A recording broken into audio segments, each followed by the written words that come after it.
If especially when you are, I would say. I think it's easier when they start until.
No.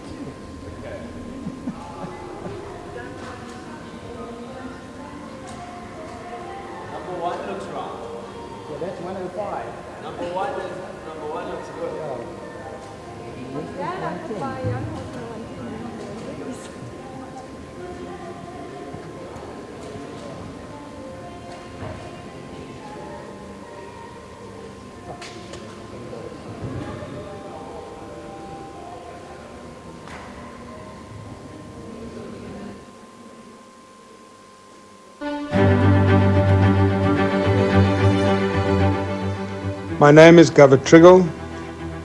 I'm the founder and owner of the 334 stud. It is a well-researched fact that a mare contributes 60 to 70% of the attributes of the foal. It has also been noted that it takes generations of breeding to exceptional, proven stallions to breed a Grand Prix horse if one starts with an average mare. Therefore, at 334, we breed from an unrivaled group of selected performance-tested mares that have competed at Grand Prix and World Cup level. Our minimum criteria is that a mare must have at least been successful at 1.40 m level. By doing so, we significantly improve our chances of producing a horse of at least the quality of the dam. We improve our chances of producing a sound horse, as the dam needed to be sound to compete at the highest level. And lastly, we have the luxury of mating the mare with a stallion that complements her conformation and her performance traits, which would have been impossible had we not seen the mare compete.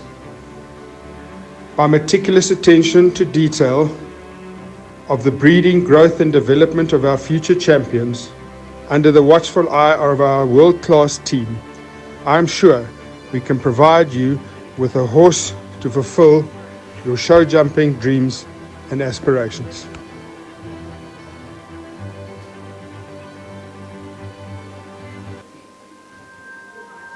When I joined Brown Baker in 1990, we could not have foreseen the expansion of the Baker McVeigh Group, developing into an internationally renowned team. We have broadened our horizons with more than 50 vets worldwide. What makes us different? Perhaps it's our local family feel, complemented by our international footprint. Possibly it's our attention to detail. You can bring us your lame, ill and poorly performing horses and be assured of our utmost attention and individualised care. But critically and essentially, we feel our aspirational philosophy towards prevention rather than cure is at the core of our creed. Our genuine wish is to make an enduring difference in the well-being of our equine patients. For contented, happy patients make for delighted, happy owners for life.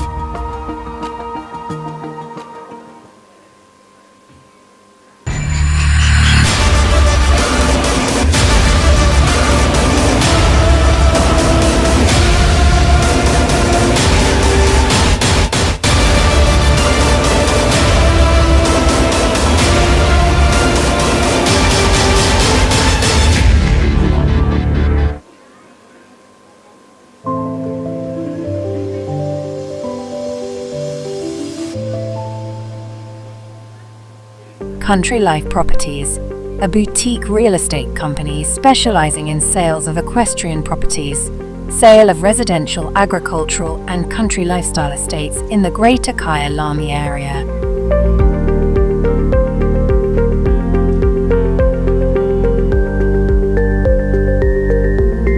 With years of experience in promoting the country lifestyle, Country Life Properties is proud to be affiliated with the Kyalami Equestrian Park. Baloo Country Estate is a secure estate offering 22 kilometers of scenic bridle trails. We provide country estates to suit all your requirements. Extended family living, work from home, or just escape the hustle and bustle. A variety of equestrian properties are offered for the keen equestrian. Contact us or visit our website and let us find the right property for you.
Your passion is our passion at Midfeeds and Tack and Tugs. Where we lead, others follow.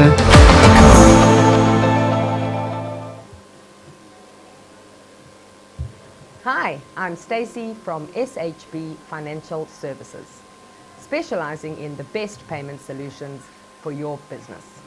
Do you take payment by way of credit card machine or online via your website? Are you sick and tired of crippling bank charges and dealing with call centers? If so, we are the way to go. We offer a guaranteed reduction of your current credit card rates, affording your business a substantial saving. The latest state-of-the-art credit card terminals and round-the-clock 24/7 in-person VIP customer support, with the added benefit of not having to change your current bank and practically zero admin. We have thousands of happy clients who have made the switch. So join the most fabulous team in payments today and become our new best client ever. Give us a call now.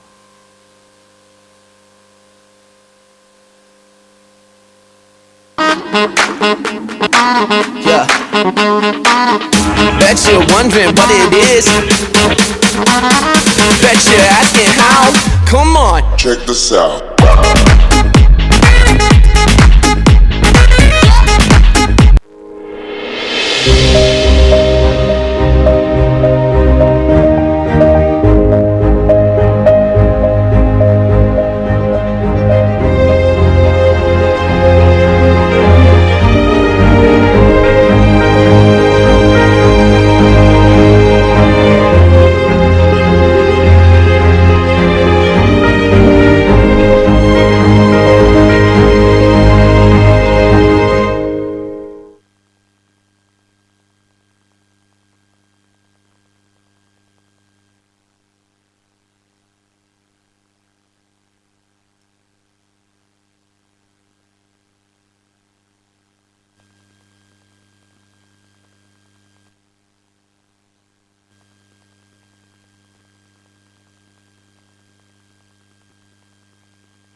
Good morning, viewers, and welcome to a misty Maxwell's Equestrian Centre here in the Midlands, beautiful KZN.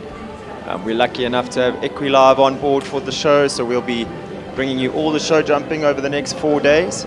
Just before we get into the order of going for the day, I'd like to run through a list of our sponsors. We have 334, Baker McVeigh, Back on Track, Midfeeds, Western Shop, SHB Financial Services, EPOL, Top Bet, Mark White Nissen, Country Life, Properties, and Kudu Insurance. We're really grateful for these sponsors. Without them, these sort of shows wouldn't happen. And then just a further big shout out to the team from Maxwell's Equestrian Centre, to Rob, Tess, and Mitch for hosting us and sponsoring this show, and to Mr. Govert Triggle from the 334 Sport Horse Stud.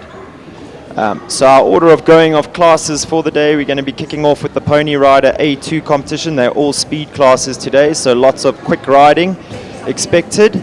Then we move on to the first qualifier, the 140-145 A2 competition.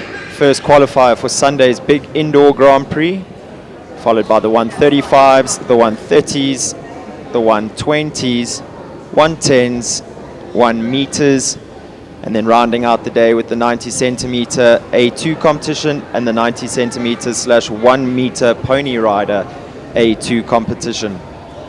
I will be stepping out during the day to ride 1 or 2 horses, but hopefully we can rope in 1 or 2 people along the way to commentate with me. And then from tomorrow we'll have Brendan McNiven and myself both commentating together, so hopefully we can bring you all the action, some comedy along the way as well. So we've just had the bell go to close the course. We'll be expecting our first rider, number 1, Cornerstone's Mighty Warrior, with Logan Hook riding for Cornerstone Equestrian Centre.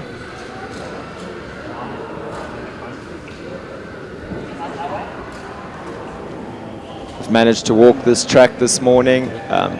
Course designer Kevin Spratley, always a master of his trade. It seems like the track pretty spaced out to what we've seen before in this arena. So the riders start off at a vertical at number 1, which is set at 1.5 meters, and then moving on to the big 334 sponsored jump, the Oxa at number 2.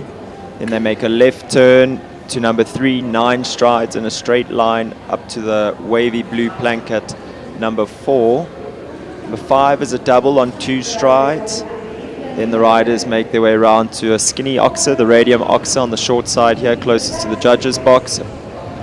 Then the Cascades vertical against the long side of the arena, number 7. Again, 9 strides to number 8.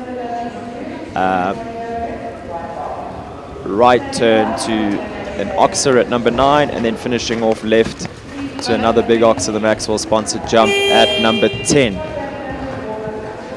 It's going to be interesting to see how these young riders cope with those longer distances. Do always find them slightly more tricky than your general 5s and 6s. But showing us the track here, young Logan Hook. Here's some words of encouragement from Anton there at the in-gate.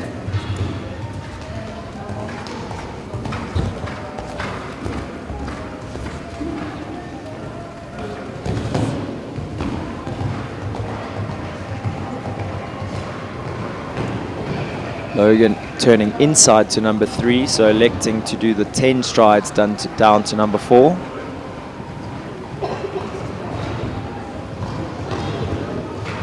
Making light work of that 2-stride double at number 5.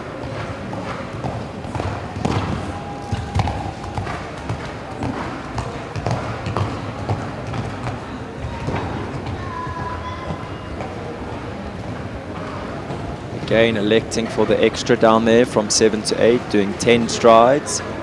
So he's kept really tight lines, but he's not going flat out. Obviously it is day 1 and there's a title class to be won later on in the show. So the riders will also be gearing up their horses, setting them up for those classes, the championship classes. But a lovely way to start the competition. Nice clear in a time of 67.93 for Logan Hook and Cornerstone's Mighty Warrior.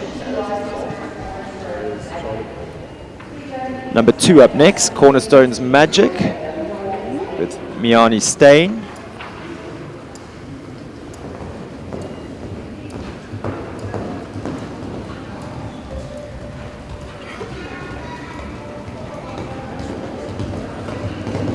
Always interesting to see how much impulsion these ponies that jump in this level canter to their fences with. They really do step it up a gear. Always so keen to take their young riders to the fence.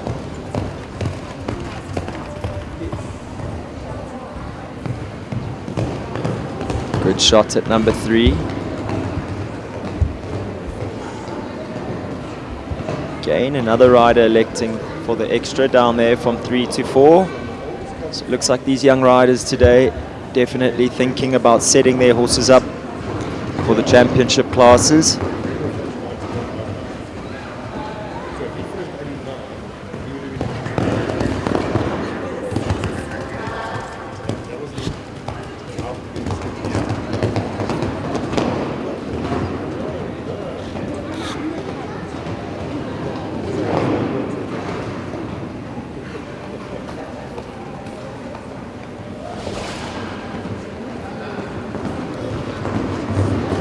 Really good shot at the 3-3-4 Oxer there.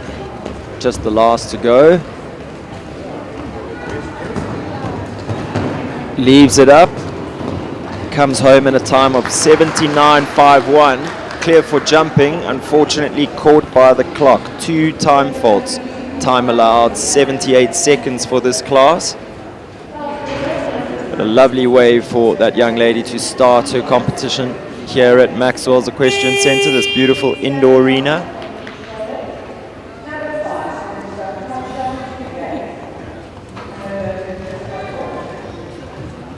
Looks like we have Kira Madison McFarlane up next. She brings in Beach Haven Keegan.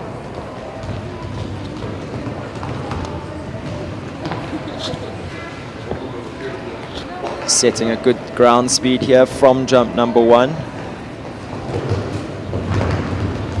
But electing to go around to number 3, but she really is moving forward.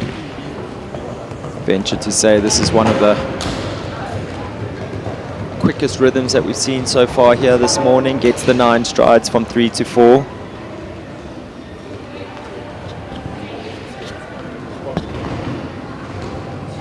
Leaves the double of verticals up.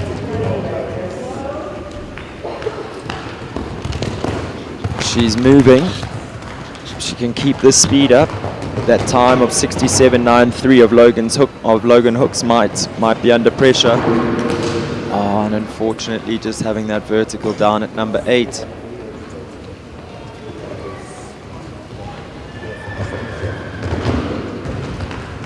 Keeps a nice tight line round to the last. Leaves it up. And the time was good, she would have had it, 66.11, but unfortunately the 4 faults there at number 8, the Rathmore sponsored jump, the Rathmore stud sponsored jump, puts her into 3rd place as it stands.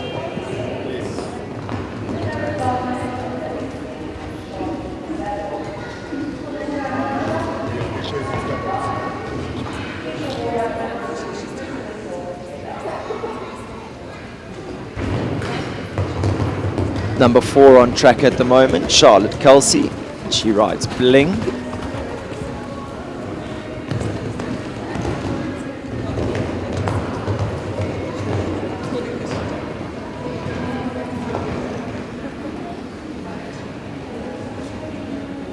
Again, another rider with a good forward tempo, making light work of that 9 strides down to 4.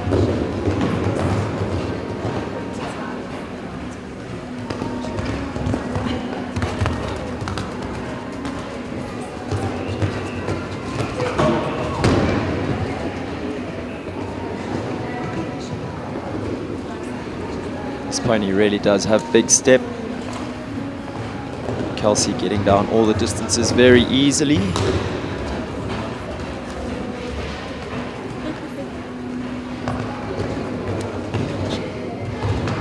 Good time, 65.24.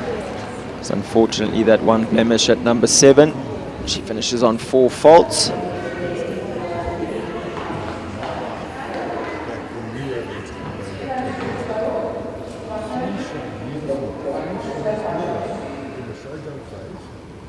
I think we're going to have a short break just while we're waiting for Logan Hook to change ponies. He has 3 ponies in this class.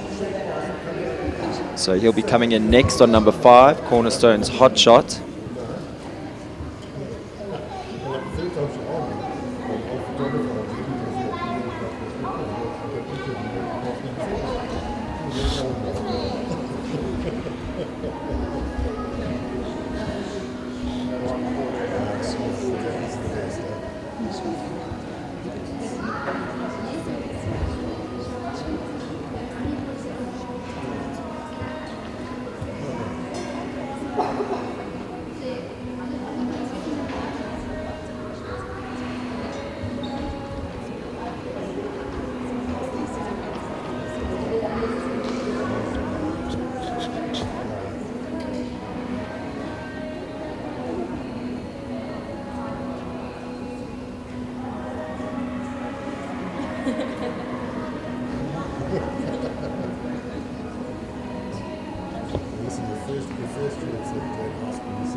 So it looks like we're going to give Logan a little bit more time to warm up his next pony. So coming in next, number 6, Chrysalis Silver Feather with Anouk van Vuren.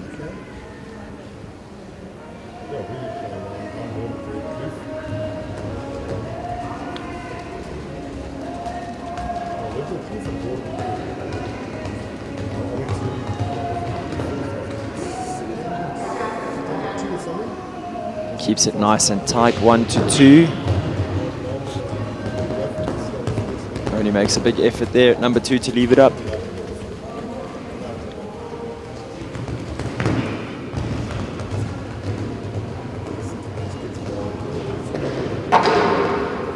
Gets the 9 from 3 to 4. Good shot into that double.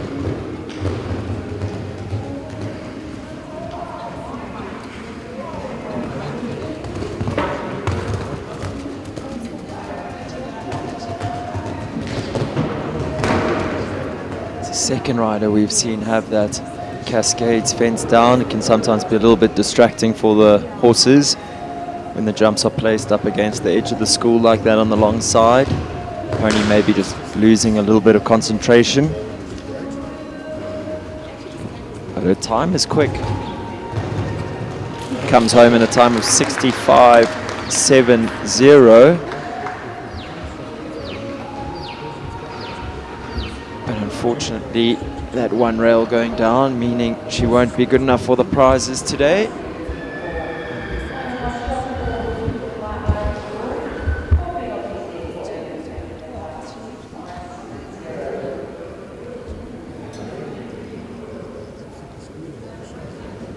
He's ready and he's back. Logan Hook bringing in Cornerstone's Hot Shot next, number 5. So he's had a little feel of this track already this morning.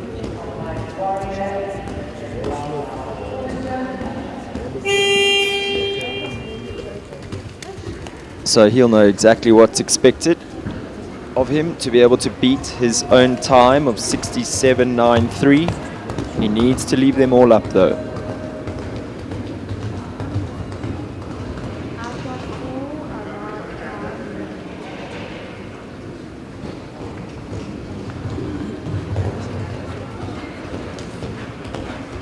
Much like Cornerstone's Mighty Warrior, Logan keeping his pony Hot Shot nice and tidy, keeping him a little bit collected and making sure he takes all the tight lines. Unfortunately, that number 4 has gone down.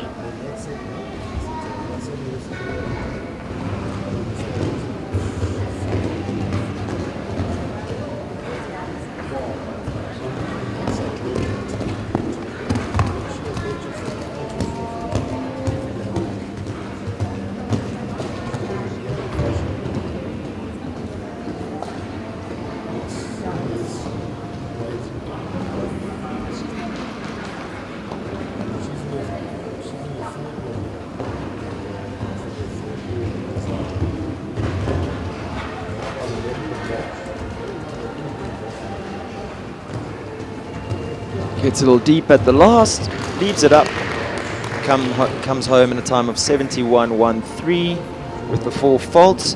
So our top 3 as it stands, sitting in pole position at the moment. Cornerstone's Mighty Warrior and Logan Hook. Clear round, our only clear round so far, in a time of 67.93. Second place, Cornerstone's Magic, Miani Stain.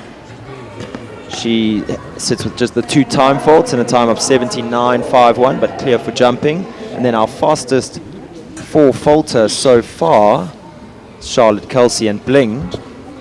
4 faults in a time of 65.24.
Our early start this morning proving to be a bit difficult for some of these youngsters.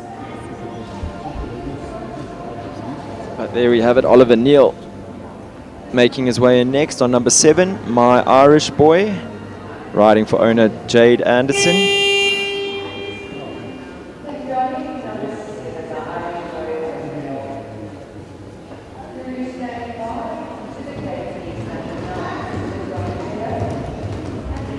My Irish Boy, a fantastic pony that's won almost every title there is to win in ponies, and Oliver Neal from good pedigree as well. I think he has 2 South African champions as parents, Catherine Neal and Sean Neal. So, and he's got a love for the sport second to none, does young Oliver. He is absolutely horse mad. You'll often see him at these shows sitting on the side of the arena watching every single horse go. He can tell you what happened with everyone. Very enthusiastic about it all as well.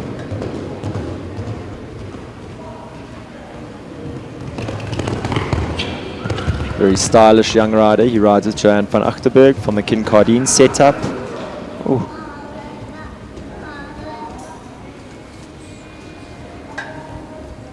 Irish Boy just losing his way a little bit there on the way to number 7. Can be quite daunting for these youngsters at the bigger shows. No mistake second time round.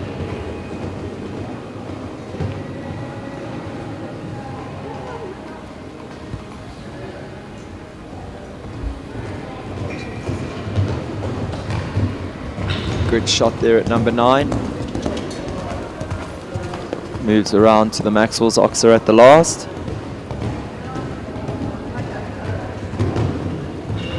Keeps it together through the finish line.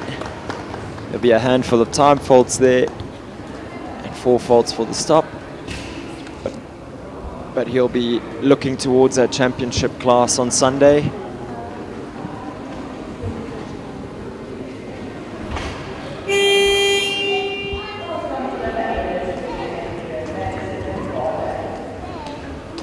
Much the same as our next young rider, Kira Madison McFarlane.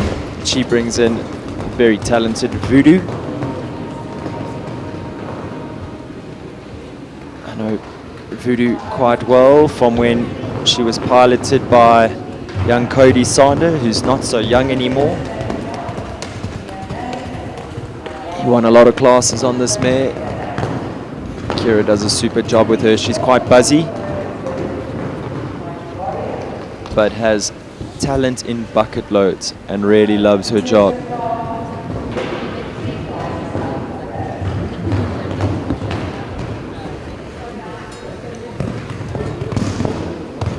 Good shot at the radium oxa. Much like her other pony, keeping on a good forward rhythm is Kira. Oh, props the pony up beautifully in front of number 8. She's motoring. She is really quick here through the turn back to 10. And our first rider to break. Ooh. Just waiting to confirm that time. Yep, 60.89 seconds. Goes some 7 seconds into the lead. Great ride there by Kira Madison McFarlane, and that's going to take some beating as that round. Looking to do just that. Miani Stain up next. She brings in number 9, Chrysalis Donatello.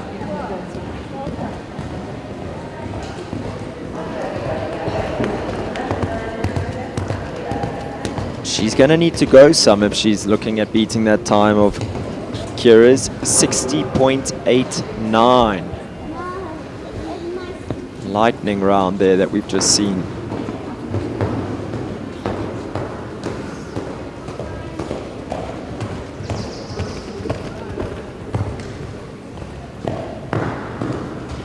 This round looking more like a schooling round though. Probably just trying to set this pony up, like I've been saying a lot this morning, for that title class, the Indoor Pony Riders Grand Prix.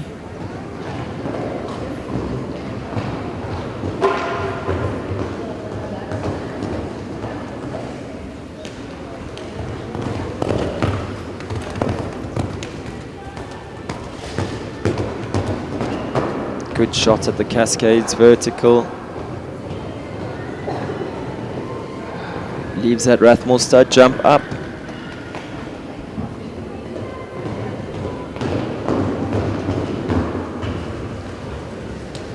This is looking good.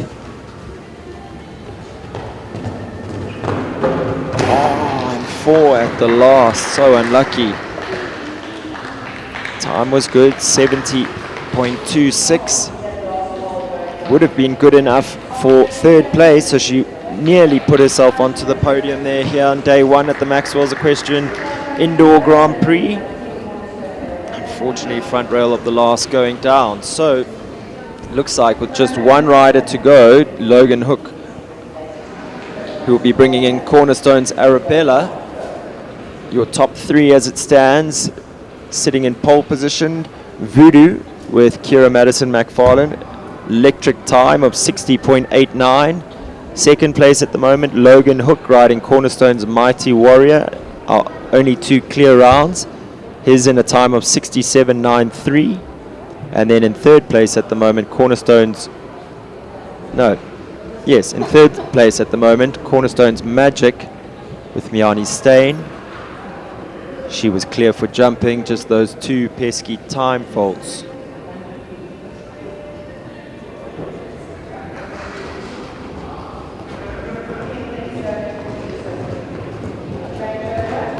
Logan looking a little red in the face, but he's back here for his 3rd trip around this 110, 115 Pony Rider A2 competition. It's the first qualifier for these Pony Riders for the Pony Rider Indoor Grand Prix later this week.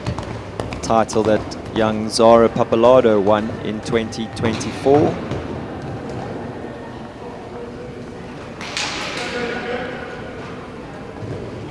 Clap of encouragement from Anton there at the in-gate. That's the first pony that Logan selected to go around to number 3 on. Oh! And it looks like his girth was maybe a bit loose. The pony just jumping almost out of his tack there. Fortunately, Logan sliding off to the right.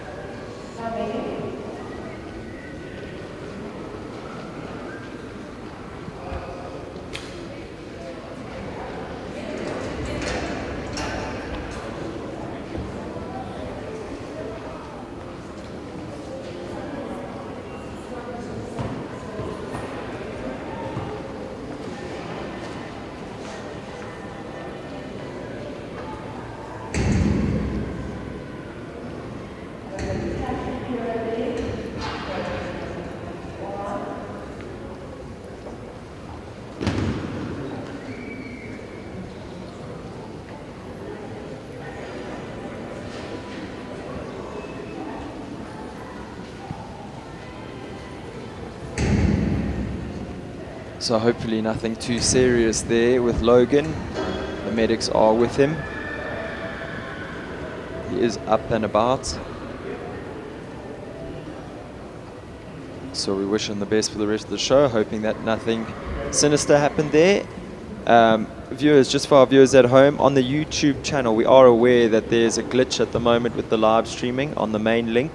So there is a backup link that you can click on, which is not glitching. So for all our viewers at home, if you are being irritated by a glitch in the live stream, you can go and look for the backup feed, which apparently is running smoothly.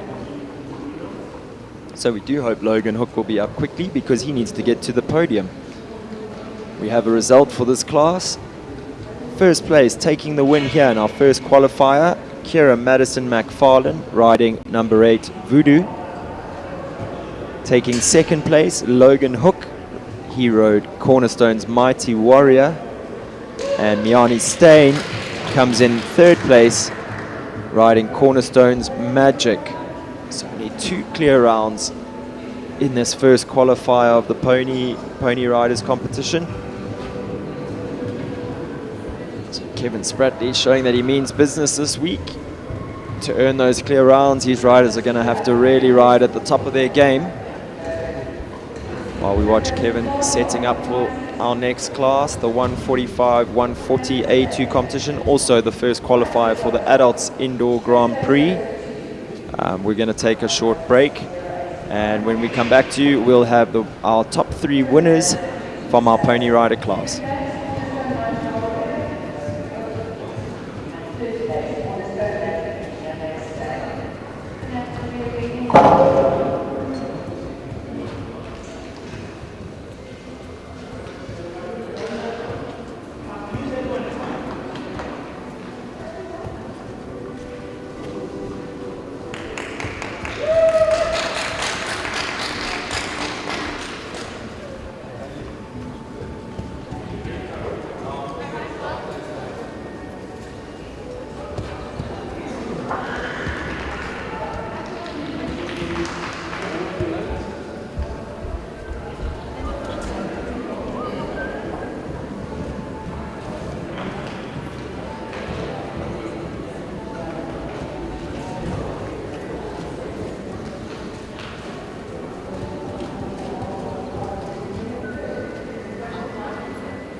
There we have our judge for the day, going out to award our pony riders with their rosettes.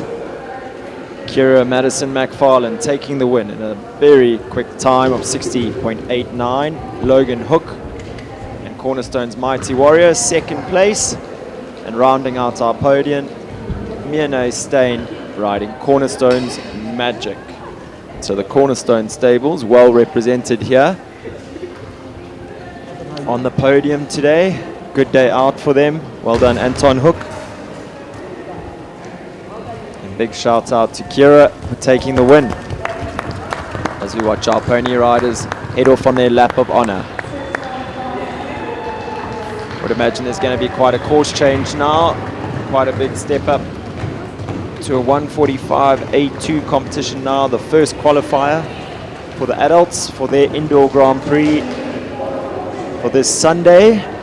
We're going to take a short break, and when we come back we'll have all the action from that class.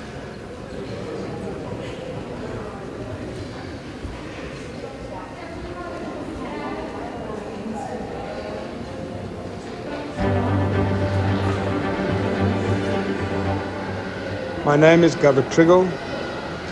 I'm the founder and owner of the 334 stud. It is a well-researched fact that a mare contributes 60 to 70% of the attributes of the foal. It has also been noted that it takes generations of breeding to exceptional, proven stallions to breed a Grand Prix horse if one starts with an average mare. Therefore, at 334, we breed from an unrivaled group of selected performance-tested mares that have competed at Grand Prix and World Cup level. Our minimum criteria is that a mare must have at least been successful at 1m40 level. By doing so, we significantly improve our chances of producing a horse of at least the quality of the dam.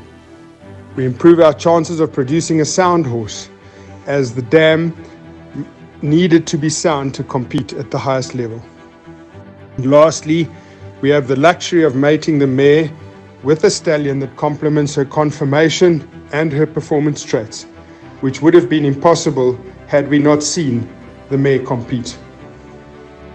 By meticulous attention to detail of the breeding, growth and development of our future champions, under the watchful eye of our world-class team, I am sure we can provide you with a horse to fulfill your show jumping dreams and aspirations.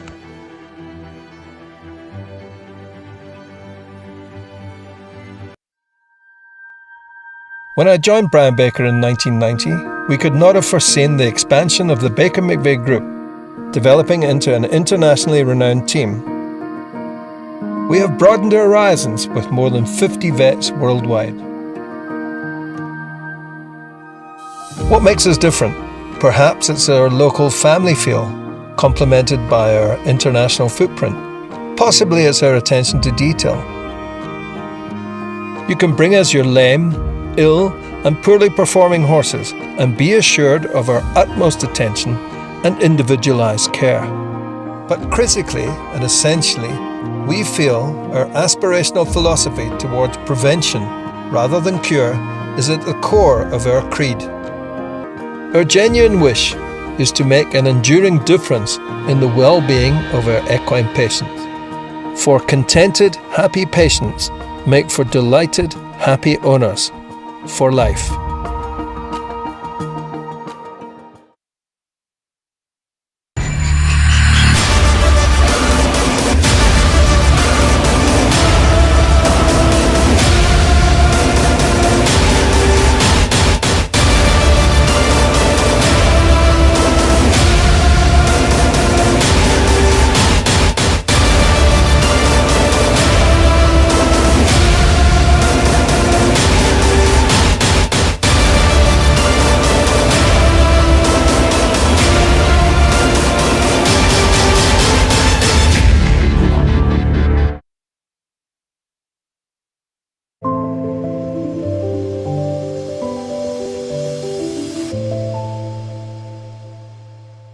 Country Life Properties, a boutique real estate company specializing in sales of equestrian properties, sale of residential, agricultural and country lifestyle estates in the Greater Kyalami area.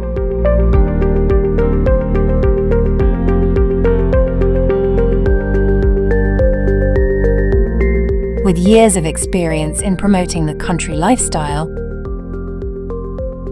Country Life Properties is proud to be affiliated with the Kyalami Equestrian Park. Baloo Country Estate is a secure estate offering 22 kilometers of scenic bridle trails. We provide country estates to suit all your requirements. Extended family living, work from home, or just escape the hustle and bustle. A variety of equestrian properties are offered for the keen equestrian. Contact us or visit our website and let us find the right property for you.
passion is our passion at Midfeeds and Tack and Togs. Where we lead, others follow.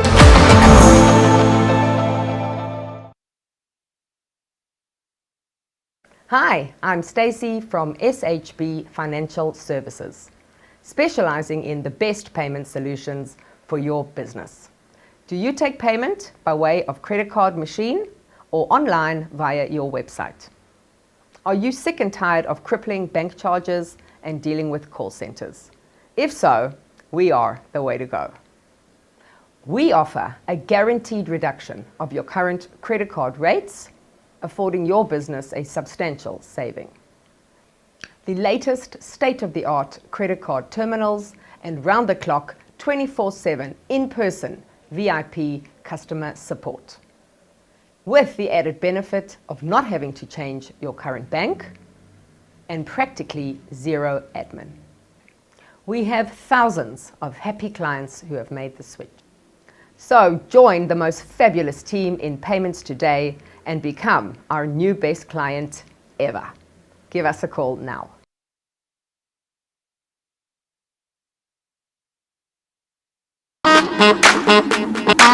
Yeah. Bet you're wondering what it is. Bet you're asking how. Come on. Check this out.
No, I will do them. I just might not be on them class by class, but I will do them. But if you don't have time, it's strictly from if you can review, that's fine. You can't, you must just send a screenshot of the results and then share them.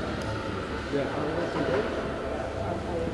It was just a little pressure this morning. No, I understand. That's why I didn't ask you. What do you think is wrong with your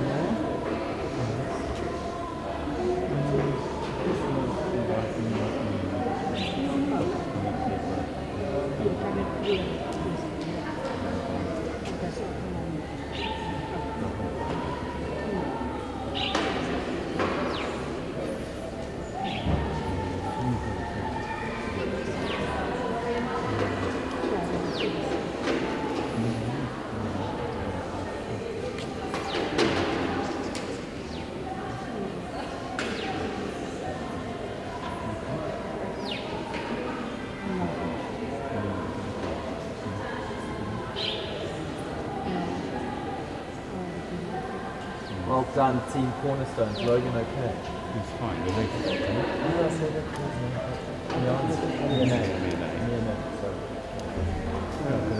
I'll swap it between the two because I wasn't sure how to say it. Good. 2 out of 3. 2 out of wisdom.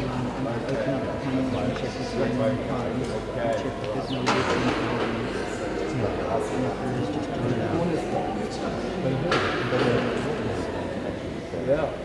Nice. It was fine yesterday. We tested it over an hour yesterday. There's no issue, no tripping, nothing. And now this morning it's Can I ask when Brendan's here? it's It's fun. No, he's coming tonight. So you'll be one tomorrow. But when it's just you, it's like, talk to yourself.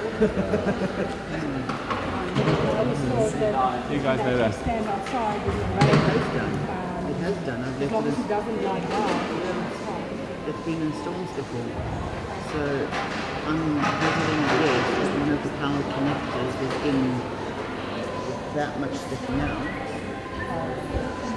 And the drop of Maybe water also from if it just flies out. yeah. So I'm going to go have a look at it just now.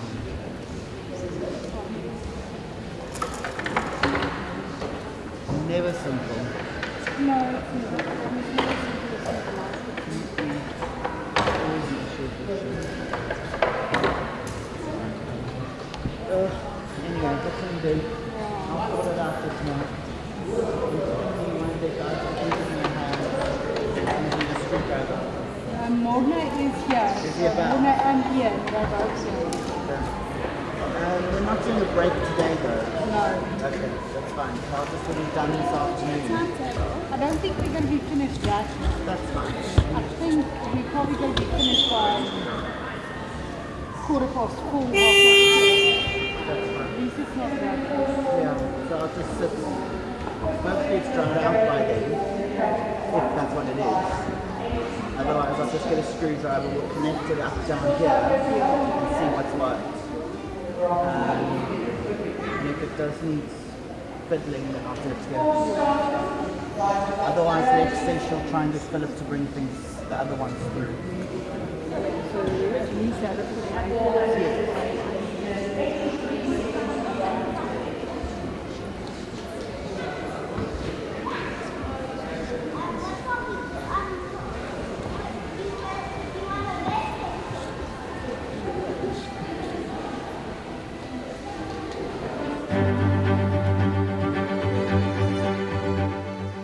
My name is Gavin Triggle.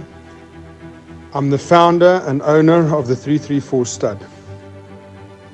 It is a well-researched fact that a mare contributes 60 to 70% of the attributes of the foal. It has also been noted that it takes generations of breeding to exceptional, proven stallions to breed a Grand Prix horse if one starts with an average mare. Therefore, at 334, we breed from an unrivaled group of selected performance-tested mares that have competed at Grand Prix and World Cup level. Our minimum criteria is that a mare must have at least been successful at 1.40 m level. By doing so, we significantly improve our chances of producing a horse of at least the quality of the dam. We improve our chances of producing a sound horse, as the dam needed to be sound to compete at the highest level. And lastly, we have the luxury of mating the mare with a stallion that complements her conformation and her performance traits, which would have been impossible had we not seen the mare compete. By meticulous attention to detail of the breeding, growth and development of our future champions, under the watchful eye of our world-class team, I am sure we can provide you with a horse to fulfill your show jumping dreams and aspirations.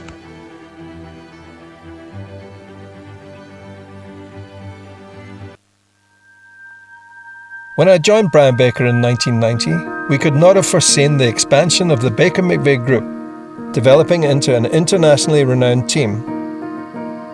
We have broadened our horizons with more than 50 vets worldwide.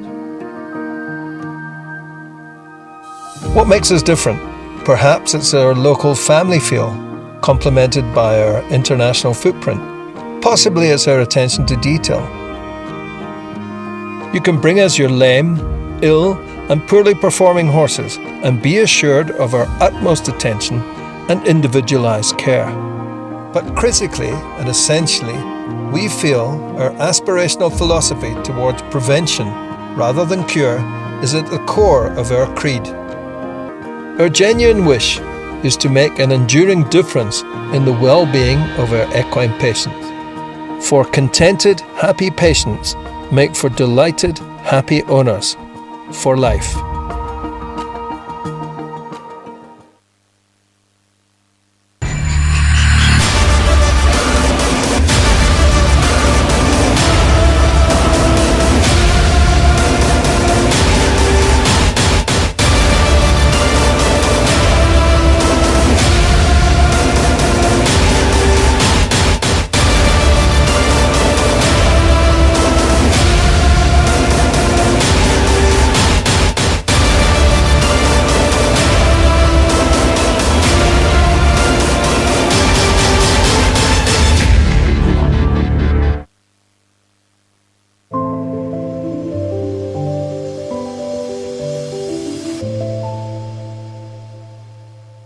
Country Life Properties, a boutique real estate company specializing in sales of equestrian properties, sale of residential, agricultural and country lifestyle estates in the Greater Kyalami area.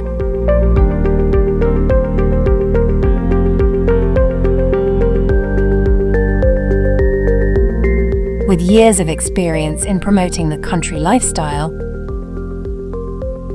Country Life Properties is proud to be affiliated with the Kyalami Equestrian Park. Baloo Country Estate is a secure estate offering 22 kilometers of scenic bridle trails. We provide country estates to suit all your requirements. Extended family living, work from home, or just escape the hustle and bustle. A variety of equestrian properties are offered for the keen equestrian. Contact us or visit our website and let us find the right property for you.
Welcome to the world of midfeeds and tack and tugs.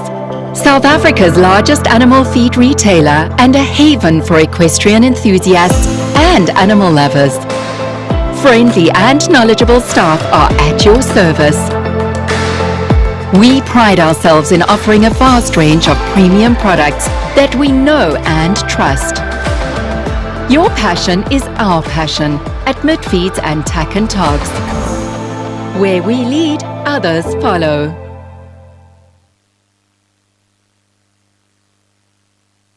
Hi, I'm Stacey from SHB Financial Services, specializing in the best payment solutions for your business. Do you take payment by way of credit card machine or online via your website? Are you sick and tired of crippling bank charges and dealing with call centers? If so, we are the way to go. We offer a guaranteed reduction of your current credit card rates, affording your business a substantial saving.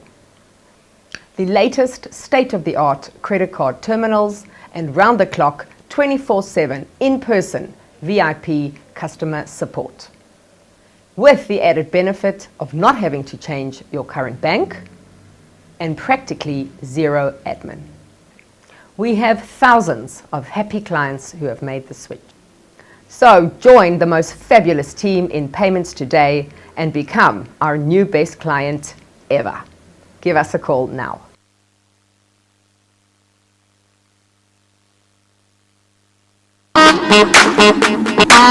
Yeah. Bet you're wondering what it is. Bet you're asking how. Come on. Check this out.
Welcome back, viewers, to this, the 145 Adults A2 competition. It's the first qualifier for our indoor Grand Prix on Sunday afternoon.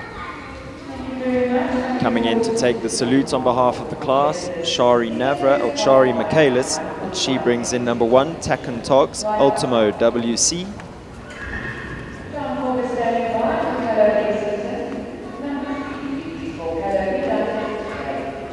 Quite a similar track to what the pony riders rode this morning, a few changes here and there.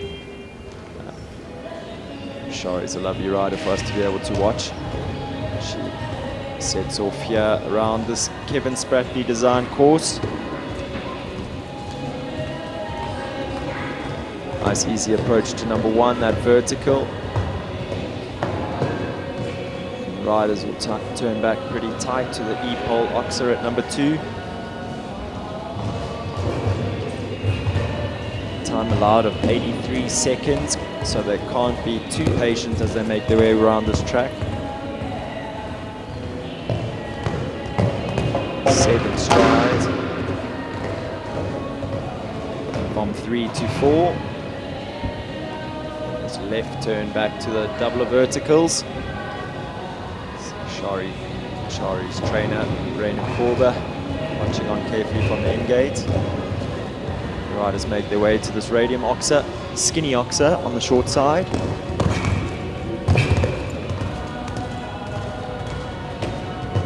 Eight strides to the vertical at number 7, and then 5 strides down to the vertical at 8. Big right sweep around to 3-3-4 double on 1 stride. Oxer jumping in, a little bit rampy. Makes that neat inside turn inside the radium to number 10. Looks like it's going to be about 10 strides. 10 strides down to the last at number 11. So just the 1 rail down at number 3. Ultimo having that down behind, but like we've said quite often this morning, it's going to be interesting. These horses and these riders all looking obviously ahead to Sunday's big class, the title class, South African Indoor Grand Prix. Just for our viewers at home, we are aware that there's a slight glitch on the main feed. So if you're on that YouTube channel, you can look for the link that says backup feed. That might be slightly less frustrating for you. Next on track, Jean Korber. She brings in number 2, Callahoo Lexington, for Korber and Whitehouse. Jean had a great outing at the Riders Grand Prix at Kep a couple weeks ago. Finished on the podium in the Grand Prix there, so she'll be looking for more of the same this week. This pair always consistent, always in the prizes, so well polished. Lexington really is super talent, and John gives him every opportunity to show his best week in and week out. Textbook through the double.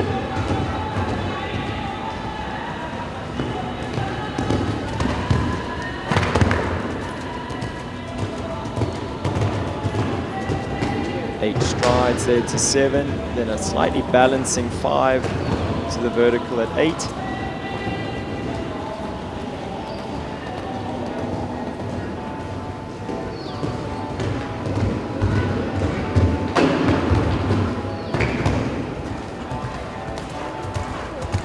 John also electing for a nice smooth round. She's gone around the radium oxer to number 10. Looks like she's going to be in for time here. So leaves all the fences up. Comes home with 4 time faults and a time of 86.44.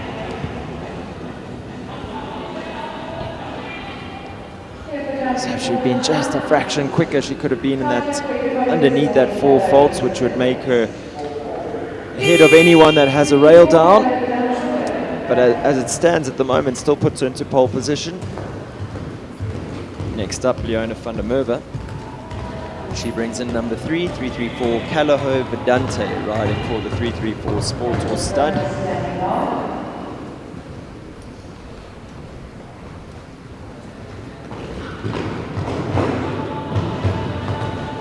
Vedante, another pretty mileaged horse at this level now. Obviously still very early in the season for a lot of our horses and riders.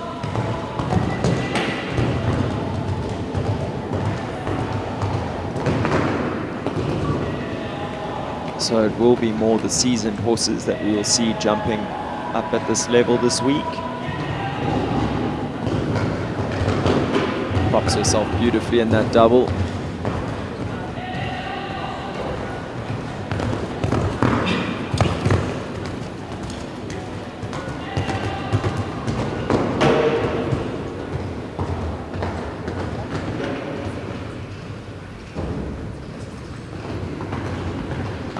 Stays inside that Rathmore vertical of number 11, moves around to the 334 double, leaves it up, again nipping inside the radium oxer.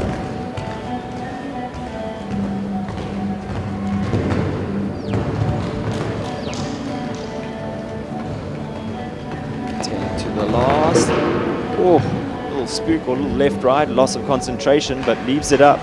And that's our first rider to come home inside that time allowed of 83 seconds. Leona van der Merwe and 334 Calaho Vedante. Clear round in a time of 80.42. Puts them into the lead.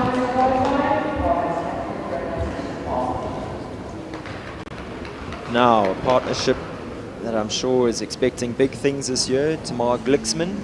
She brings in number 4 Farnham's Capital Kronos. Still a relatively new partnership. I think Tamar took over this ride or acquired this ride last year. And wow, have they taken to each other. A really, really exciting partnership that I think has some big wins in them this year.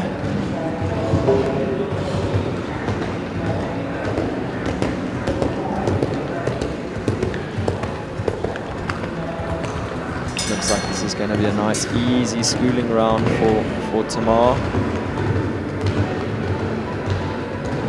Kronos really does eat up the distances, doesn't he? He has such a big stride.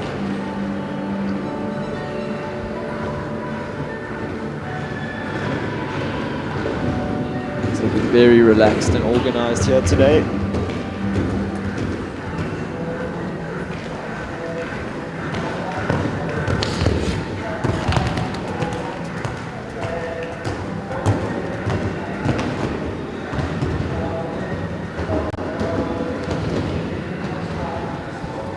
Jumps at number 8 and moves right immediately, obviously thinking maybe a little bit about the time allowed.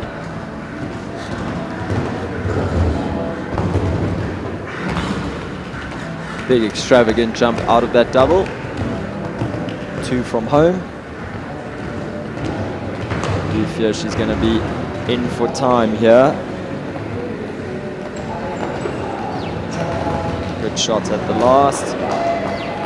Leaves all the fences up, but again, time of 86.18 leaves her on 4 for time. 3/10 of a second faster than Jean Corber and Callao Lexington, so it puts her into second place.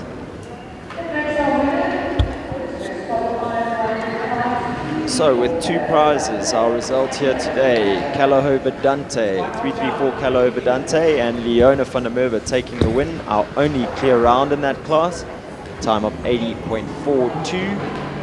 Then our rider that we've just seen go now, Tamar Glicksman, Farnham's Capital Kronos, second place in a time of 86.18.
Sandy Cox going down to Leona van der Merwe and 334 Callao Vedante, their first place rosette. Good win for Leona here this morning. She'll have her eyes firmly set on that Indoor Grand Prix title for Sunday.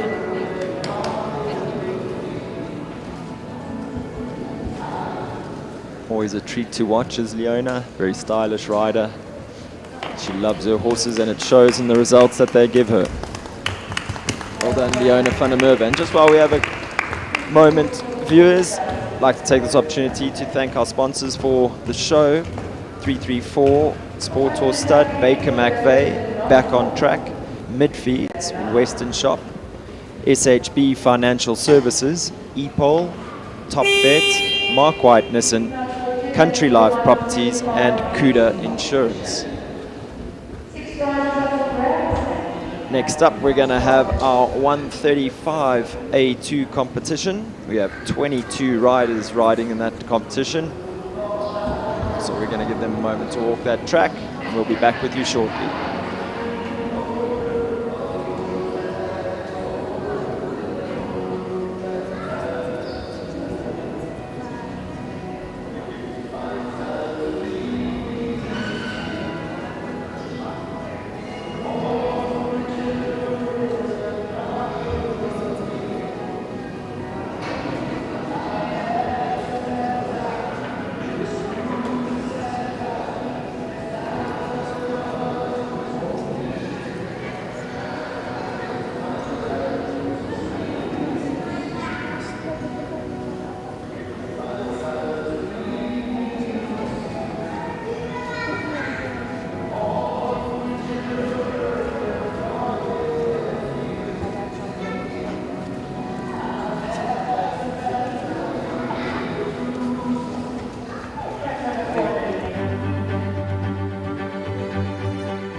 My name is Gavin Triggle. I'm the founder and owner of the 334 Stud. It is a well-researched fact that a mare contributes 60 to 70% of the attributes of the foal. It has also been noted that it takes generations of breeding to exceptional, proven stallions to breed a Grand Prix horse if one starts with an average mare. Therefore, at 334, we breed from an unrivaled group of selected performance-tested mares that have competed at Grand Prix and World Cup level. Our minimum criteria is that a mare must have at least been successful at 1.40 m level. By doing so, we significantly improve our chances of producing a horse of at least the quality of the dam. We improve our chances of producing a sound horse, as the dam needed to be sound to compete at the highest level. And lastly, we have the luxury of mating the mare with a stallion that complements her conformation and her performance traits, which would have been impossible had we not seen the mare compete. By meticulous attention to detail of the breeding, growth and development of our future champions, under the watchful eye of our world-class team, I am sure we can provide you with a horse to fulfill your show jumping dreams and aspirations.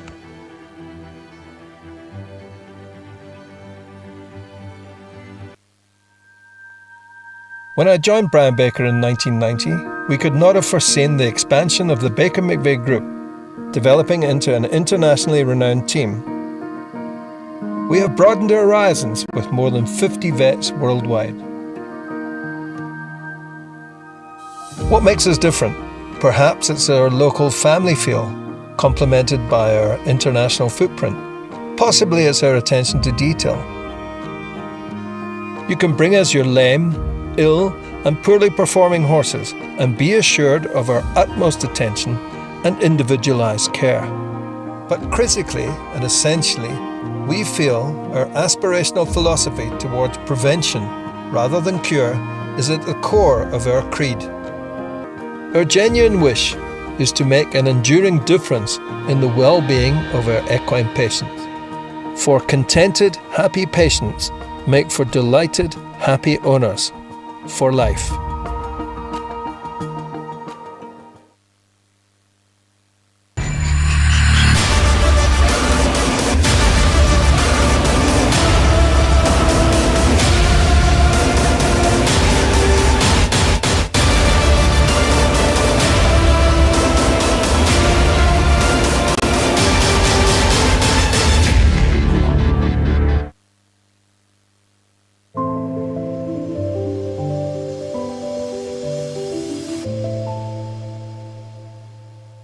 Country Life Properties, a boutique real estate company specializing in sales of equestrian properties, sale of residential, agricultural and country lifestyle estates in the Greater Kyalami area.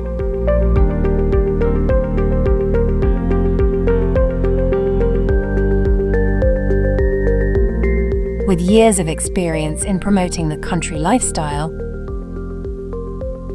Country Life Properties is proud to be affiliated with the Kyalami Equestrian Park. Baloo Country Estate is a secure estate offering 22 kilometers of scenic bridle trails. We provide country estates to suit all your requirements. Extended family living, work from home, or just escape the hustle and bustle. A variety of equestrian properties are offered for the keen equestrian. Contact us or visit our website and let us find the right property for you.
passion is our passion at Midfeeds and Tack and Togs. Where we lead, others follow.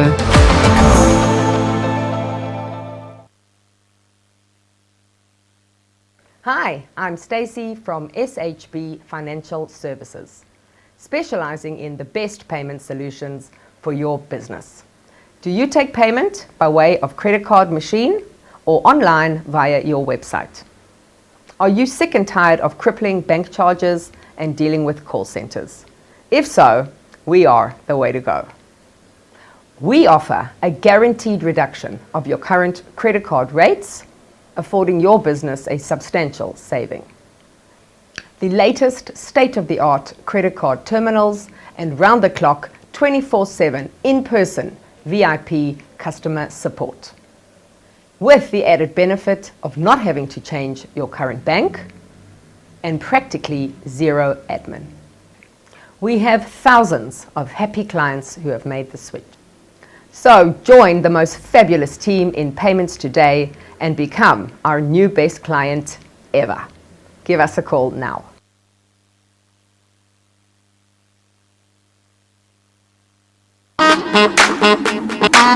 Yeah. Bet you're wondering what it is. Bet you're asking how. Come on. Check this out.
Welcome back, viewers, to our 135 A2 competition, always a hotly contested class. We have 22 riders fighting it out for 6 prizes. First of which, we'll have Philippa Baxter.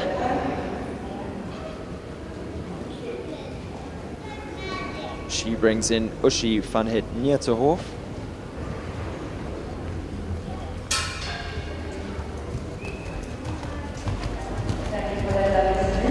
Uschi now an 11-year-old mare. She's by Diamant de Simile out of a Katoki mare.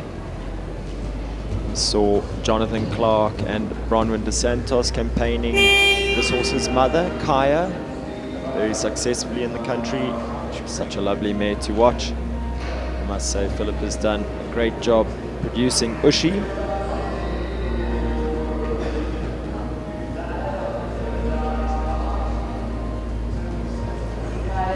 So the track stays the same from the 145 class we've just seen.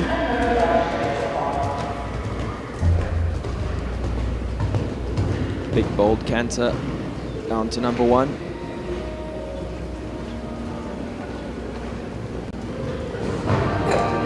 Keeps it very tight back to 2.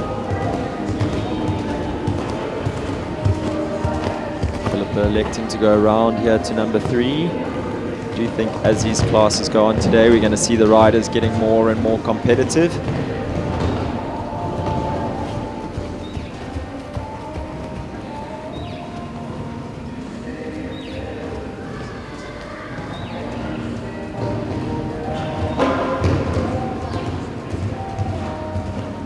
Philippa, a long-time pupil of Barry Taylor.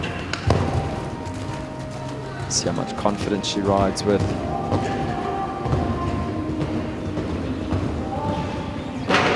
Martin Manette helps her a lot as well.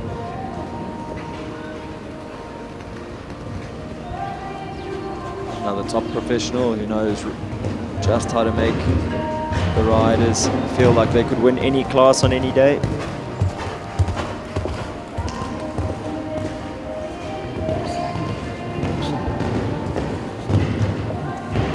Big push over that ox at number 10.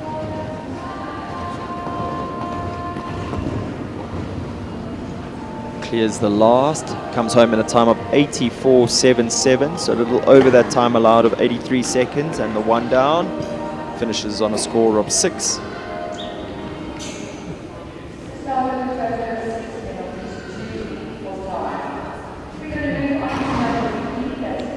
Looks like we have number 3 up next, Kayla Nordia, recently married. Congrats to Kayla and her new husband. Kayla brings in Calaho Conzano. Conzano, a 14-year-old gelding by Concoriano out of an Ahorn Z-mare at the recent Riders Grand Prix at Kyalami Equestrian Park. I don't think there was a podium or result that Kayla wasn't involved in. It looked like all her horses were basically placed in every class. She had a great show. She said to me yesterday she's really looking forward to the season. She's got a fantastic string of horses. With this horse being her flagship horse, I'm pretty sure she'll be aiming this horse at some World Cups this year. She'll be a strong competitor for that series too. Always a stylish, competitive rider. Knows how to get the very best out of horses. Her horses love to jump for her.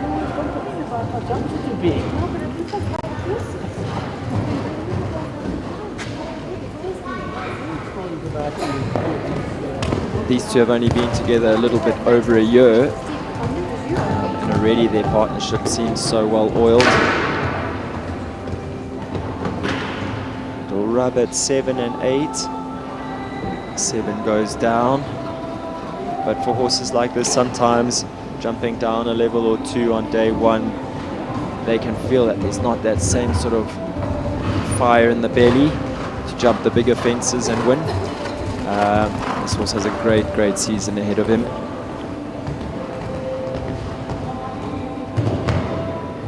And they know when it's championship day, these horses, they always come out firing, the good ones.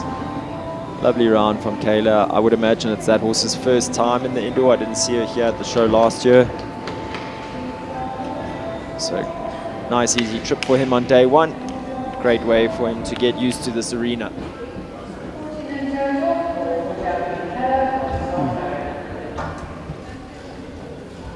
She comes home, 1 down, 4 faults for jumping, 10 faults for time, finishes on a score of 14, but like I said, more of a schooling round for that horse today, just getting him used to this arena.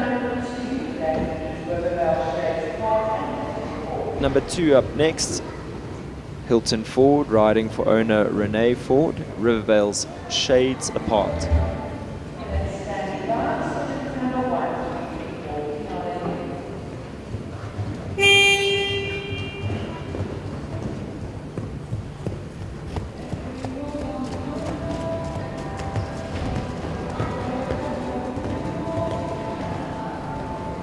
Hilton, another one of our converted event riders that's now taken on show jumping as his preferred discipline, I would imagine.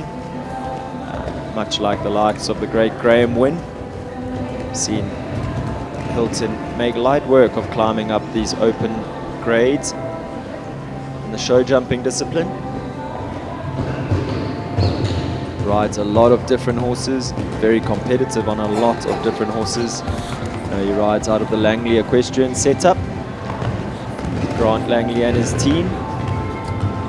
We'll see them well represented at this show this week. And then an amazing outing here in November at the last show we had here at the indoor at Maxwell's Equestrian Centre.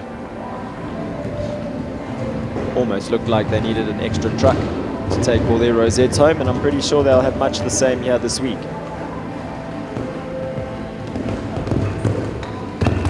Hilton, a very stylish rider, a very disciplined young man.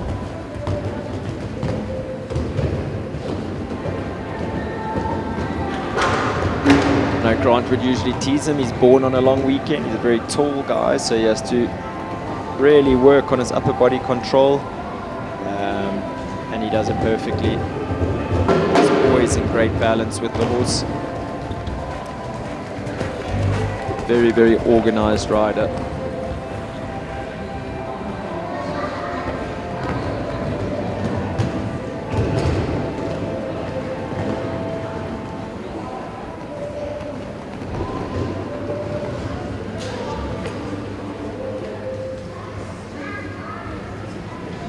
So 2 rails down, comes home 88.64, so still looking for our first rider to get underneath that time allowed of 83 seconds flat.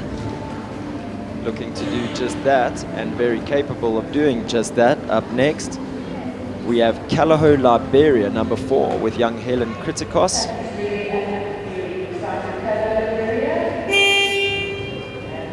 Partnership that has been so successful in recent years. Helen gets a great tune out of this mare. She's, as you can see, she's a bit fiery and opinionated, but doesn't bug Helen in the slightest. You see her giving the horse a little stroke on the neck as she canters away to number 1. I did mention earlier that it's very early in the season for a lot of these horses, so we haven't seen anyone really putting their foot flat yet.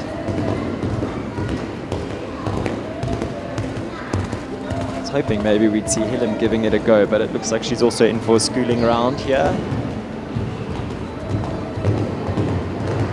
We know with Grant Langley, Helen rides with Grant, and Courtney Webber also rides with Grant Langley, 2 of his work riders or competition riders, both very stylish young ladies, and Grant often says to the 2 of them, if their ponytails aren't sticking straight out horizontal behind them, they're not going fast enough. But obviously that wasn't part of the pep talk today, because it looks like this is a more of a schooling round.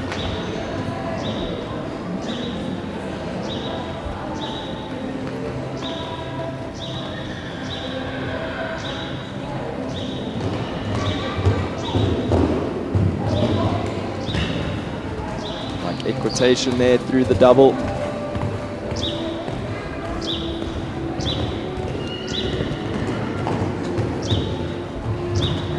Just 1 from home.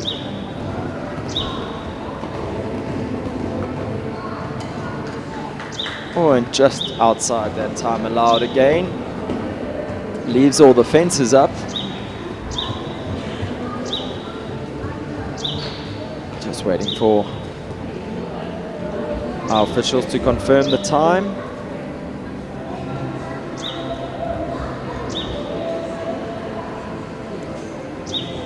Like 84.53, so she will have 2 for time, but at the moment, after 4 riders having gone, that puts her in pole position. So just the 2 time faults, 84.53 for Helen Kritikos and Calaho Liberia. Number 5 up next, CDE Lawlock Picasso, Hannah Gerber. Oh, it looks like we're going to have number 1 up next, sorry. 334 Finale U, Leona van der Merwe, riding for the 334 Sport Horse Stud.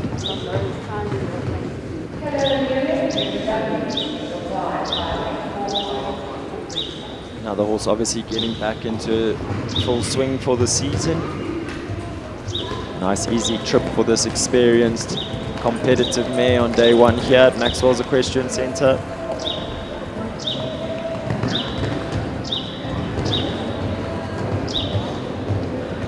I know Brendan McNiven is very fond of this mare. He'll be joining me in commentary from tomorrow. We'll have to endure him professing his love for this mare and this partnership. I know he really enjoys her, and with good reason. She's just an absolute treat to watch. Talk about Leona always being so stylish and so effective, so beautiful to watch. The mare matches her perfectly.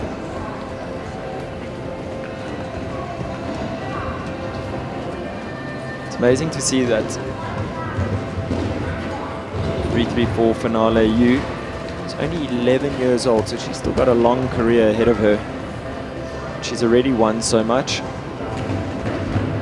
And I know they have some exciting foals from her on the ground. So an integral part of the 334 Sport Horse stud is Finale U. Leaves all the fences up. Comes home in a time of 87.19, leaving her on a score of 5 for time. But a lovely clean trip there from Leona on day one. So next up we will have number 5, CDE Lawlock Picasso, Hannah Gerber. One of our very talented young riders, rides out of the Farnham Stables setup.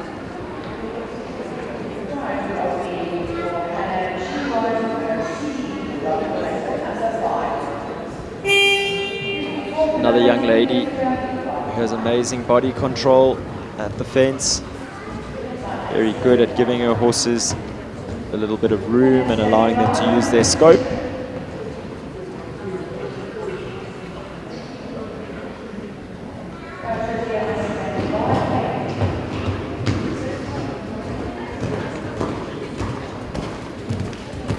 CDE Lawlock Picasso, a locally bred horse by Brannick Rinsfiador out of a Weerdekind mare, now 15-year-old gelding.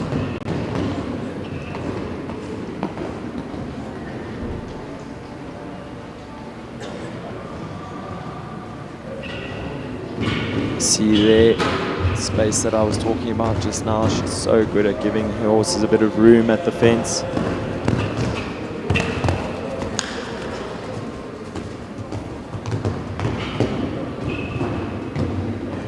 Balance is up in the 5. Unfortunately, not quite enough. 8 goes down. We've seen that line prove a little difficult here today.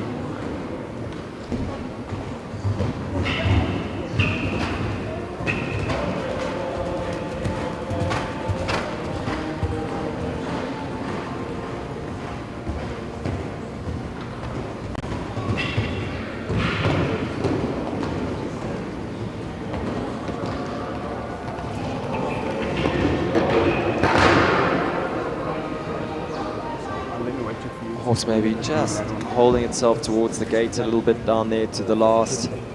Fortunately, it goes down.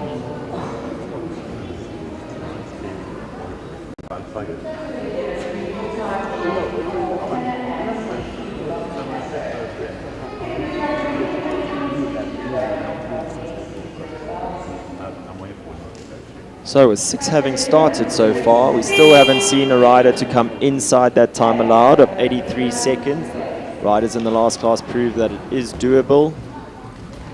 Next up, trying to do just that, Colin Pereira. He brings in Kolensky de Revel Z.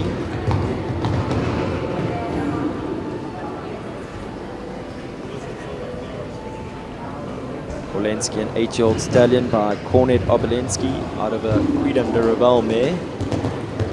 Playful horse. Has a little bit his own way of going, but no one better than Colin to steer a horse like this around these bigger tracks. Nothing really flusters him.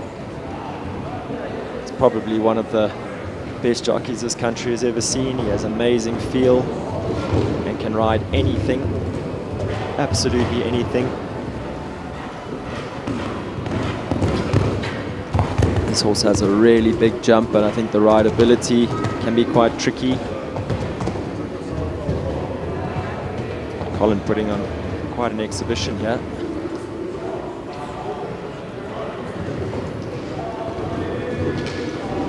Takes that inside line to the double. Little rub, but gets away with it. It's just 2 from home. 10 seconds to get there.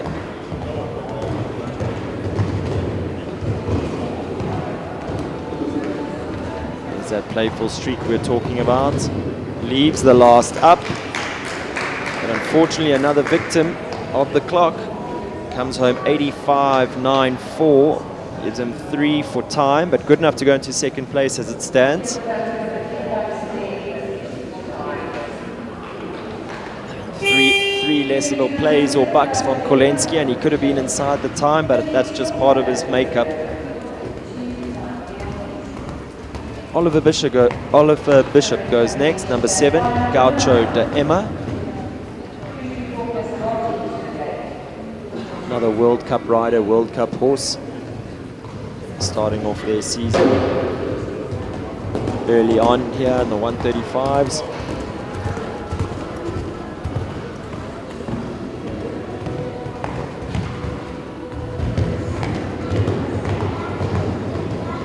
Colin Ferreira, who we've just seen go now, preferably known as Chucky. Very talented man with lots of feel. Oliver very much cut from the same cloth. Can ride any horse, has amazing feel, amazing balance. Gets a great tune out of any horse that he rides, and has won classes at the very top of the sport. You can see just why when you watch him ride. You know, he went overseas and purchased this horse on his own. Lovely 13-year-old gelding by Verdi.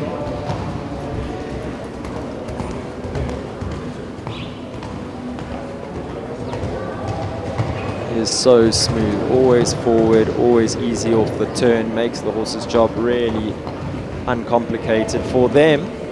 And we have our first rider inside that time allowed, leaves all the fences up, comes home 79.41. Nice quick round without hustling the horse too much. Great trip round this track here on day 1 for Oliver. Gaucho de Emma going into the lead early on in this class.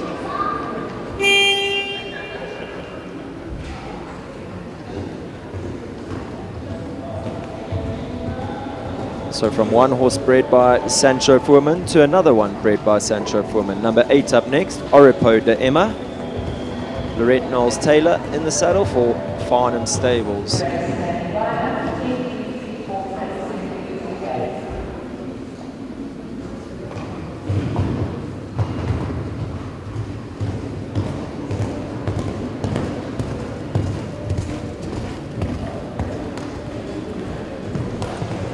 Lorette's always so stylish and such an accomplished rider. I don't think there's a title that she hasn't won in the country.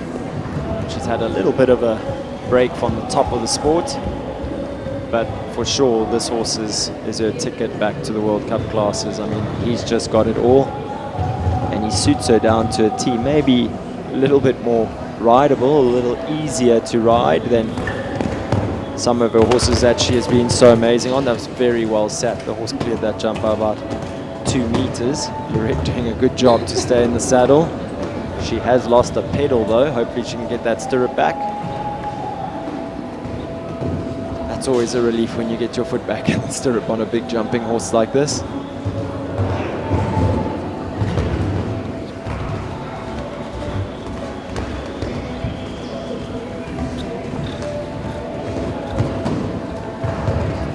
Got him a little bit more in front of her leg, a little bit more forward at these last few fences.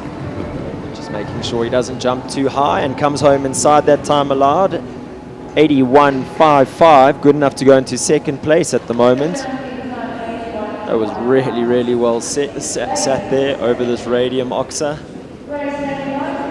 Ori, as he's more affectionately known, just showing that he has what it takes to jump the big fences.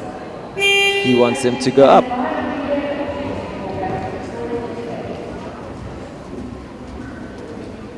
Raina Korba goes next, number 9, 334, Kazarati for the 334 Sport or Stud.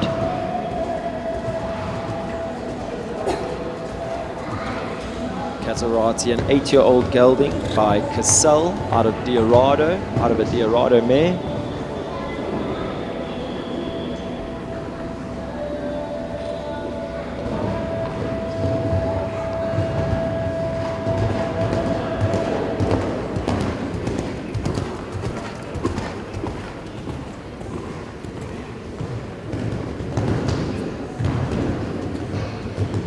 Ray really riding at the top of his game at the moment.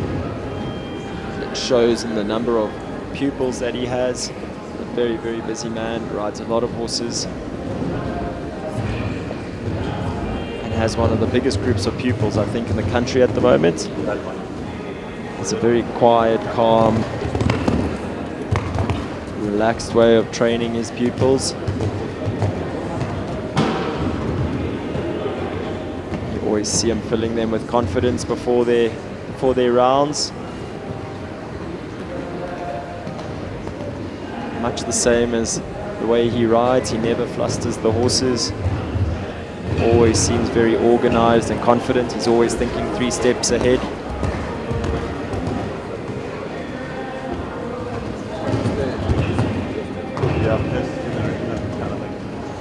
And he has body control and feel that a textbook could be written about. Super Ray leaves all the fences up just outside that time allowed, comes home 84.74, but Kazarati looking a real picture here today. From one 334 rider to another. Up next, Ashley Fox. She brings in number 10, 334 Franzi Yu for the 334 Sport or Stud.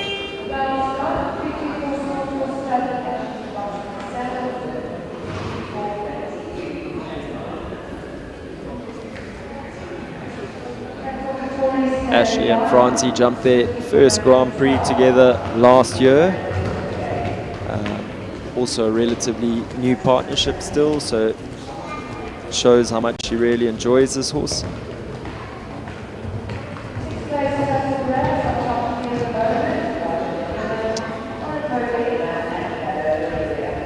Franzi, an 11-year-old mare, and same as Kazarati, she's by Cassell out of a Laurentine mare.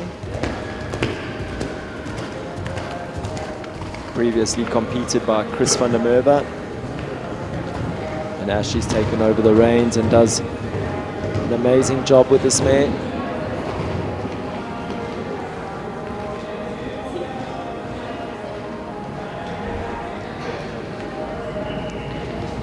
It's been lovely to see how Ashley's riding has just flourished in the team that she's in. She looks like she loves every minute of her job. It shows in the fact that the horses love her just as much. Franzi just laying a back toe on that vertical at number 7. But like I've said so many times today, another horse that jumps some big fences, so this would be more of a round just getting her back into the swing of things for the season.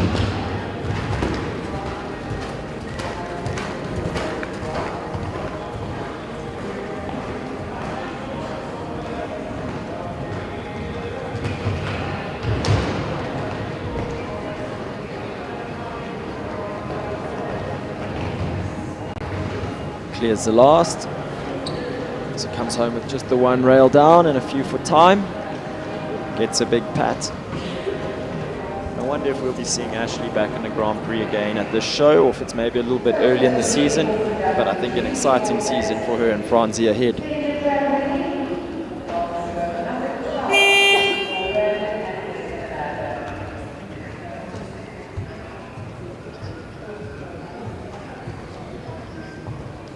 Number 12 goes next, 334 Brandon, a very smiley Chris van der Merwe in the saddle, riding for the 334 Sport or Stud.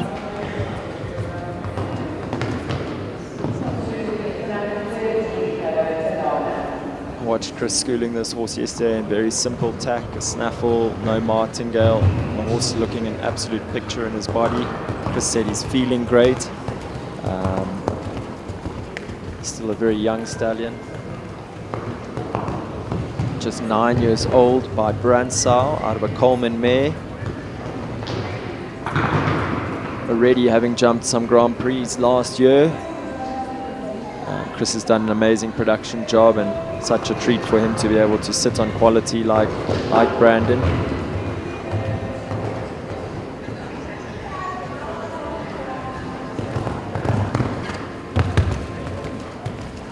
Never really asked Chris if he has a favorite out of all the horses that he rides, but I'm pretty sure that this would be near the top of the list.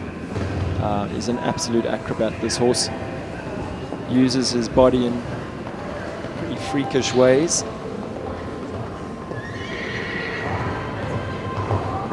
And just loves his job.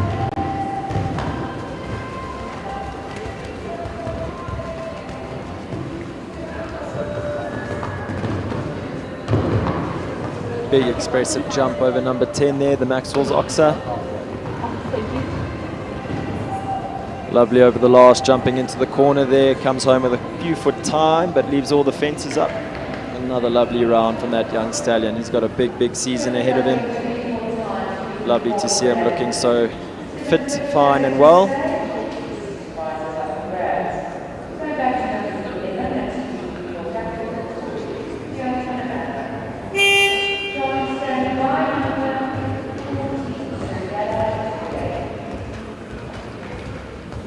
Leona van der Merwe goes next, riding number 11, 334 Capital Katori for the 334 Sport Horse Stud. This horse won some unbelievably quick classes last year. In fact, I'm pretty sure I've never seen horses go that quick on South African soil before in my life.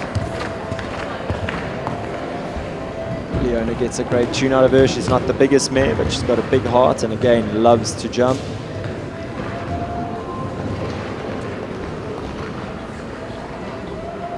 Going to be very exciting to see what she produces for the 334 Sport Horse Stud in their breeding program.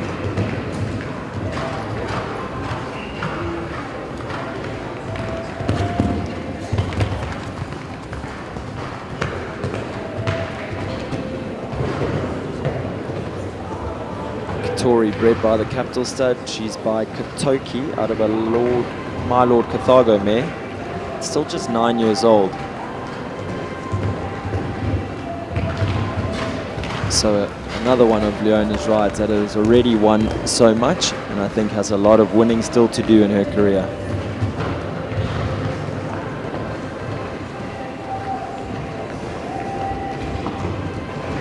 Easy as you like, clears all the jumps and comes home in a time of 78.35, putting her into pole position as it stands. So 13 having started, our top three as it stands: Leona van der Merwe, 334 Capital Katori in the lead, 78.35. Second place, Oliver Bishop, Gaucho de Emma, 79.41. And in third place at the moment, Oripo de Emma, Lorette Knowles Taylor, 81.55. So very fitting that our three clear rounds so far are all on the podium. From one young exciting mare to another on track now. We have Calaho Talana and Jean Corba. Talana, 9-year-old mare by Tulano van het Riethoff, out of an Argentinus mare. Another mare that has already won so much in her career. Jean gets a fantastic tune out of this horse. Always quick, always competitive. And as you can see, always pulling Jean to the fence.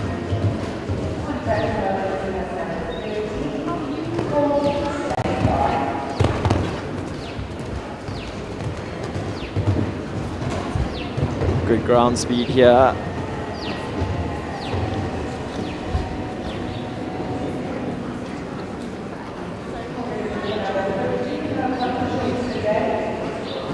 Jean stays moving around to the 3-3-4 double. Making sure she gets the inside turn here, inside the radium fence. Her time is quick. Big press at the Oxa there, number 10. leaves the last up. I think we've got a bit of a gremlin in our timing system though. It's looking like they say she's come home in a time of 27 seconds. That would be very impressive. But let's look what that final result is going to be. She was quick. She definitely was quick. We're just waiting for the officials to give us that final time. 78.80, good enough to go into second. So just behind Leona van der Merwe on 78.35. Jean puts herself onto the podium as it stands.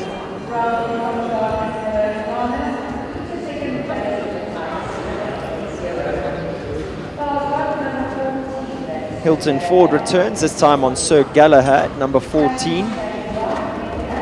Riding for owner Renee Ford. Hilton's already made his way around this track once. He knows what's expected and how to get inside that time allowed.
Showing good technique there through the double, just 2 from home.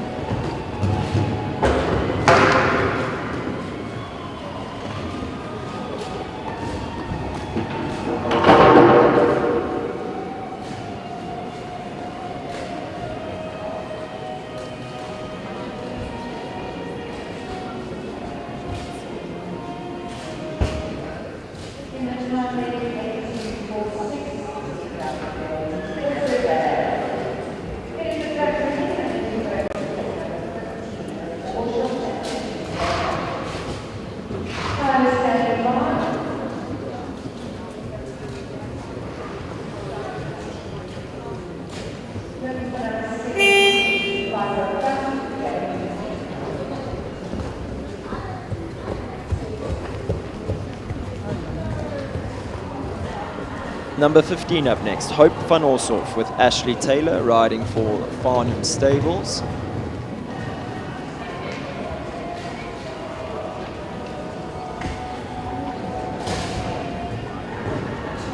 Spoke about Oliver Neal earlier being a progeny of 2 South African champions.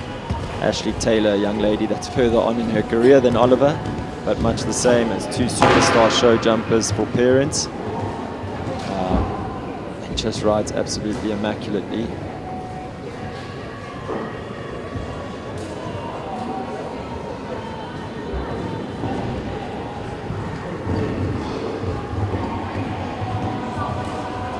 She was part of the South African young rider team that was victorious last year. Hosted Portugal and Ireland.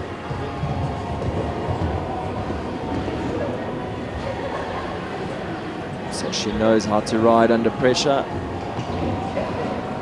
Ashley's just started varsity a few weeks ago at Vega and really enjoying it.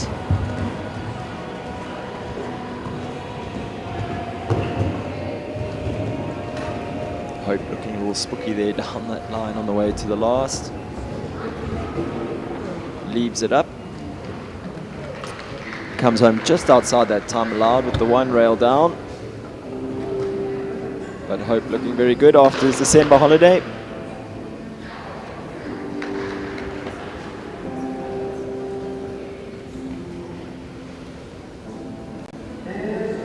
Kayla Nordia returns now for her second trip around this 135 A2 competition. This time she brings in number 16, Capital Hope.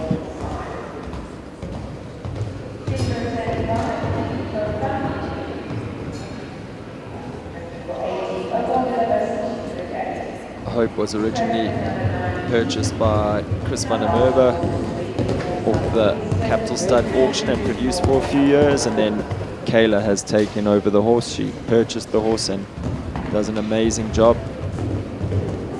with Hope.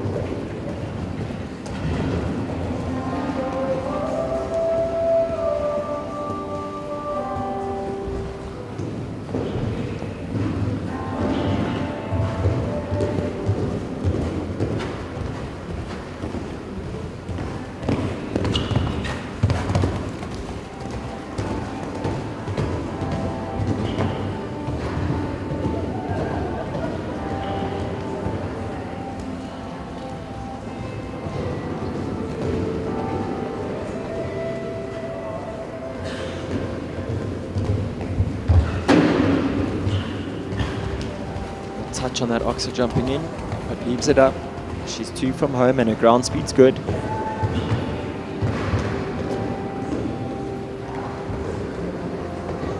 Balances for the 10, leaves it up, comes home clear, 77.94, putting her into the lead. So our clear round percentage sitting at 29% with 17 having started. Just 4 riders left to go. Our top 3 as it stands: Capital Hope, Kayla Nordia in first. 334 Capital Katori, Leona van der Merwe in second place. And in third place at the moment, rounding out our podium, Calaho Talana and Jean Corba. Number 17 on track now, Fee 5 Fo Fum. Jethro Bauer riding for owner Shane Watkins.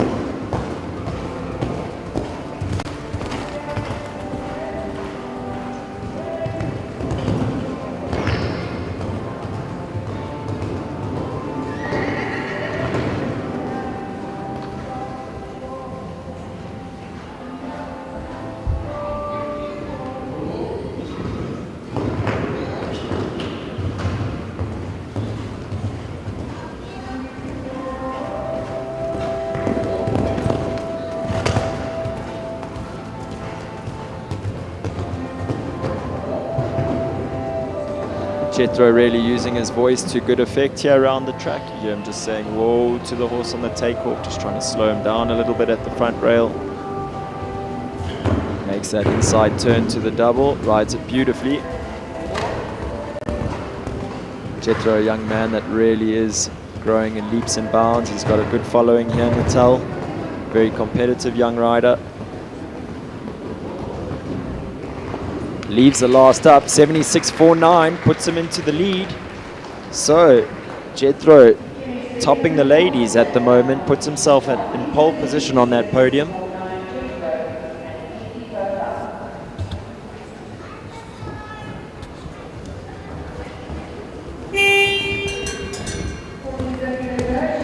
Old stablemate of Jethro's up next, Courtney Webber.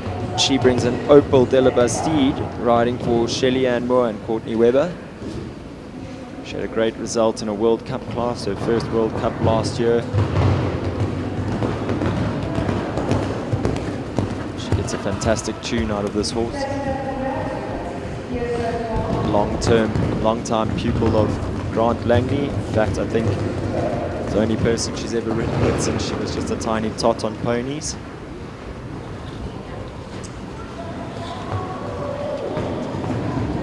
See, she's always smooth, always effective, always forward. I mentioned earlier about Grant and his young ladies that he says their ponytails must be horizontal if they're going fast enough. She's one of them.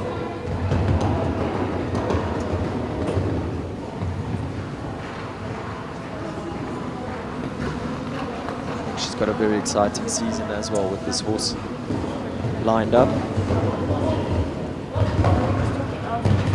She's just really grateful to be at the top of the sport, enjoying every moment and enjoying being there with a horse that she has such a good relationship with. I know owner Shelly Ann Moore just as excited for this pair. Leaves the last up. Comes home clear in a time of 78.47, just off the podium at the moment in 4th place. Nice outing for that horse here on day 1.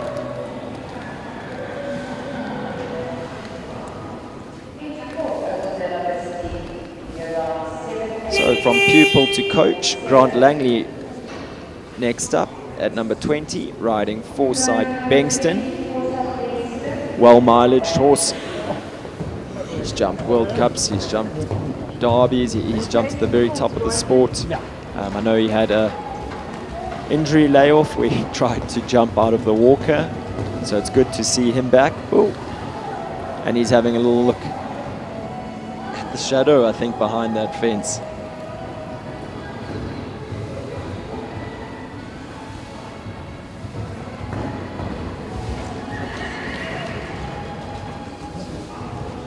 Looks like his eyes are pricked now. Ears are pricked now, sorry. Yeah.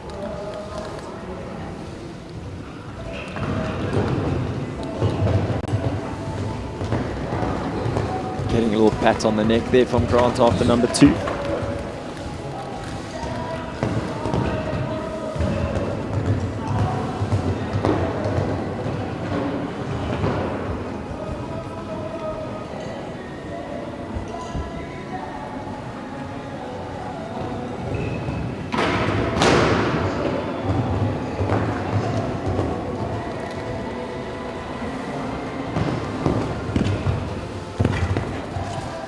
Big expressive jump over the radium oxa here on the short side by the judges box.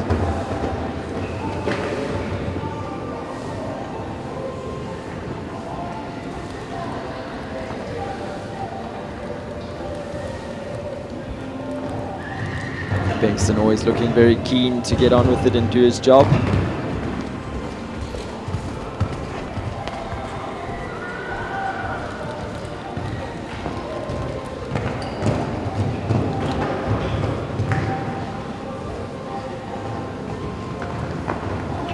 To the last, leaves it up.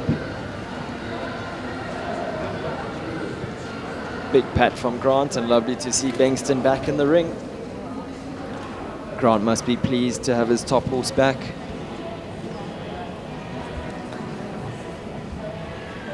So with 20 having started, just 1 to go. Clear round percentage rate sitting at 35% at the moment. Our podium as it stands: Jethro Bauer, Fee 5 Fo Fum, sitting in pole position, 76.49. Kayla Nordia, Capital Hope, sitting in second, 77.94.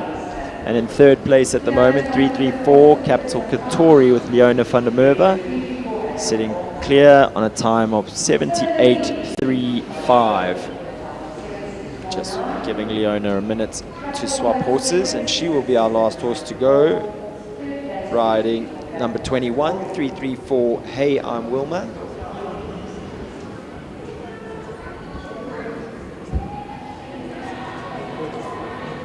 Wilma had an emphatic victory at Maple Ridge, World Cup win last year.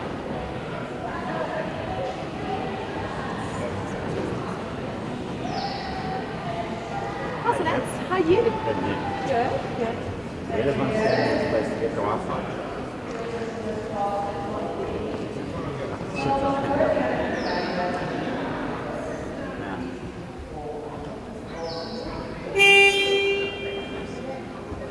So last horse to go in this class, 334, Hey, I'm Wilma.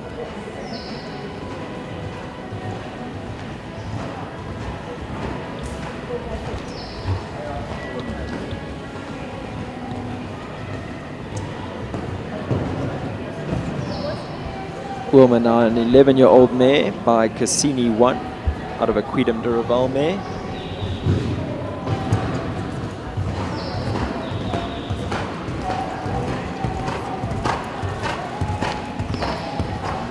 Another horse that we'll see during the season this year competing at the very top of our sport.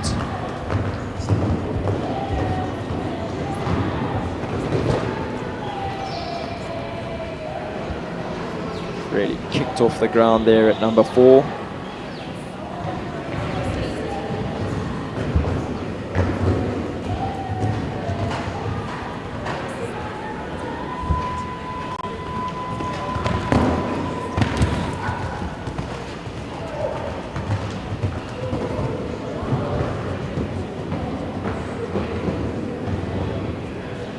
showing good care there at the vertical at number 8.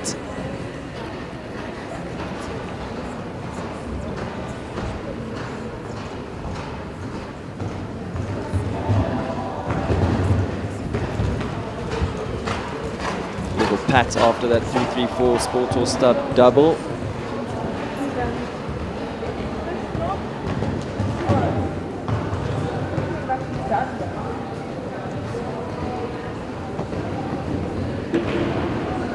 Little rub at the last, but leaves it up.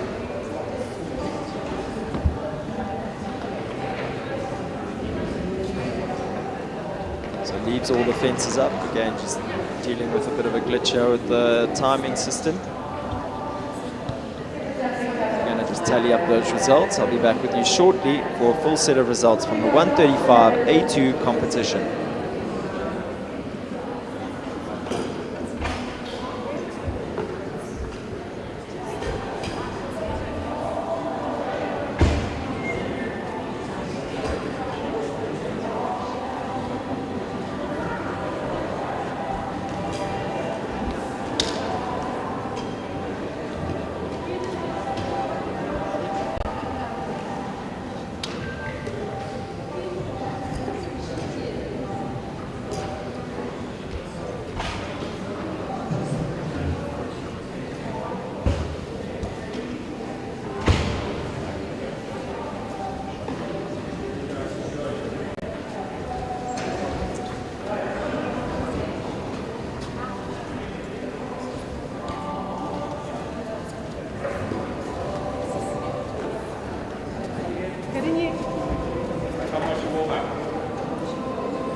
So Jethro Bauer and Fee5 Fo Fum taking the win in this 135A2 competition.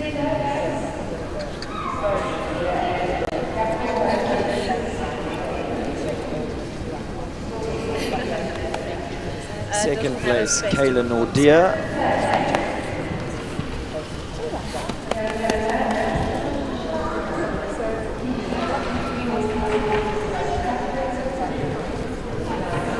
Third place, Leona van der Merwe riding 334 Capital Katori. Fourth place, Courtney Weber riding Opel Delabastide.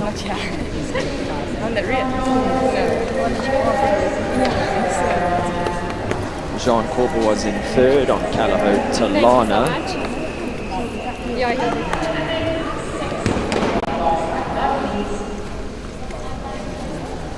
Sorry, fifth place, Jean Corber and Calaho Talana. And sixth place, Oliver Bishop and Gaucho de Emma. Thank you.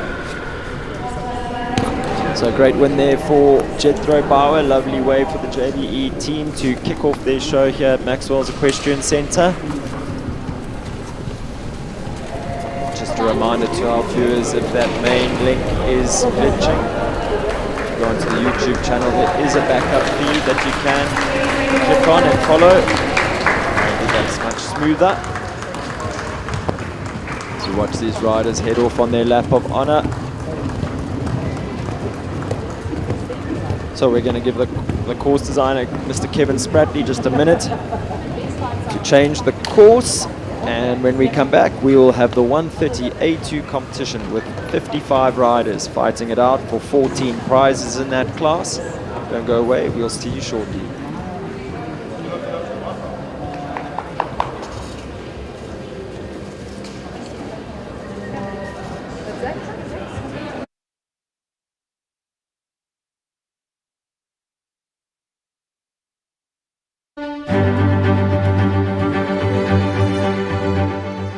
My name is Gavin Triggle. I'm the founder and owner of the 334 Stud. It is a well-researched fact that a mare contributes 60 to 70% of the attributes of the foal. It has also been noted that it takes generations of breeding to exceptional, proven stallions to breed a Grand Prix horse if one starts with an average mare. Therefore, at 334, we breed from an unrivaled group of selected performance-tested mares that have competed at Grand Prix and World Cup level. Our minimum criteria is that a mare must have at least been successful at 1.40 m level. By doing so, we significantly improve our chances of producing a horse of at least the quality of the dam. We improve our chances of producing a sound horse, as the dam needed to be sound to compete at the highest level. And lastly, we have the luxury of mating the mare with a stallion that complements her conformation and her performance traits, which would have been impossible had we not seen the mare compete. By meticulous attention to detail of the breeding, growth and development of our future champions, under the watchful eye of our world-class team, I am sure we can provide you with a horse to fulfill your show jumping dreams and aspirations.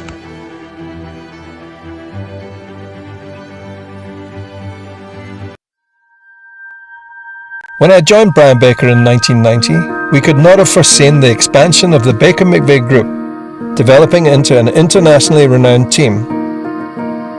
We have broadened our horizons with more than 50 vets worldwide. What makes us different?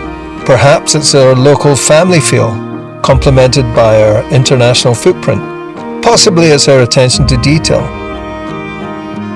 You can bring us your lame, ill and poorly performing horses and be assured of our utmost attention and individualized care. But critically and essentially, we feel our aspirational philosophy towards prevention rather than cure is at the core of our creed. Our genuine wish is to make an enduring difference in the well-being of our equine patients. For contented, happy patients make for delighted, happy owners. For life.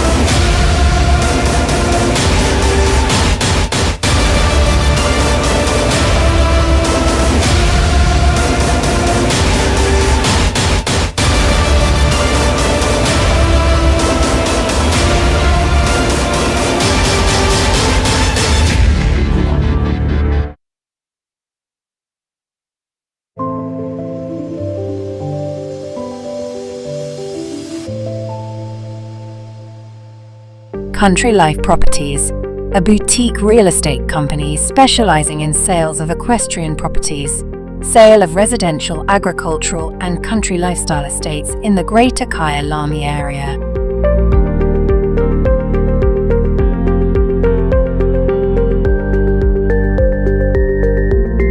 With years of experience in promoting the country lifestyle, Country Life Properties is proud to be affiliated with the Kyalami Equestrian Park.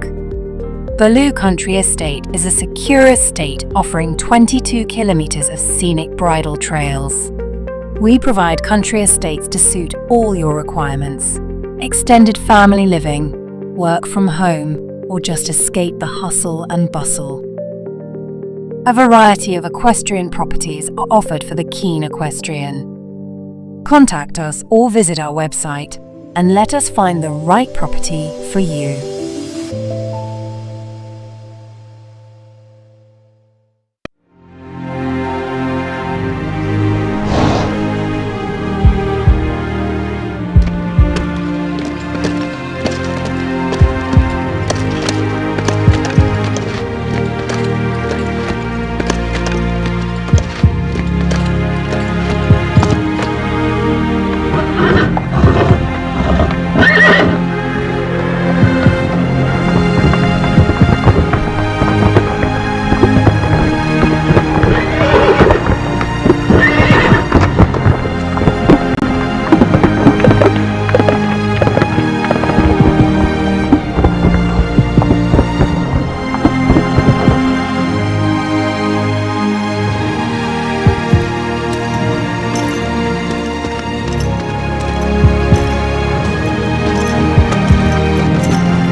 Your passion is our passion at Midfeeds and Tack and Togs. Where we lead, others follow.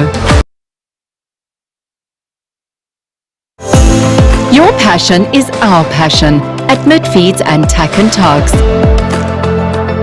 Where we lead, others follow.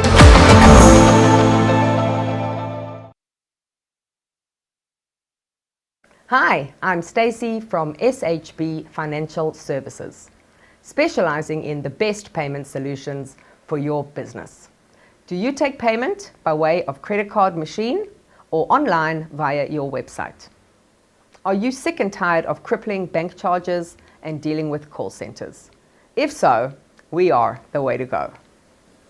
We offer a guaranteed reduction of your current credit card rates, affording your business a substantial saving.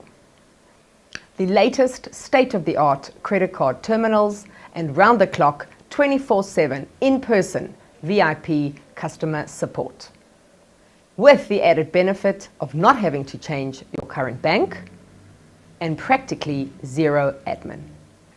We have thousands of happy clients who have made the switch.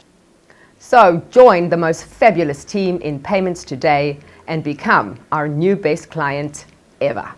Give us a call now.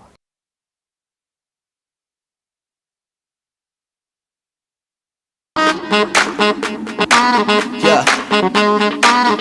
Bet you're wondering what it is. Bet you're asking how. Come on. Check this out.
But you know what? Well, I just have these phones.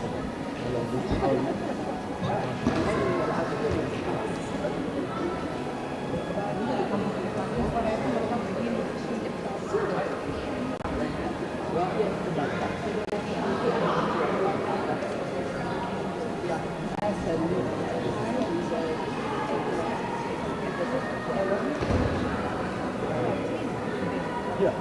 So do you know I'm getting over and then she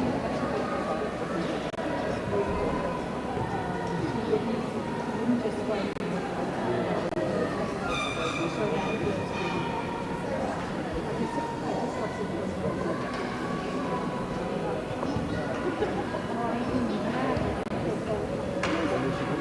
How was 135, yeah? You won.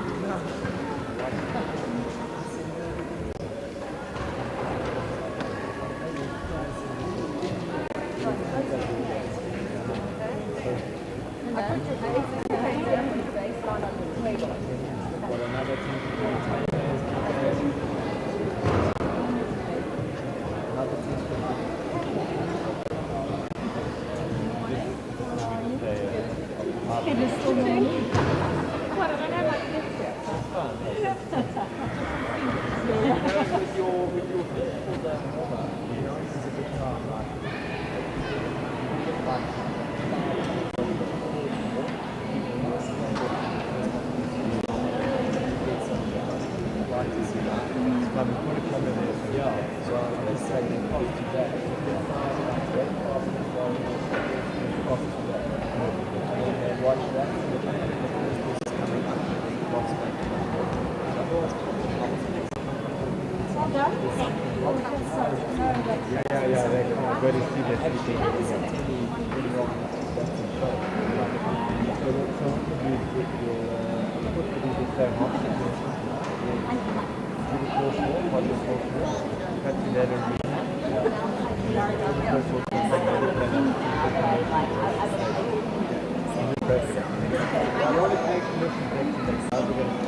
least like anybody else does for 6 months. You don't.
Welcome back, viewers, to the 130 A2 competition. Chris van der Merwe making his way in to kick off this class of some 55 riders. He brings in number 1, 334 Bakure, riding for the 334 Sport Horse Stud.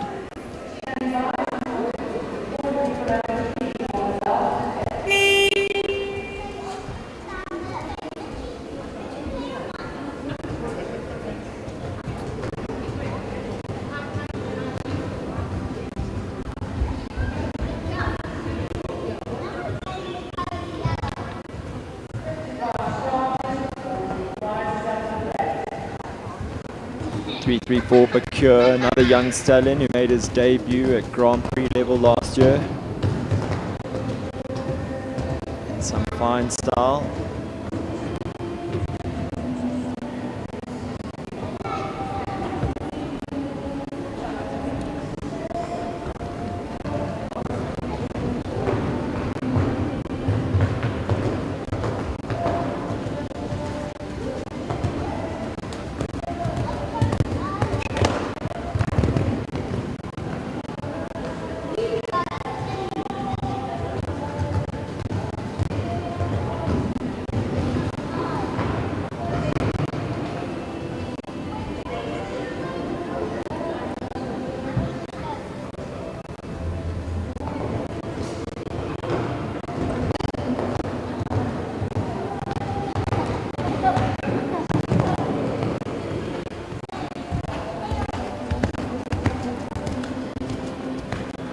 Is a integral part of the 334 Sport Horse Stud breeding program. You can see why. Offers all the attributes that you would want of a show jumper: rideability, technique, scope, good mind for such a young horse. Again, another horse that's got a big season ahead of him. Easy as you like. Leaves all the fences up, comes home in a time of 87.49, so not under that time of 81 seconds, which is the time allowed. Lovely outing for that horse here today. Yeah, which one? Good to see him back from the breeding season, looking so fit and well. Leona van der Merwe up next. She brings in 334 Sport Horse Studs entry. Number 2, Matilda 334. Interesting piece of information for our viewers at home. So you'll notice that all the horses that Govert has purchased will have the 334 prefix in front of their name, and then all the horses that they've bred will have the 334 stud name behind the horse's name.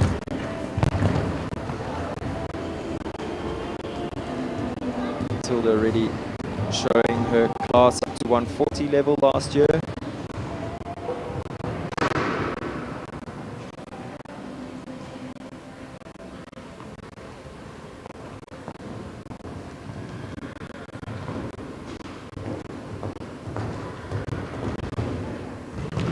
Matilda is by Maestro van der Bishop, part of a Raphael mare, and she's 8 years old. I remember watching her in her very first show at Burlington, Kyalami. She's been special right from the very start.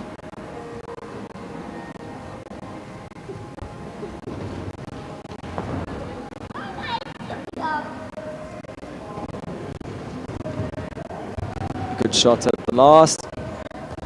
Neat little change through the finish to conclude their outing here today.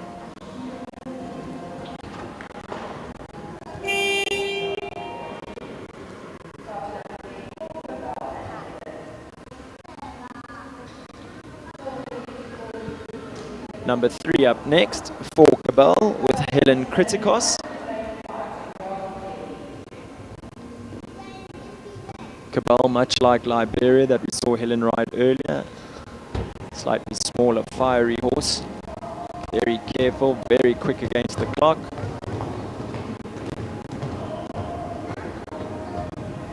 It's a slightly stepping 7 there from 1 to 2. Cabal getting there easily. Will cluck off the turn by Helen there to the Epol Oxer at number 3. Sure. Classic technique over the Radium Oxer here at number 4.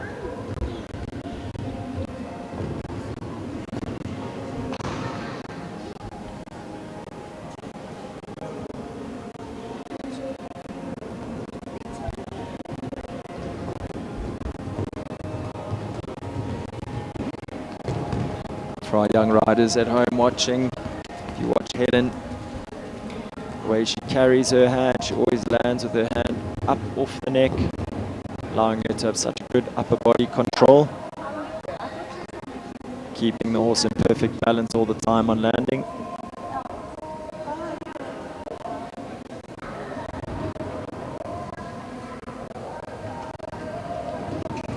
Nice and forward to the last. Comes home clear in a time of 72.05. So that's our trailblazers so far. Clear around 72.05. That'll be the time that the rest of our riders will be looking to hunt down. Lorette Knowles-Taylor goes next, riding for owner Brett Latimer. She brings in number 4, Oxford Cobain. Talking about small, fiery, quick and careful. Describes Oxford Cobain perfectly as well. He's 10-year-old by Consuelo out of a Gloops Cup mare. And he's got lots of spunk. Just like Lorette likes them.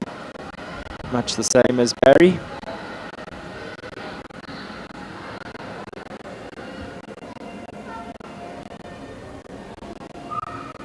I think the officials are possibly going to adjust the time allowed.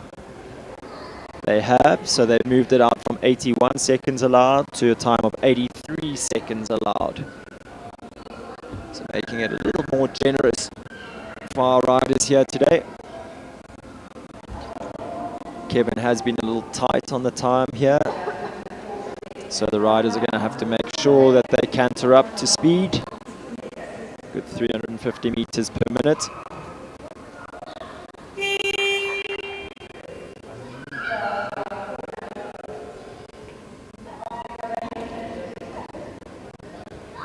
So there we have it, Bell. Lorette Knowles-Taylor riding Oxford Cobain for Brett Latimer. You can see Lorette rides in a slightly light seat. He's got a very bouncy, very fiery canter.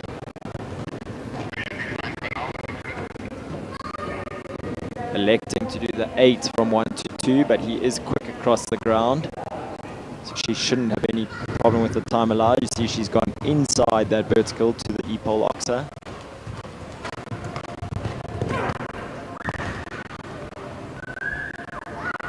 Using her voice for a bit of encouragement at the Radium Oxer. Backs up beautifully in that double at number 5.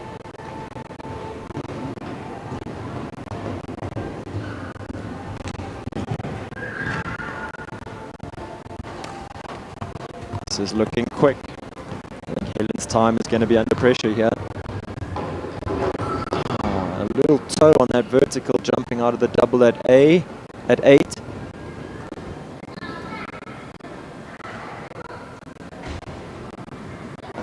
Let's watch the time though.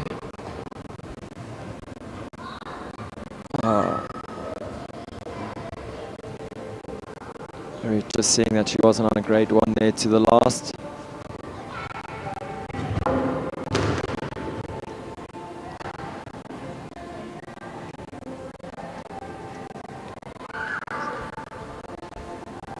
So it was looking good to take the lead there. They were definitely up on the time, but just coming a little unstuck towards the end. That horse would definitely have a win in him this show, I'm sure.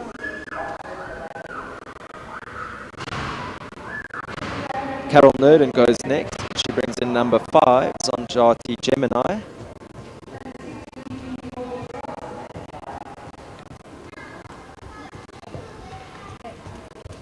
This horse had a fantastic win here in November. I remember sitting interviewing Carol, and she spoke about how this horse has just been destined to be her ride. I think she produced him, sold him on, and then she's ended up buying him back.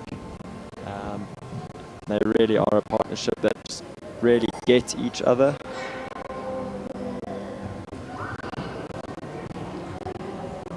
Gemini, 15-year-old gelding now. He's by Consuelo out of a Saliname.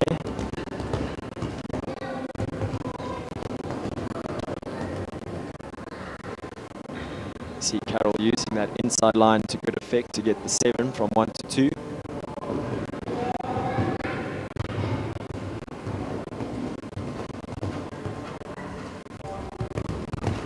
Good shot off the turn at number 4.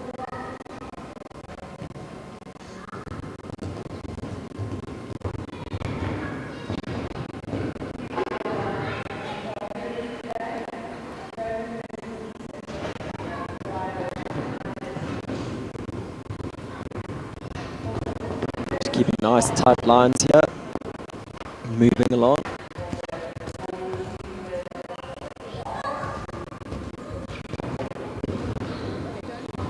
These are double verticals up.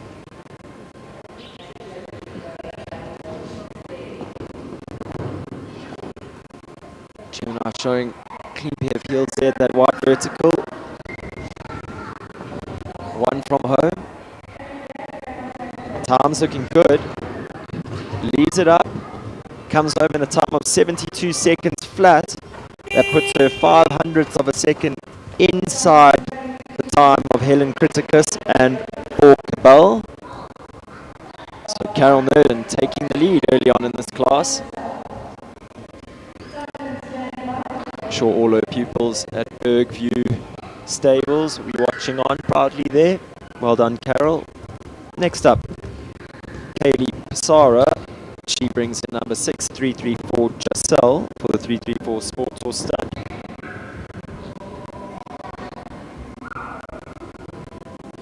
Giselle is a 9-year-old mare by Cassell, out of a Queen de Reval mare.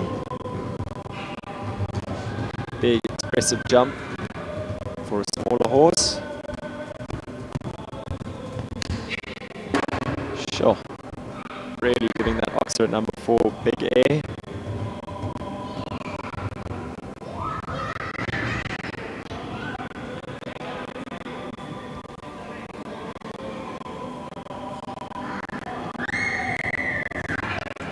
Kaylee and her husband and Sarah have recently made the move down to Gowrie from Johannesburg. I think both loving it. So I guess you could say that they are locals.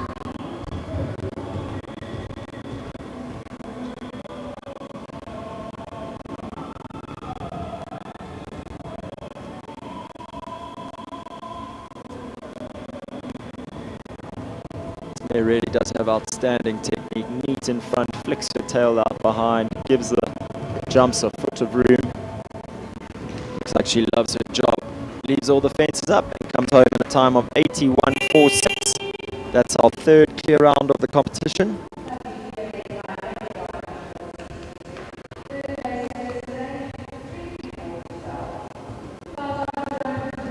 Number 7 up next, Jonathan Clark, and he brings in the back on track entry, back on track Kazanzi for owner Linda Ellerine.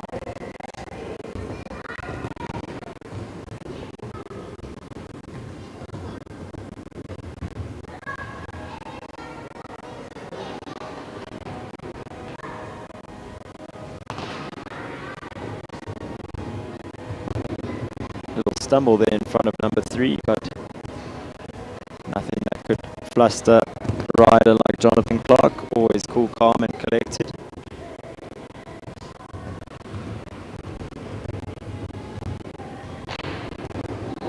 That double is definitely riding a little bit short. We've seen a few of the horses have to jump in and back themselves up to jump out.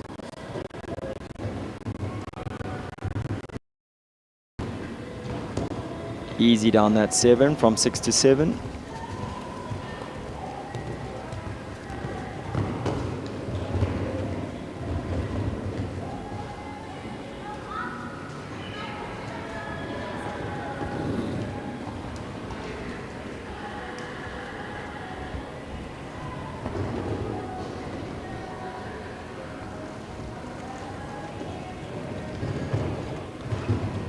Clears the last. So just the one rail, falling victim to a little bit of his own scope there, Kazan. Jumping a very nice relaxed round. Looking more and more like Jonathan's getting the right feel out of that horse.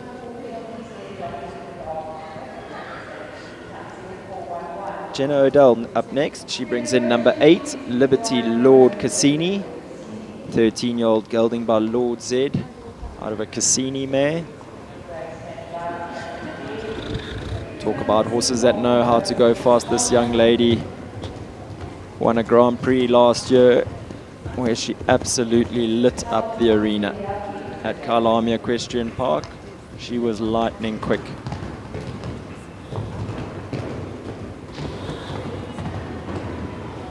And I think this horse has had a little bit of time off.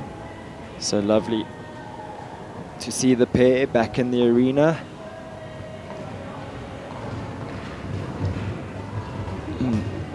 And Lord Cassini doing what he loves best.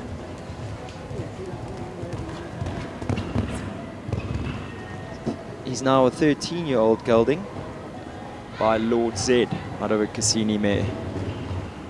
One of our favorite stallions, Lord Z.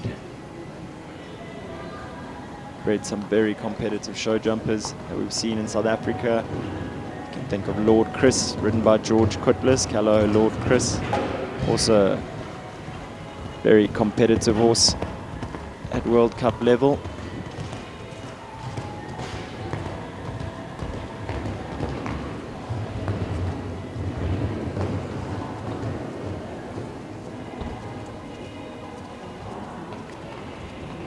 Lord Cassini looking a little bit on his bicycle here today. Jenna having to do a lot of work keeping him together, making sure he doesn't run through the turns too much.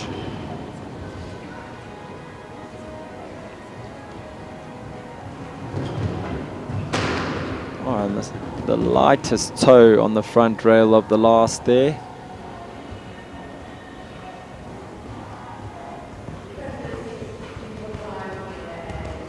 Comes home with just the one rail down, but 2 for time in a time of 84.90. Number 9 up next, iFarmer LJ's Captain Bear. Rainer Korber in the saddle for Team iFarmer.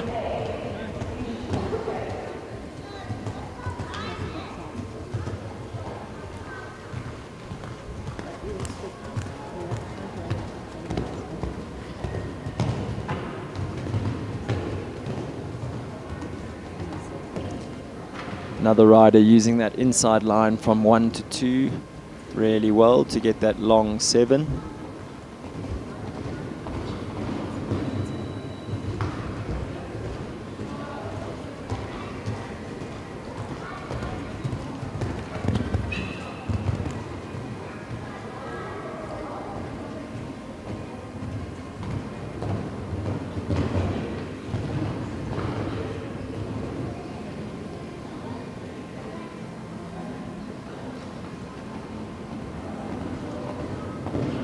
LJ's Captain Bear showing good care there through the double.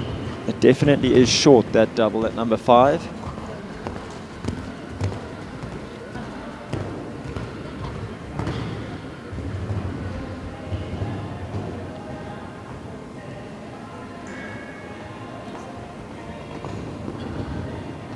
This would not be a normal or a regular ride for Ray. It would be a horse that he'd be sitting on for a client, I think, for Stuart Barker. Just giving it an easy trip around this track. I don't know if Stuart's coming down to the show later on in the week. I haven't seen him here as yet, but I did see all his horses here, so just a nice trip round for LJ's Captain Bear. Good clear round, puts him into 3rd place as it stands in a time of 78.12.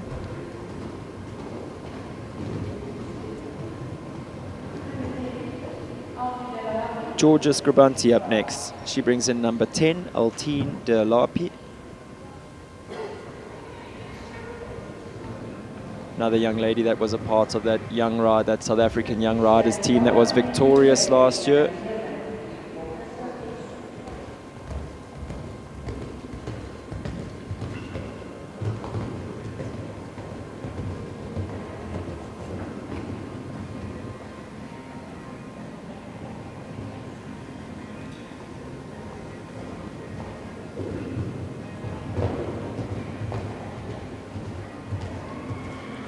Georgie is another product of the Langley Equestrian setup. She rides absolutely beautifully, has great feel, great balance. Her parents, Dino and Shelley, I think more avid supporters of the equestrian sport of show jumping. You have to look far and wide to find. They are absolutely mad about the horses. And have been massive supporters of both their daughters in their show jumping careers.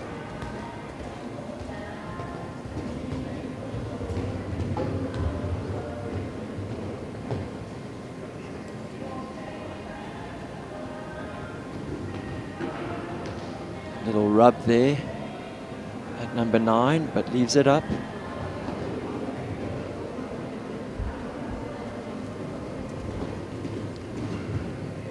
Clears the last, comes home at a time of 77.26, good enough to go into 3rd place at the moment.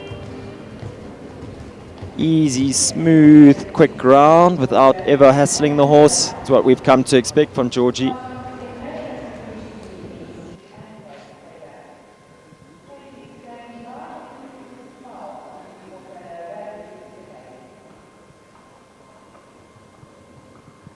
Barry Taylor up next, and he brings in number 10A, Caprice DBHZ for owner Sean Neal.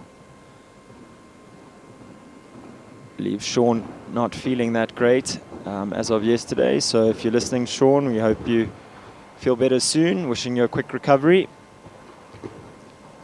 Barry just showing his class here. I think he sat on this horse for the first time yesterday.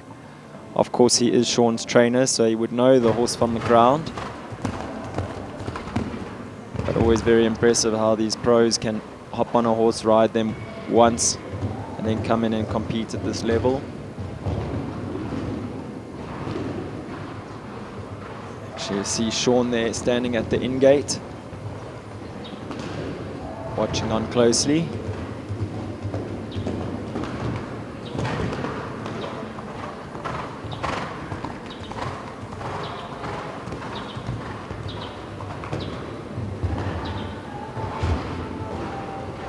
Barry's taking the inside line there to number 9. Leaves it up. Sean shaking his head a little. And wife Catherine Neal shouting for Barry to carry on. Leaves it up. 73.19. Good enough to go into 3rd place at the moment. Young Barry Taylor on a horse that he doesn't know so well. Great job there. Have to say, not quite as smooth as what Sean would have done, Barry. But nice try. Number 11 up next, 334 Christo S and Aisling Triggle riding for the 334 Sport Horse Stud. Toto, as he's more affectionately known. Just a show jumping athlete through and through. Aisling gets the very best out of this horse. Always says that he reminds her a lot of her previous World Cup horse, Hatsi.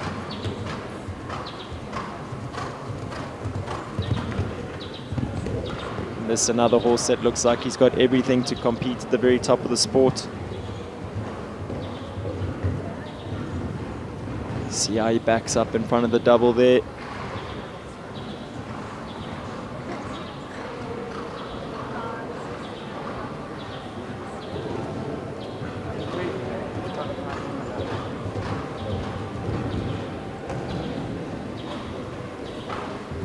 Aisling's body control looking on point here in this 130 A2 competition.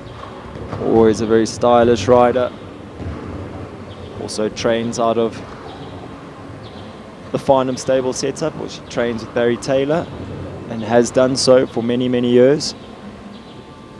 Oh, Toto having a little kick up in the corner. Doesn't fluster A's at all. Leaves the last up. Lovely round. Comes home clean for jumping, a few for time. A lovely day here. Great outing for A's on day one of this Maxwell's Equestrian Centre show.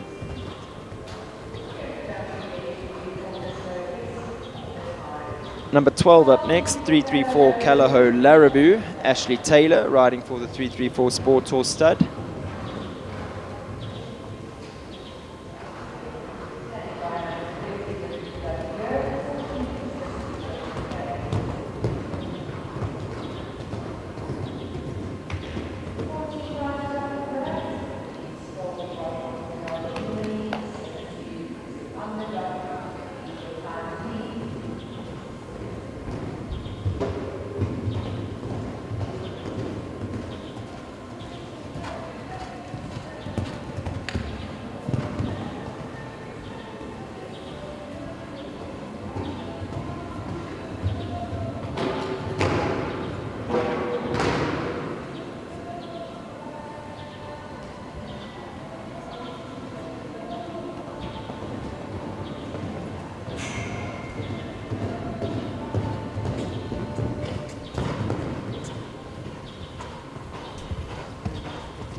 Lovely clear round there from Catherine Neal and Callao Freedom. Time of 69.42 going into the lead. Great round there by Kath. Both kids clucking from the side here for her to go faster. Sorry for the break in commentary. viewers. It's just busy doing my day job. Luckily from tomorrow we'll have Brendan McNiven here in commentary as well. So there'll be plenty to be said. Kim Williamson up next. She brings in Callao Karina.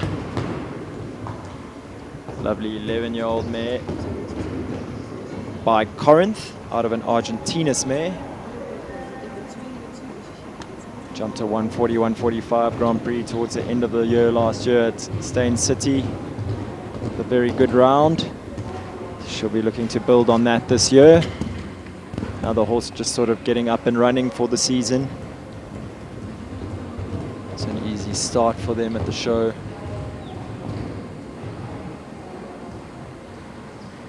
Kim doing a good job to help the horse there in that short double at number 5.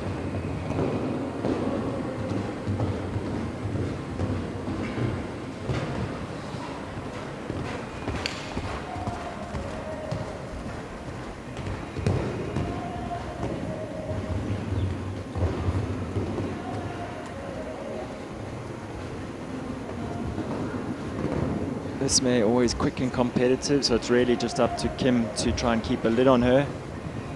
Keep her relaxed and balanced, not let her get ahead of herself. Great shot at the last, comes home clear in a time of 72.96. Good enough to go into 5th place at this part of the class.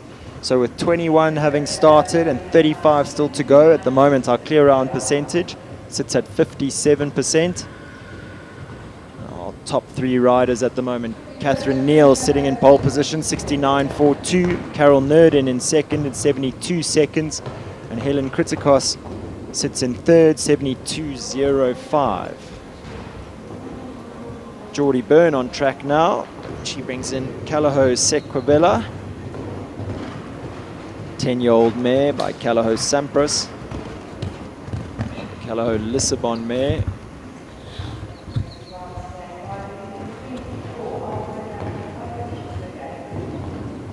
This pair had a fantastic season last year. Really looking to build on that. Jump a little bit more consistently at the top level. See this mare goes in very simple tack, a snaffle, no martingale, cross noseband. Watching Geordie in the warm-up a little bit now. She does a fantastic job at just giving this horse all the confidence. She's careful and quick, and she just allows her to canter up to all the fences. As we see there at the last, good shot. It's another clear round, 70.71. Good enough for 2nd place at the moment. Just a second off that time of Catherine Neal and Callao Freedom of 69.42.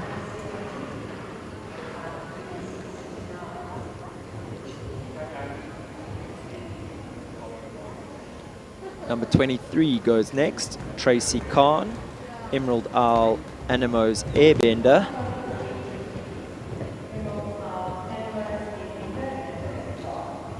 This mare is by Always One, out of Emerald Isle Sandor. Everyone will always remember that striking Sandor that Tracy competed on and was so successful on at the top of the sport.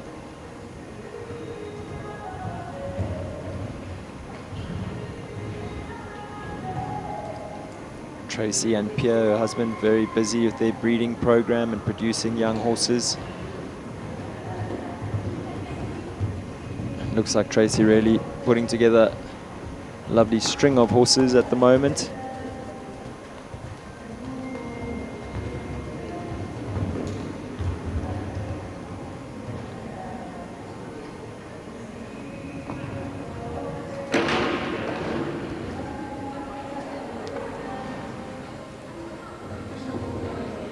Kevin's been quite wily about that vertical that he's placed at number 9 right near the gate, pointing into the corner, and the advertising boards on the side there can be quite a distraction for the horses. Yet the horses have really jumped it well. I've been surprised. I thought it would take more victims.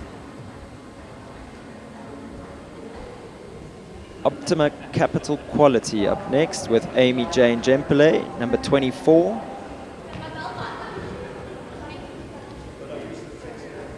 Quality, a lovely 8-year-old gelding by Zorocco Blue VDL out of a staccato mare.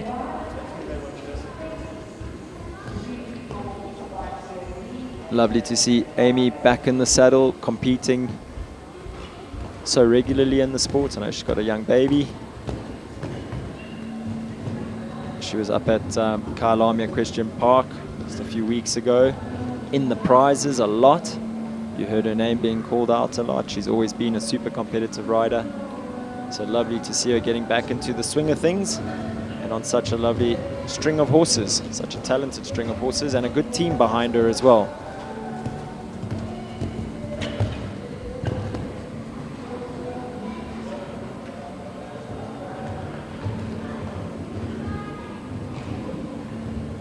I know Claire Harms and Chad Cunningham are instrumental in getting Amy and her horses to the shows correctly prepared.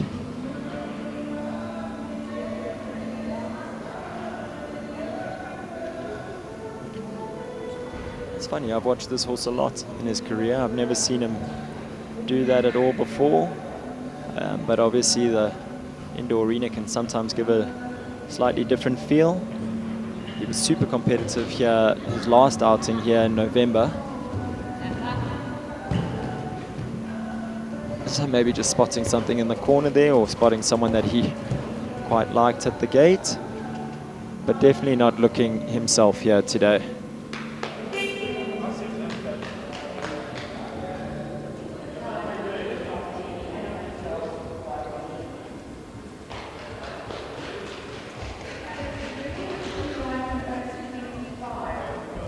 Alexandra Wexer Snow up next. She brings in number 25, Moon Zapper, the very, very quick Moon Zapper.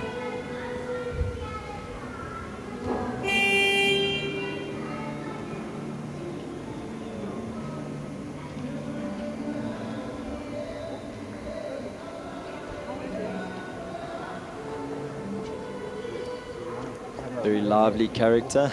Alexandra does a great job at just keeping him relaxed enough for him to keep his mind on the job.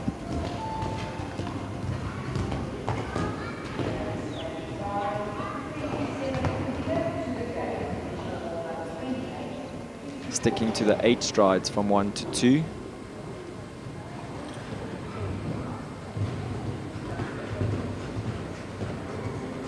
A little bit fussy with his mouth there on the way around to number 3, but it looks like he's settling into it now.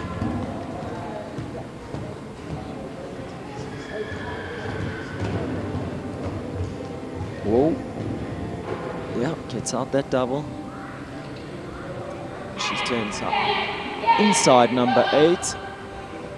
Uses her voice to good effect to get the horse to keep cantering away from the gate.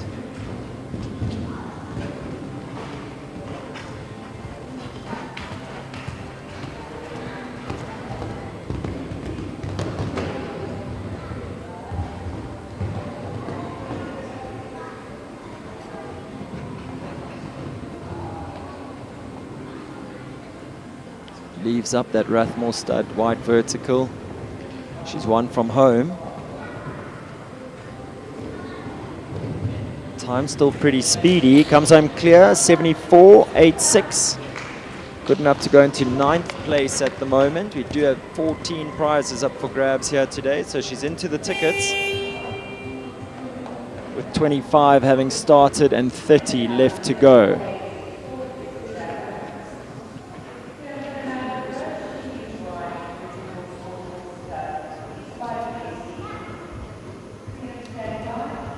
Number 26 up next, Leona van der Merwe returns for the 334 Sport Horse stud. This time bringing in 334, Kiss by Tees Z.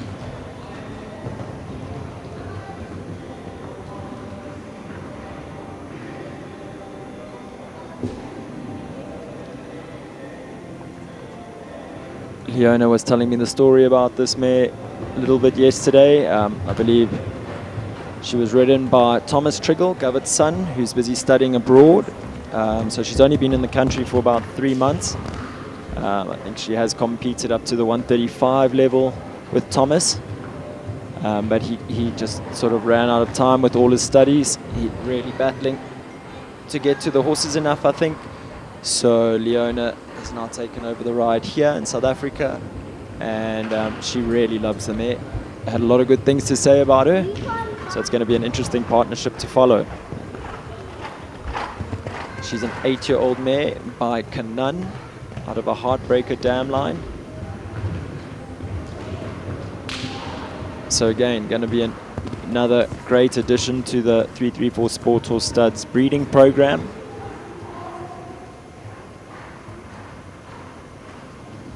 Leona always so smooth and organized through those little turnbacks.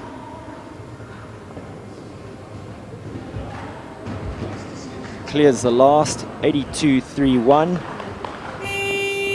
Well judged round, just inside that time allowed of 83 seconds.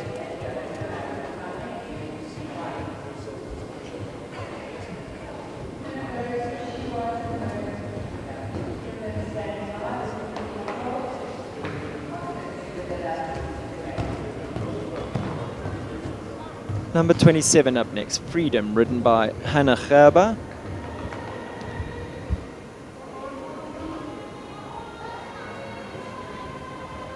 Freedom, a horse that was originally brought into the country, I think, by Jade Hook. And Hannah has recently acquired.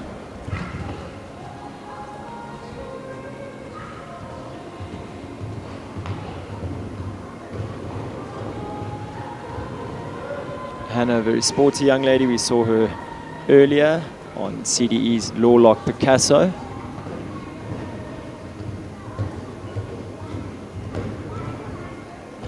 Sure, big jump over that ox at number 7.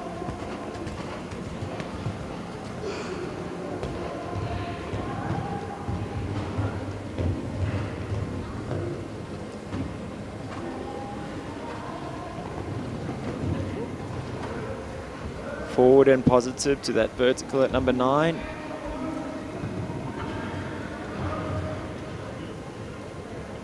Here Barry Taylor willing her on from the side. Comes home clear, a time of 73.71.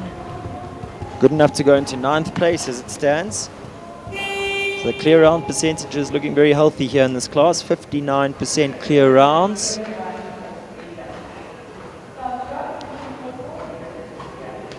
Carolyn de Prix up next, riding 334 Pearl for the 334 Sport Horse Stud.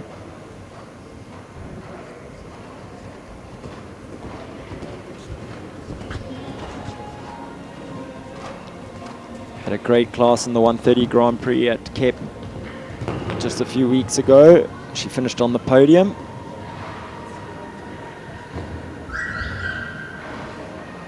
So this mare showing that she's starting her season off in some fine form.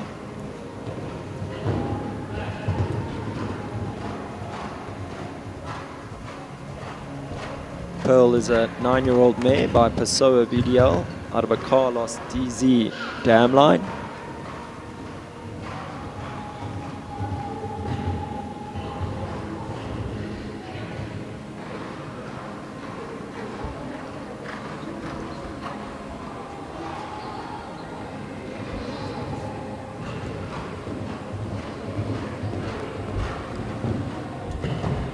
Carolyn based up with the 334 team in Joburg at the moment, in Johannesburg and Kyalami. She's really enjoying her tuition under Ray Korber.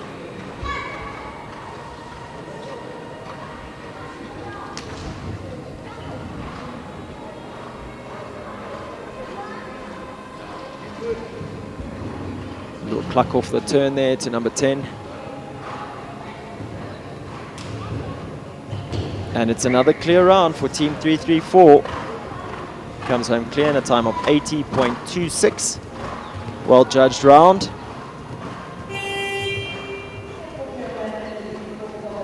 Don't know if our viewers saw that on screen.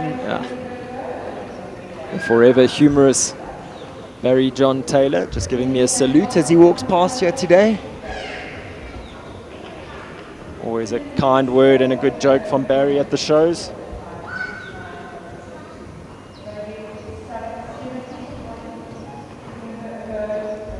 So Barry goes next. He brings in Oxford Super Deluxe, number 29. Again, riding for owner Brett Latimer.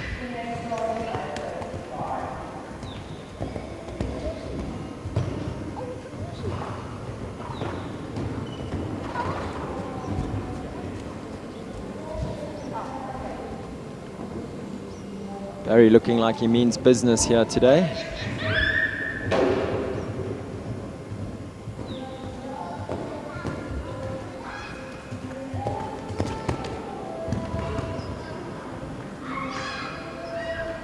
This horse has a really big, extravagant jump.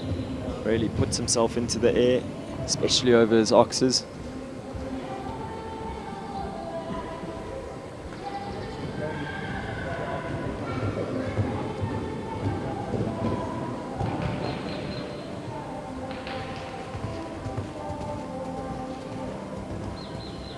See Barry rides in that very forward, light seat, always quick against the clock, always in great balance with the horses, giving them every opportunity to use their bodies to their best over the fences. He really is one of the greatest that we've ever seen here in South Africa, if not the greatest. Call him the godfather of South African show jumping, and you can see just why. Comes home clear in a time of 70.43. Good enough to go just behind pupil Catherine Neal. He moves into second place. So as it stands, our top three, Catherine Neal holding on to pole position, 69.42. Barry Taylor moves into second place, 70.43. And lying in third place at the moment, Geordie Byrne, in a time of 70.71.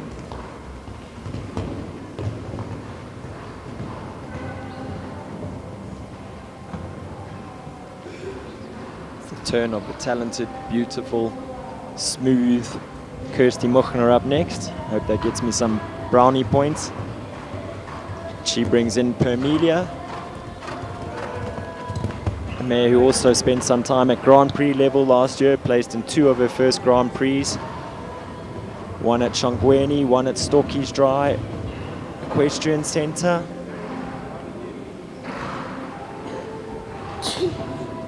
Looking like she's starting her season on the right foot. Kirsty does an amazing job with this young mare. She's not so young anymore. Horse bred by Grant and Carla Langley down at Forsyth Stud, Langley Equestrian Centre.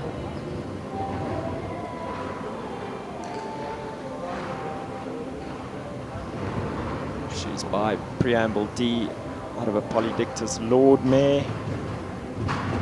And she's a super talent. Comes home clear in a time of 70.37. Good enough to pip Barry and go into second place. Smooth and easy as you like. Great round there from Kirsty and Permelia. I might add that I am the owner, so I do have a slight bias.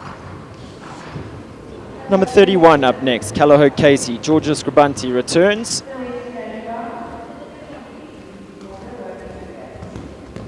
She had a lovely round on Ultime earlier. She's a super competitive young rider. Saw her dad coming earlier. Dino came just to have a little check on the times here on our timing equipment. So I'm sure he was thinking about just how quick she's going to need to go to get herself into the prizes here today.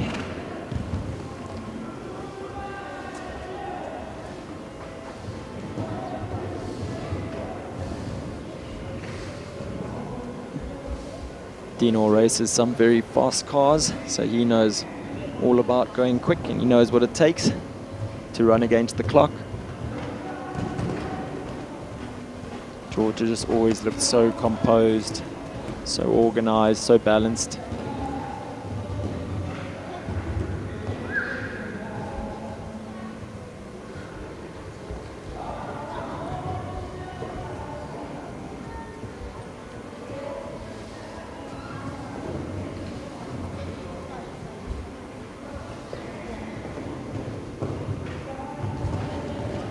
Good time.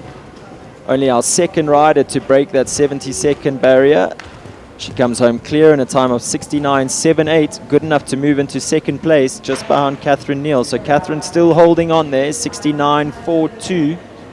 Great round from Georgie there.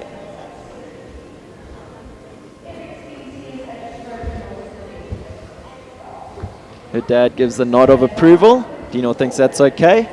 He'll be used to those sort of splits between riders or times with the racing. Always quick and close like that. There you go. He says just the wrong side of the split. Number 32 up next. Epic Skin CSH Trojan Horse. Celeste Gibbons in the saddle.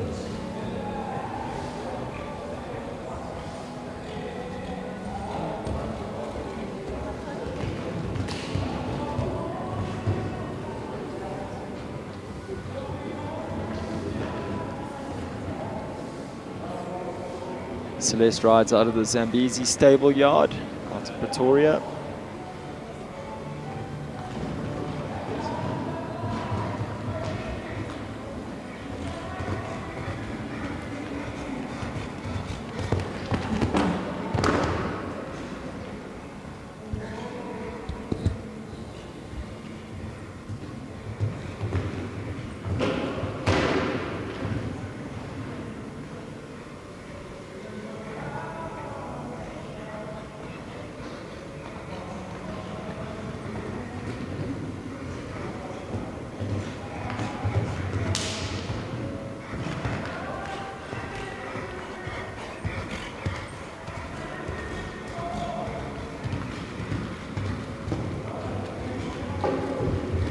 Uses her voice to good effect there in the double at 8 A and B.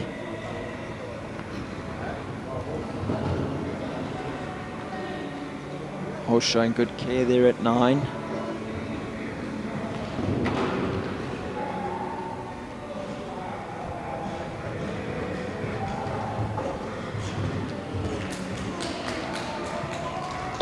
So just the 2 early rails in a row at 4 and 5, and then settling into a really nice round. I think that also gained a lot of confidence from that round. Set him up nicely for the rest of the show. So I spoke earlier about one of Brendan McNiven's favourites, Finale U, 334 Finale U. This horse would definitely rate at the top of the rankings for one of my favourites, Lorona. 334 Lorona. She comes in at number 33. Chris van der Merwe in the saddle for the 334 Sports Horse Stud.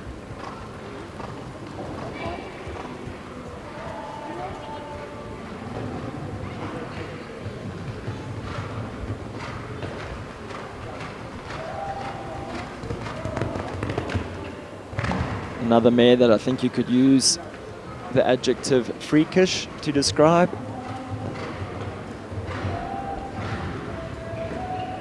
Lots of blood, lots of keenness to get to the jump and do her job, and then has scope and care to match.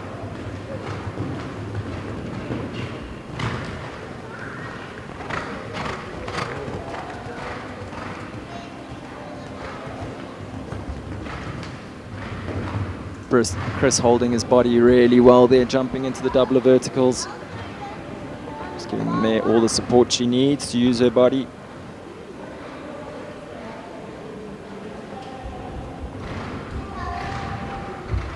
Like a little rubber band over that vertical at number 10.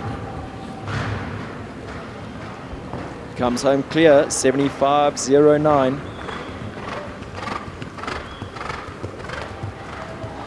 Lovely way for that mare to start her show season. Oh,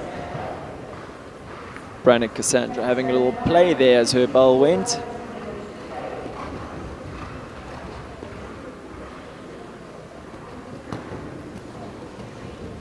There you go, Heather's found first gear and they're off.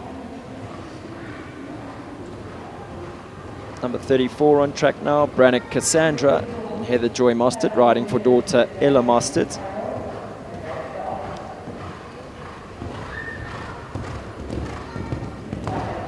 Lovely daughter of Consuelo out of a Randall Z mare. big expressive back end that she uses over the fence and sometimes in between the fences as well. Very neat line there from Heather 2 to 3. You see Cassandra's having a little play and a kick up at the back of number 3.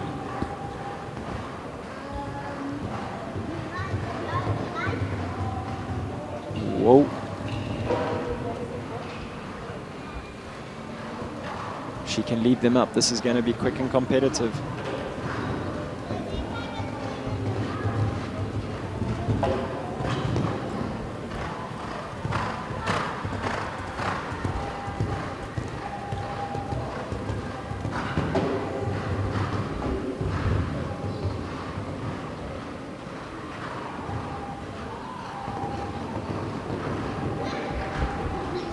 Gives the horse good room at number 9.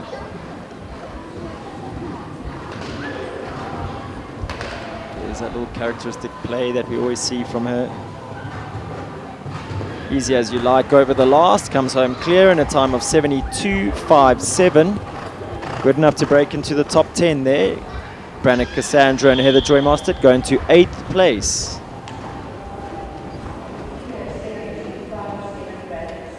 So from one very speedy customer to another. Number 35 up next, Rivendell Zoid, Jackie Cochran in the saddle. Jackie riding out of the Corba Equestrian setup. Coached by her good friend and trainer, Raina Corba.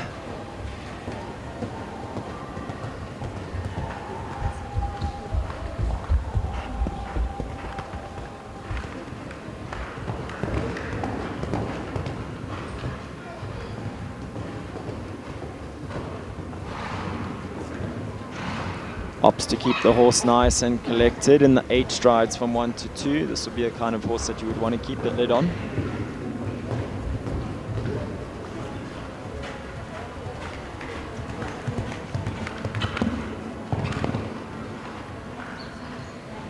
Rivendell Zoid, a very fiery type, bred by the Rivendell stud. She's by Rivendell Chancellor out of a Lorino mare. We've seen a few horses have that front rail of the double at number 5. I think the rider's just being mindful that that distance is a little short inside, so they're not trying to, or they're trying not to let the horses go on a big open ride to the vertical, jumping in.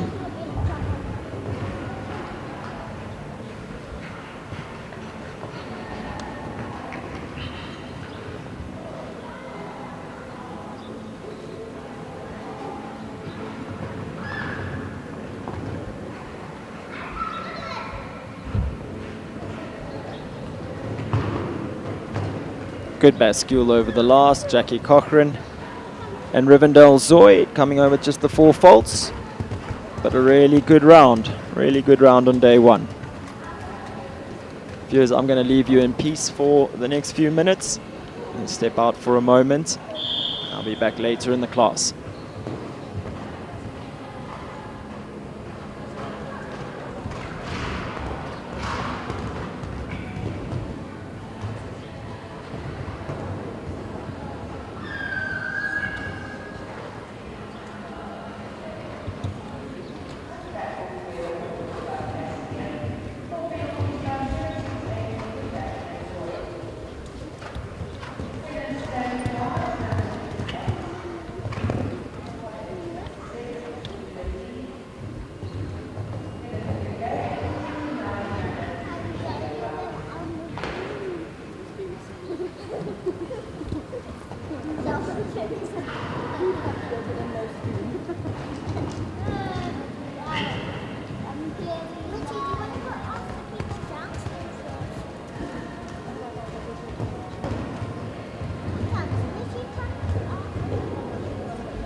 open line and horses are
George.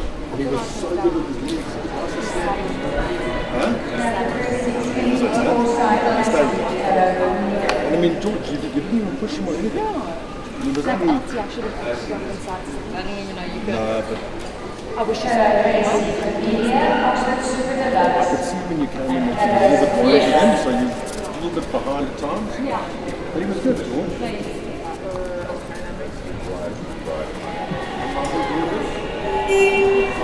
She was so good.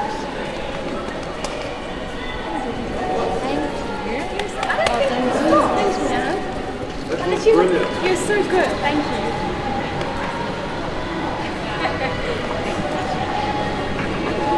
Well done, Pa. So good. Of course. And I was so worried before you started, because I could see him starting to get worked up and I was like, oh. But that's why I feel like You are very tall for Cassidy. Take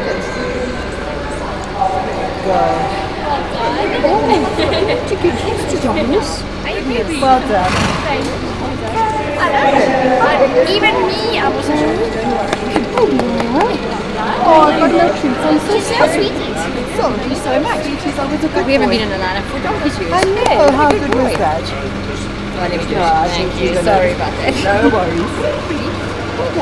Thank you so much. Congratulations. You guys were flying like the wind. Thank you.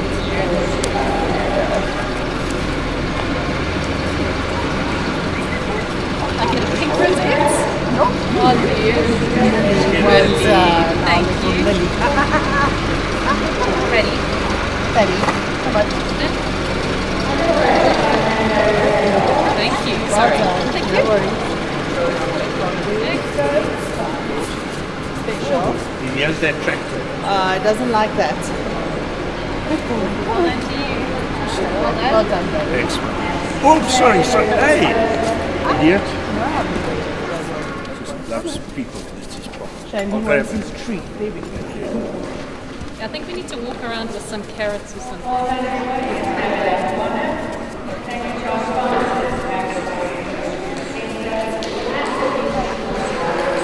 Very first of all this last year. Oh,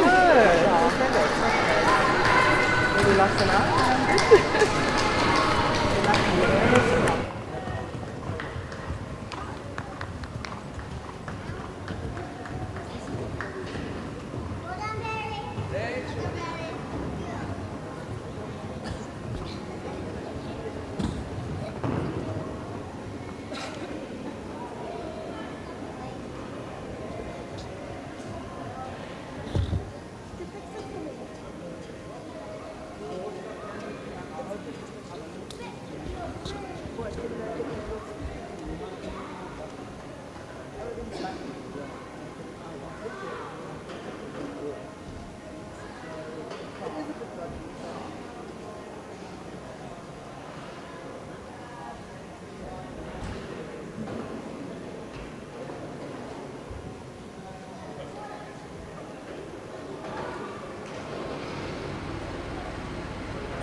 My name is Gava Triggle. I'm the founder and owner of the 334 Stud.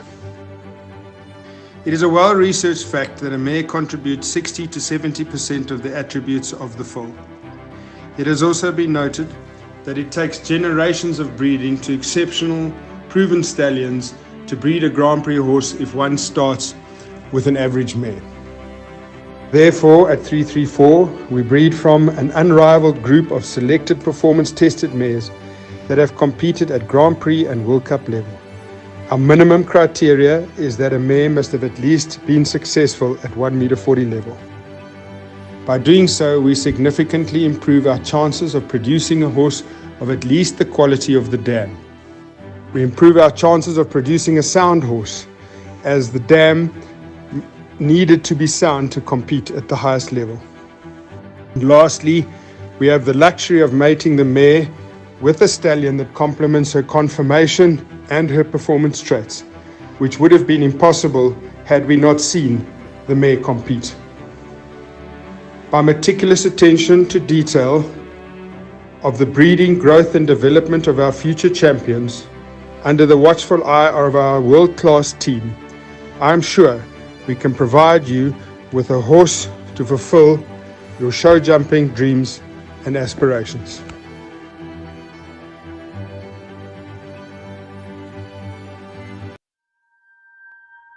When I joined Brian Baker in 1990, we could not have foreseen the expansion of the Baker McVeigh Group, developing into an internationally renowned team. We have broadened our horizons with more than 50 vets worldwide. What makes us different? Perhaps it's our local family feel, complemented by our international footprint. Possibly it's our attention to detail. You can bring us your lame, ill and poorly performing horses and be assured of our utmost attention and individualised care. But critically and essentially, we feel our aspirational philosophy towards prevention rather than cure is at the core of our creed. Our genuine wish is to make an enduring difference in the well-being of our equine patients. For contented, happy patients make for delighted, happy owners for life.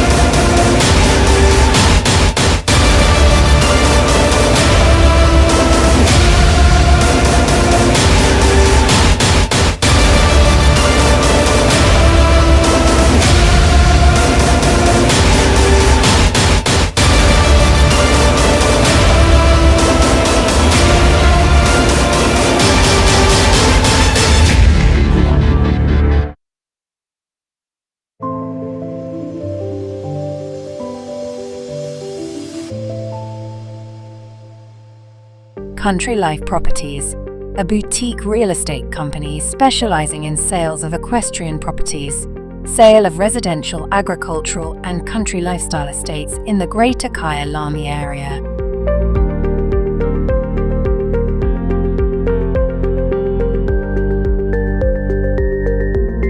With years of experience in promoting the country lifestyle, Country Life Properties is proud to be affiliated with the Kyalami Equestrian Park. Baloo Country Estate is a secure estate offering 22 kilometers of scenic bridle trails. We provide country estates to suit all your requirements: extended family living, work from home, or just escape the hustle and bustle. A variety of equestrian properties are offered for the keen equestrian. Contact us or visit our website and let us find the right property for you.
Welcome to the world of mid-feeds and tack and togs.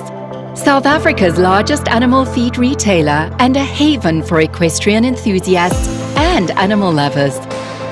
Friendly and knowledgeable staff are at your service. We pride ourselves in offering a vast range of premium products that we know and trust. Your passion is our passion at Midfeeds and Tack and Togs. Where we lead, others follow.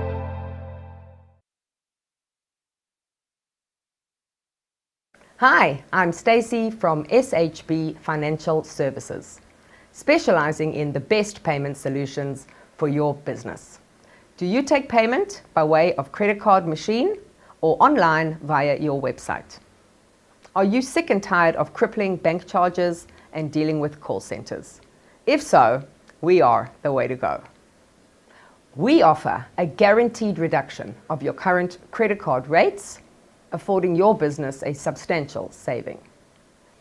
The latest state-of-the-art credit card terminals and round-the-clock 24/7 in-person VIP customer support, with the added benefit of not having to change your current bank and practically zero admin. We have thousands of happy clients who have made the switch. So join the most fabulous team in payments today and become our new best client ever. Give us a call now.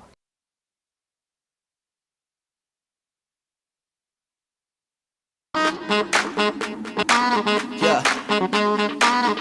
Bet you're wondering what it is.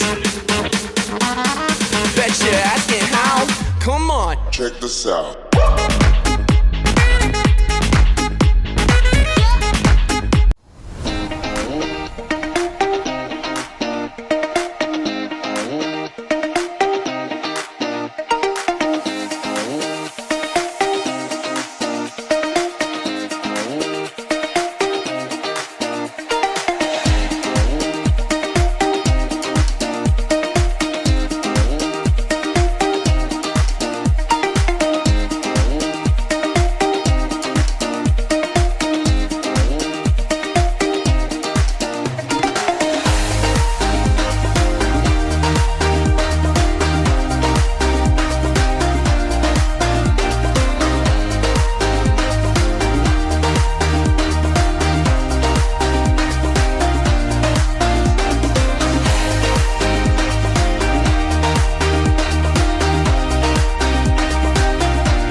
You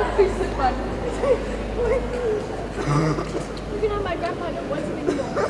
Hi, Bo. Who's the grandpa, guys?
not riding in this.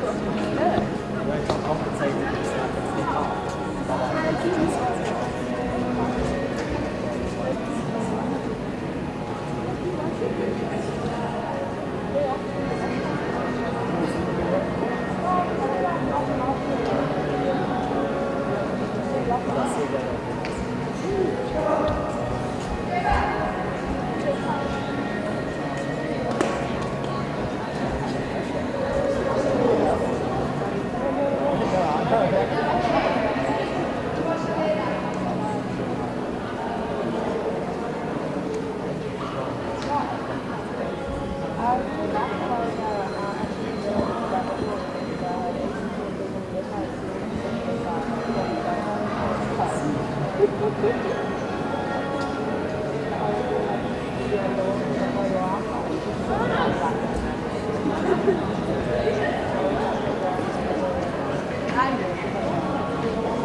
time.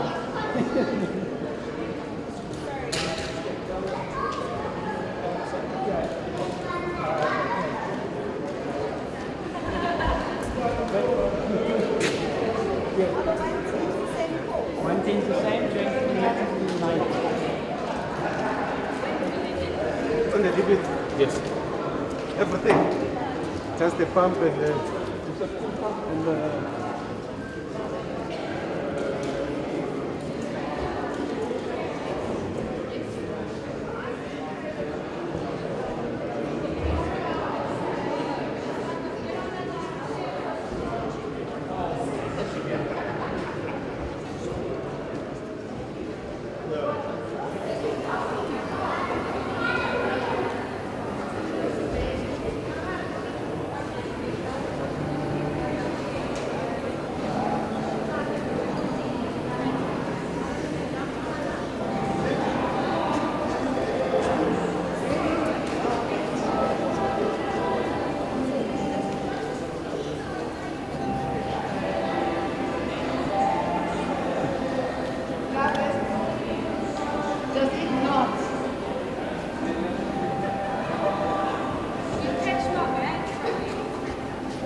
Back in action on your big horse, Sequoia Vela. Hey Stan, thanks so much. Really appreciate it. And yeah, it's good to be back in the ring and up here at Maxwell's in Mooi River.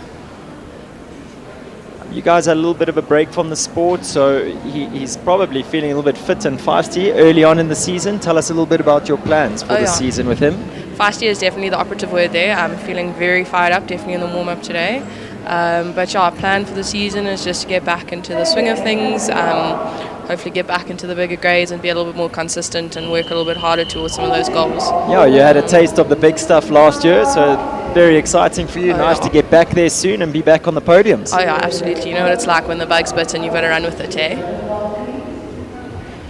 So, first horse up in this 128 A2 competition this afternoon, number 1, Optima Cabatola PS, ridden by Amy Jane Jempele. Being in a Talgil, you would know a little bit more about this horse than me, Geordie. Yeah, Amy's got quite a lovely string of horses that she's, a little bit of look there after jump number 1 with the photographer. I do know that this Capitola is a little bit of a more sensitive ride, and Amy's really taken her time in producing this horse.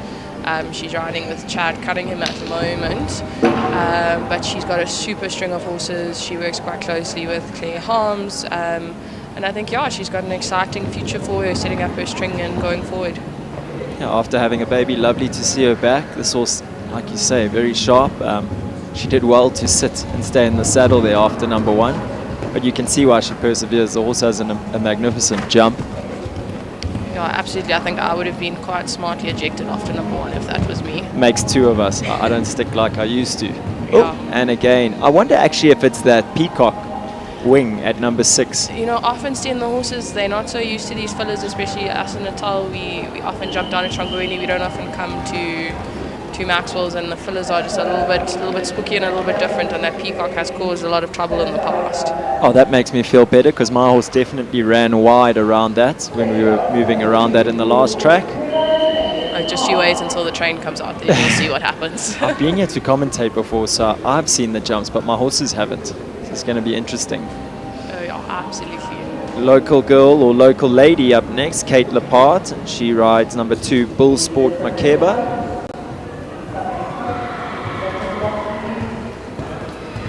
It's a really interesting horse. I know Pierre told me a story about purchased it in Namibia years ago. Yeah, that sounds about right. And the horse came down with, I think, I don't want to speak out of turn, but maybe had biliary, and then really battled it. So she's a little bit of an older mare. But I mean, Caitlin's really taken her time with her and being very cautious and careful. I mean, you can see she's riding a nice flowing round here, not going too crazy. Short, nice jump there over the 334 upright.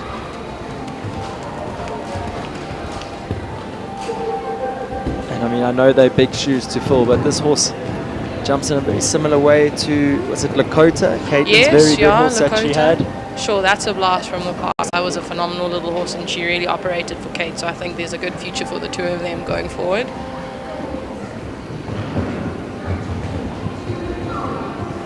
But I think she's definitely taking this round easy, going for the nice clear, nice and smooth, consistent at every jump, and looking really, really confident. We've seen that quite a bit with the horses today. A lot of people, it's early in the season, a lot of people just taking their time to let the horses get back into the swing of things, I think. I mean, even yourself, when I watched you around, I thought you were probably 3 gears underpaced compared to what you normally do. No, only slightly, Sten, but it's only some of us our first or second show for the year, so we're just taking it easy.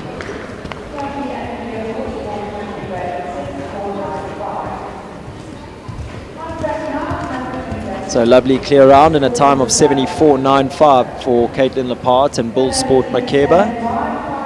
Chris van der Merwe comes in next. He brings in number 3, 334 Don Rato for the 334 Sports Horse Stud. If I'm not mistaken, Sten, this is quite a new ride for him. I haven't seen a lot of him in the ring. He was at Shangweni last weekend, if I'm not mistaken, and also another really exciting horse.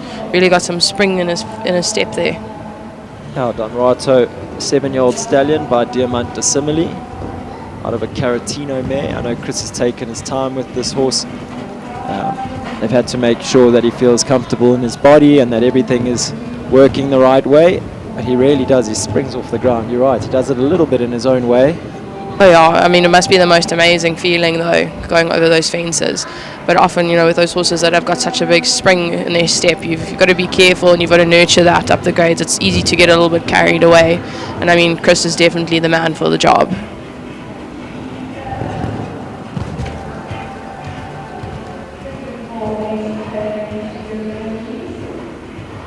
I think, like you say, Chris being the man for the job, he's always very diligent about his training. He sort of tailor makes a program for each horse that he rides, and he rides so many, and yet you see him doing different things with all different horses. That was a super lovely clear there in 79.01. And I think a really exciting horse for Chris for the future. So just the 4 for time. Time allowed 76 seconds. So I think course designer Kevin Spratley has been quite quite tight with the time. I mean, if you're riding a good competitive pace or tempo around the ring, they all seem to be getting inside the time. But the riders that are having more schooling rounds are all ending up with odd time faults here and there. Number 4 goes next, Calaho Latina, rider Amy Cave.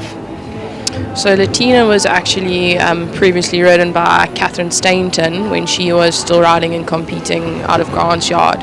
And Amy's just come off of ponies, and she's got Latina, and I'm sure you'll see Faith a little bit later. And I mean, well, she's really worked hard with these horses and just grown in her riding from a pony rider into a junior. And it's really, really lovely to watch her mature as a rider. I think you still train with Grant? Yes, yeah, still go down the hill to Shangweni every now and then to go and visit the Langley team. It's lovely to see how he's done so well at keeping all those good junior horses within the stable. You know, they get passed on from junior to junior as the juniors sort of outgrow them or go off to varsity or whatever the story is. It really then the next junior's there to take the place and take the ride. Yeah, and I mean, it just keeps the horses going, and the horses are all happy with their rides, and it's nice for the pony riders going on to juniors, because I mean, they go into juniors so confident and capable. You know, I mean, you can see here Amy's having a lovely round with Latina. She's quite a feisty little Lissabon mare, but she's done a really, really lovely job in getting her going and keeping her going as well. Another good clear round, 71.84. Good enough to go into first place at the moment, early on in this class.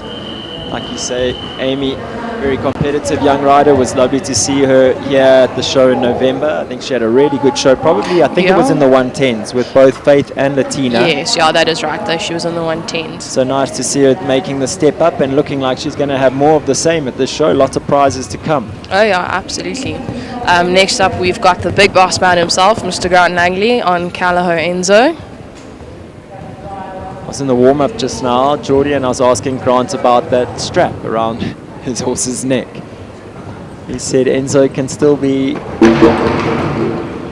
a little playful. We just saw him look up possibly to the in-gate there on the way to number 2. And I think, Stan, it's a little bit trappy there as well with those white poles. The horses can't quite focus on where they're going or what's going on. I mentioned it earlier on today with the advertising boards there behind as well. I think it's a bit of an optical illusion for them with those poles in front. Yeah, it definitely is. But, Enzo is also new to the 120s. He did his first 120 with Hilton Ford the other weekend. So I think this is also just a bit of a learning curve with him. Grant and his team have certainly taken his time, and I mean, yeah, he's a horse that's been produced carefully, and I think he just needs a bit of time to settle into the 120s.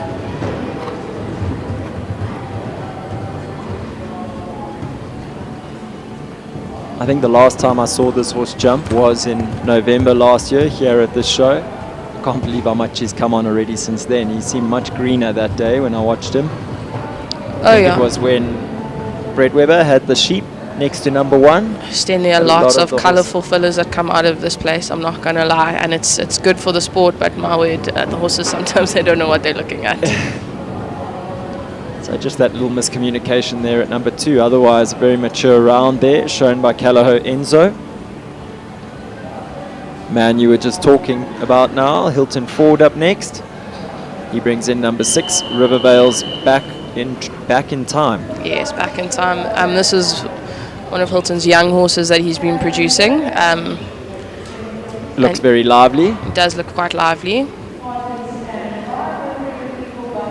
Bred by the Rivervale stud just down the road here across the freeway. Yeah, absolutely, with the Potes. They've got a beautiful property there next to Moon's Dam, and they've produced a number of really good horses over the years. I mean, Rivervale's Bon V is one that's come out of there. Bonus Point's another one. Really, he did well with Livy Garton, Hardy Kane. With everyone that rode. I think even Jason Slade, Bonus Point. Yeah, Jason Slade with Adam Jason Forbert. Slade. A real sort of schoolmaster type horse. Timo's definitely feeling a little bit lively today, and a little bit of a spring in his step. A little extra jump here and there.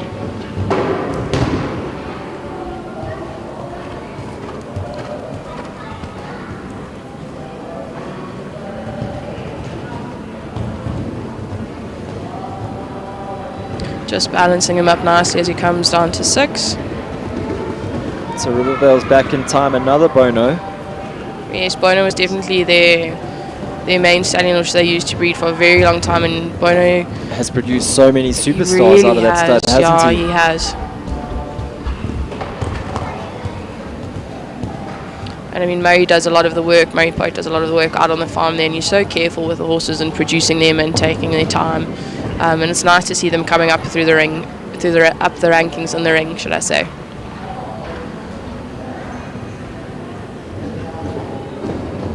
Finishing off really well. Yeah, I think after that little rub off there at number 4, it definitely finished off and settled a little bit more.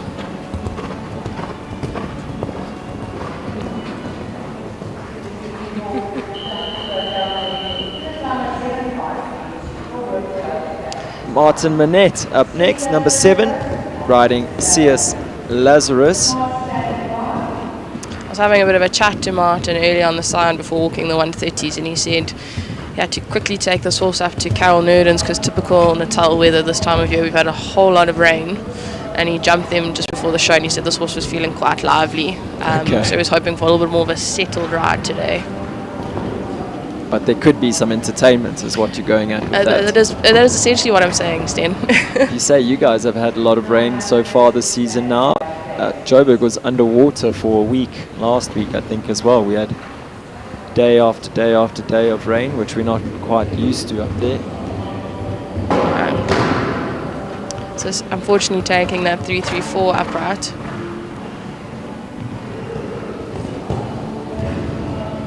A little bit the bogey fence so far. We've Does seen it seem to go down twice in a row. It's interesting though because it rides a little bit up the hill after 3. So it's not like the horses should be on the forehand or anything like that. So you know this arena a little better than me. So coming to number 4 is a bit on an incline, a bit ever so slightly. Okay.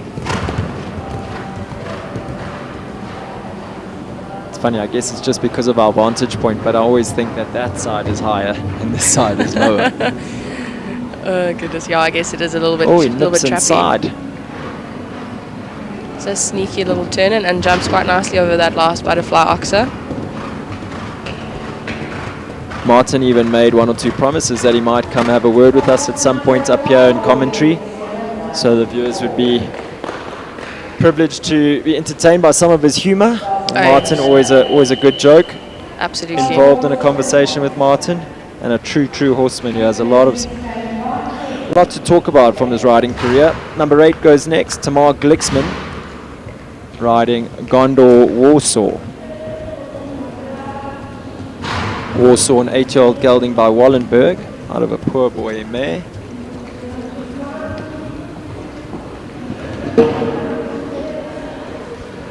Having a little rub there at number 2, but luckily still stayed in the cups.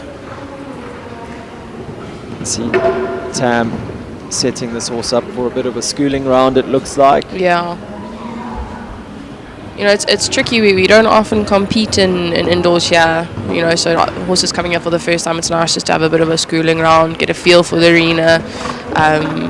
But I must say it is a fantastic venue that we've got up here at Maxwell's, and it's really nice to have the opportunity to compete here. Yeah, I think world class, but like you say, a lot for the horses to take in, a lot of equipment that is specific to this arena that we won't find in any of the other arenas across the country. Yeah, absolutely. So it is a lot for the horses to get used to. Nice for them to get a feel of the arena without the riders getting too much of a feel of the arena. Yes, absolutely.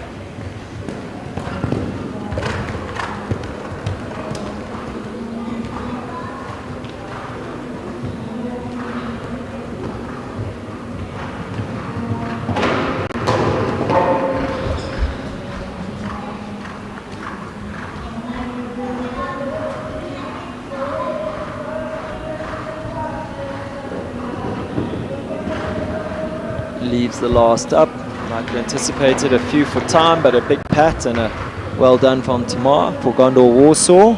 Yeah, at the end of the day, you know, it's a long week that we've got here in Maxwell, so I think each and every day will be a little bit better.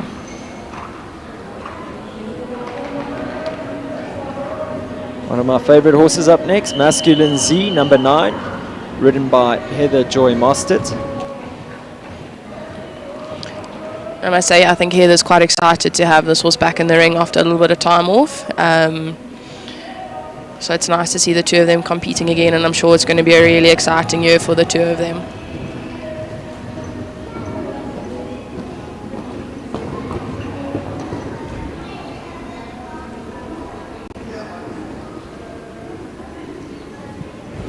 I must say, Heath certainly has a type of horse that she enjoys riding. I don't know if you remember, she had that beautiful grey mare, Kalinka, Yes. a couple of years ago. And this horse reminds me in terms of the way that he goes. He's very deliberate in the way that he moves. A lot nice, like big, Kalinka, bouncy yeah. canter.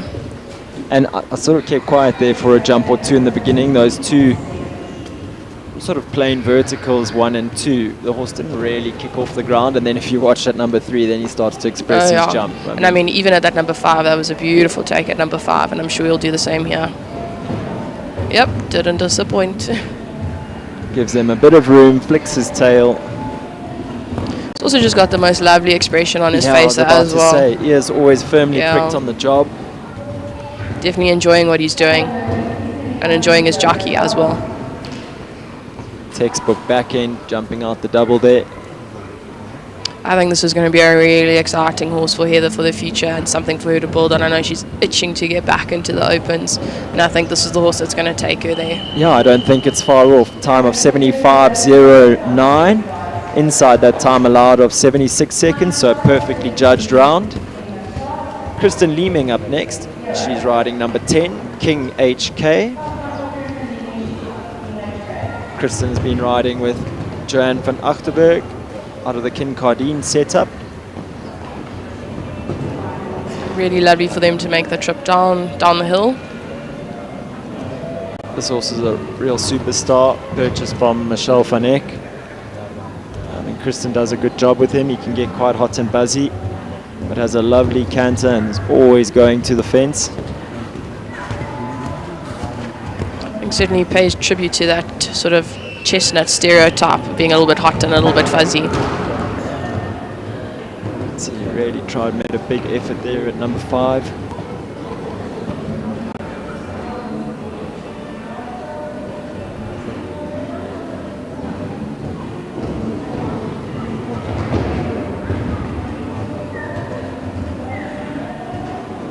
But I mean, he really looks super, and it looks like she's doing a really good job with him, you know, keeping him calm, keeping him quiet, facing him nicely to the fences.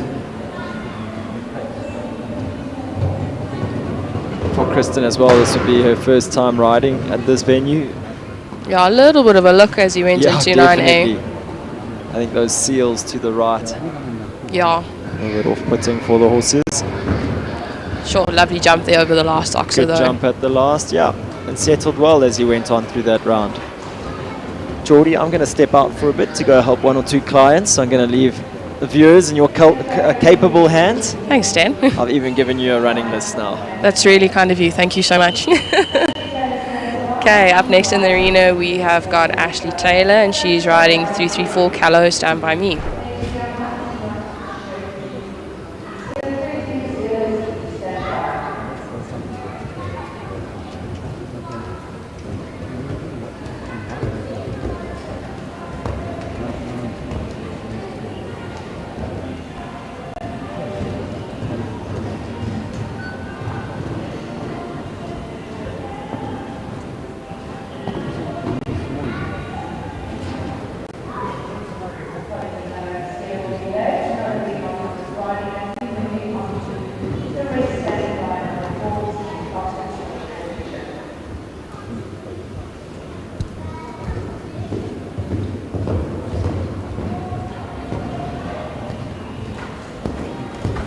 I must say, Ashley having a really, really lovely round here, just taking her time, giving the horse an opportunity to see his surroundings, and really just, she's such a lovely rider in general, and she's just giving him every opportunity to give of his best.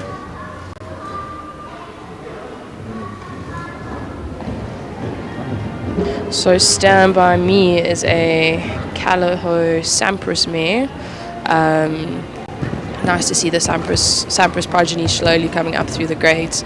Really, really exciting.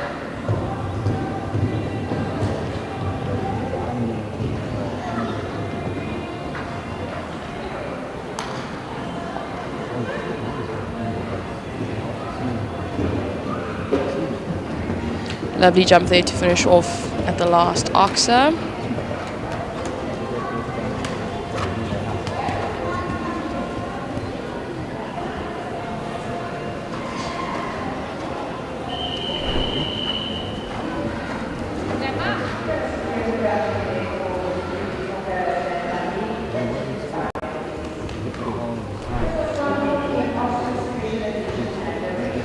Up next we have Lorette Knowles Taylor, I beg your pardon, riding Oxford Special Edition for Brett Latimer.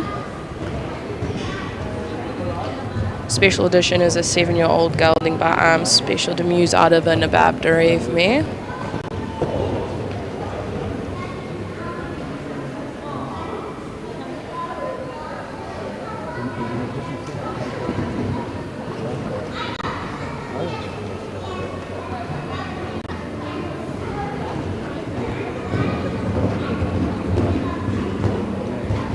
Lorette having a nice run there into number 4, coming around to 5. She's definitely one of our more experienced riders, having a long time in the saddle. She's produced many horses to the top level, and it's nice to see her continuing to produce those top horses. Unfortunately, looking a little bit long coming into that number 6. But then recovers nicely coming into 7.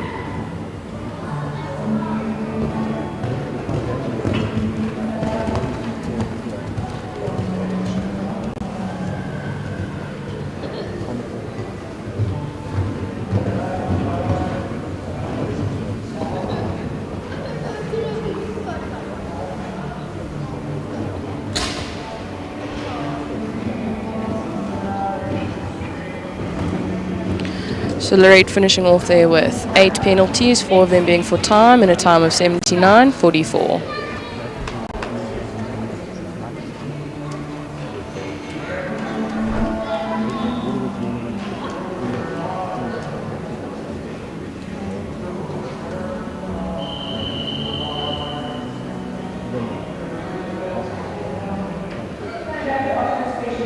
Up next we have Jessica Fletcher riding Paperback Rider.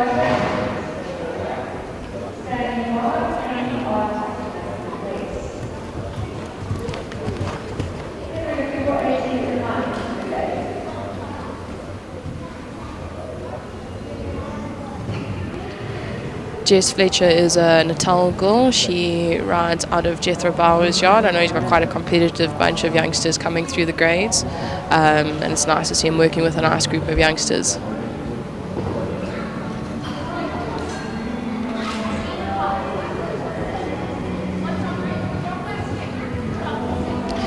Paper Writer is an 11-year-old, Paperback Writer, I beg your pardon, is an 11-year-old gelding out of an Eliador mare.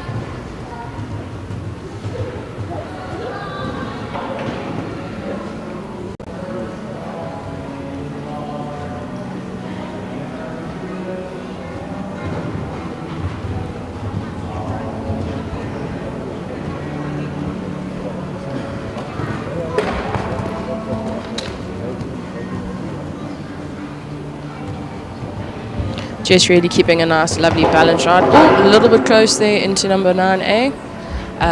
But up until then, a really lovely, nice balance round, keeping the canter coming around to the last oxer there. And finishing off with 4 penalties and a time of 73.69 seconds.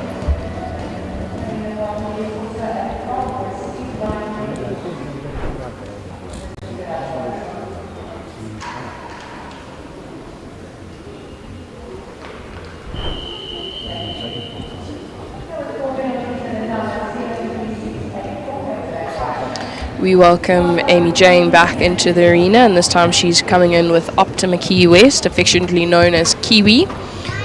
Key West is a 9-year-old gelding by Action Percy out of an Organo Sitter mare.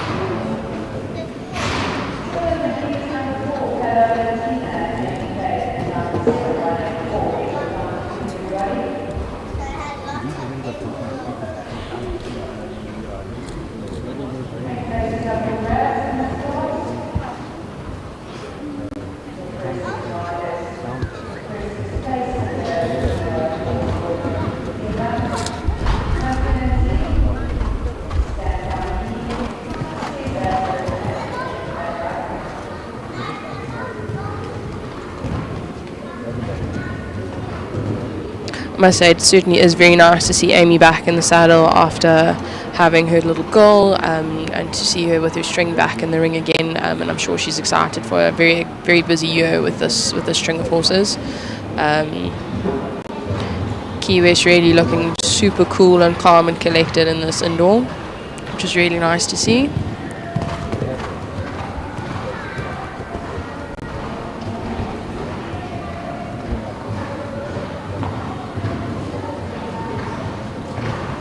Lovely and balanced through that double of uprights, really, really good with her upper body.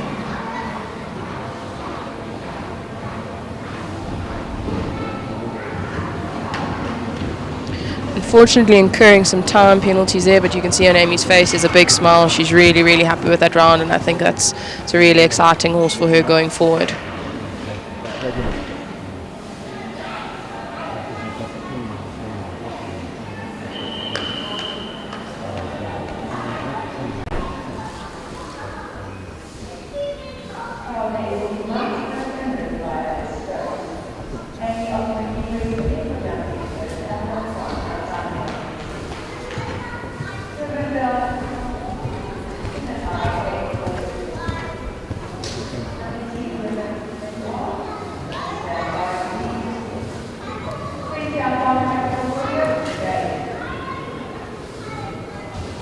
Right, next up in the arena we have Alice Stokes riding I-Man. I-Man is an 11-year-old mare by Upgrade.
I-Man unfortunately having the last rail there, finishing off with a total of 23 penalties in 90.84.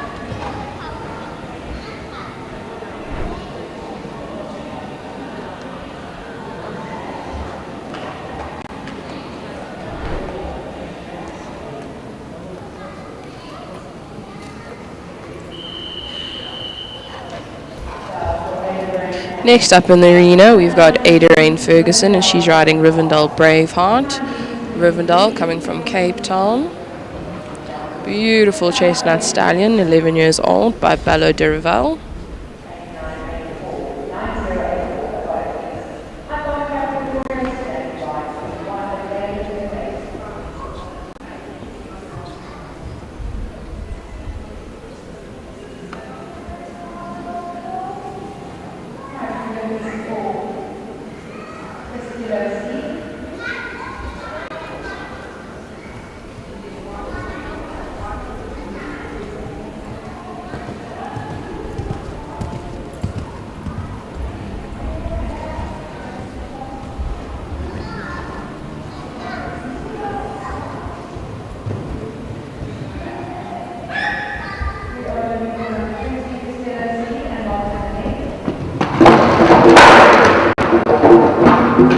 Braveheart unfortunately just finding that number 2 a little bit trappy. As Sen and I were saying a little bit earlier, it is quite tricky with those wide poles jumping there towards the gate. So, the horses find it a little bit tricky to find a spot to focus on. So it is a little bit trappy.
Okay, now that the jump's back up in place, we're ready to get rolling again.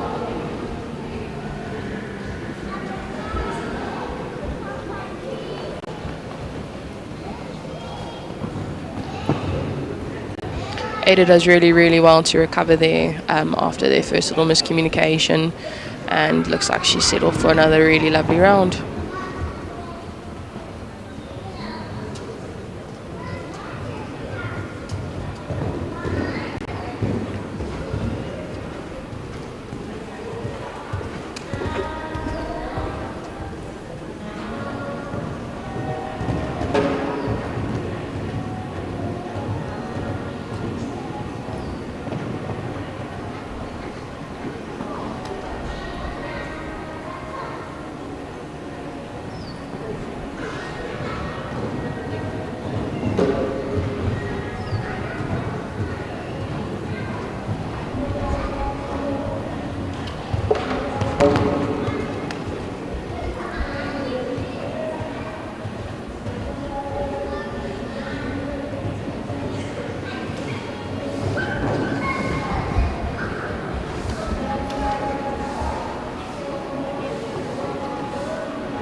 Ada doing a super job to recover there. Big pat, big smile on her face. I think that's a really, really lovely horse for her for the future.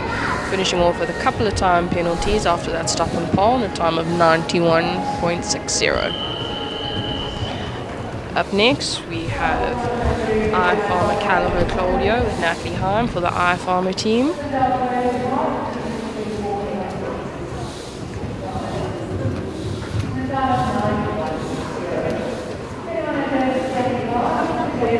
Claudio being a 13-year-old Consuelo gelding. Oh, and an unfortunate mishap there.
Just for the viewers at home, we've got the medics checking on Natalie here, just to make sure that she's all right. We can take a brief pause here.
Natalie, we really do wish you a speedy recovery there. It's never nice to see anybody in the sport fall, and yeah, we wish you all the very best. In the arena now, we have got Julia de Villiers on Odiba.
Unfortunately coming a little bit quick out the double there and taking a rail.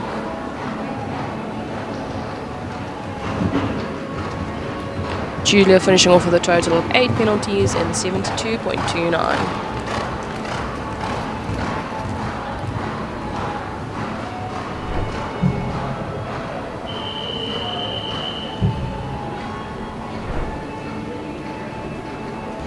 We have Martin Minette back in the arena with us now, and he's riding Castillo Z.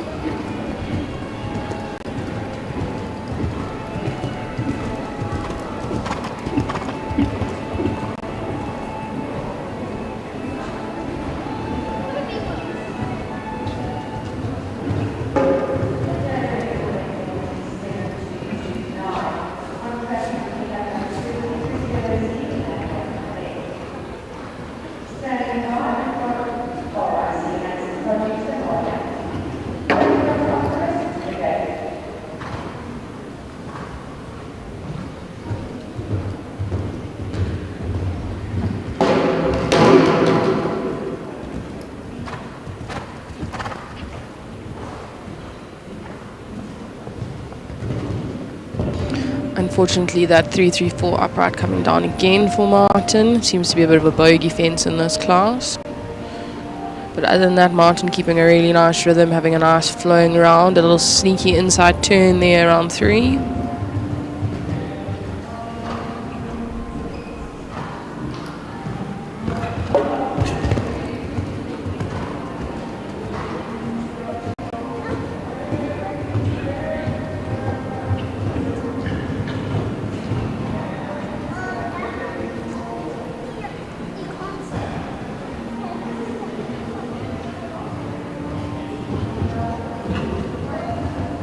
Martin finishing off with a total of 6 penalties and 77.09.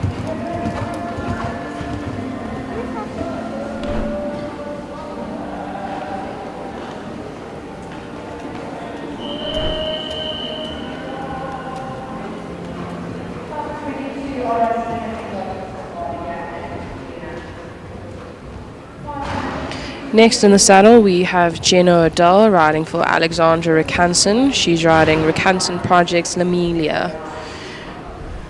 Jenna taking over the rides from Alex while she studies down in Stellenbosch. So Jenna rides Lamelia, and I'm sure you would have seen in the earlier class she also had a lovely round on Laos. Lamelia, lovely mare, who is 9 years old by Baltic VDL.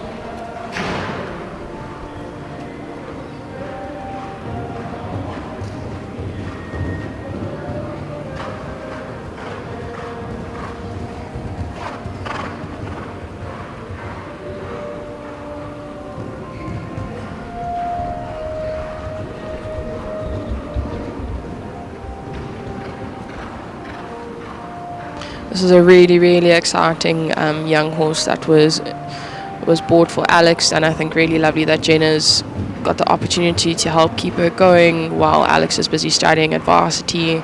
And I mean, certainly in the right hands to produce up the grades, and a lovely ride for Jenna as well.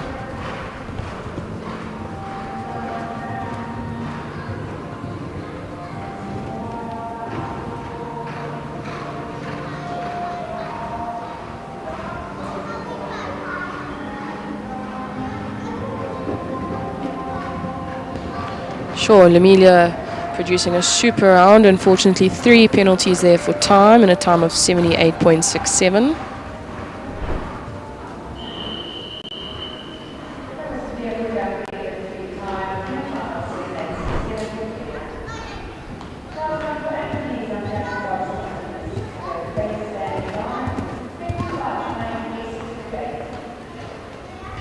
Next in the arena we have Anthony Eckerald, who's riding Tack and Tob's Optimus, a 16-year-old stallion by Optimum van der Wellington out of a Bambix mare. Optimus coming back into work after a little bit of time off. This is a horse that Anthony has jumped a couple of Grand Prix on. He's won a couple of really nice 135, 140 classes with him as well, and he's just taking the opportunity to bring the horse back into the ring and set himself up for the year.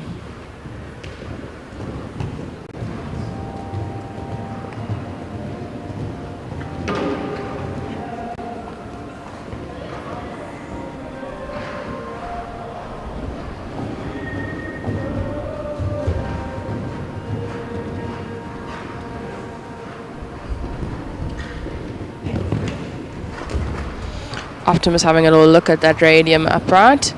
Anthony taking a sneaky turn there into 9, which we haven't seen yet, and he pulls it off quite well.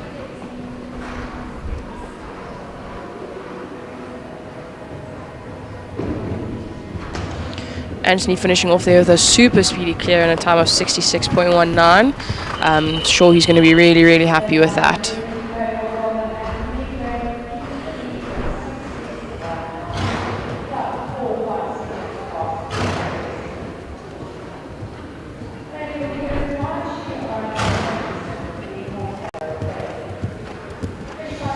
We welcome Amy Cave back into the arena. She is riding Callahoo Faith.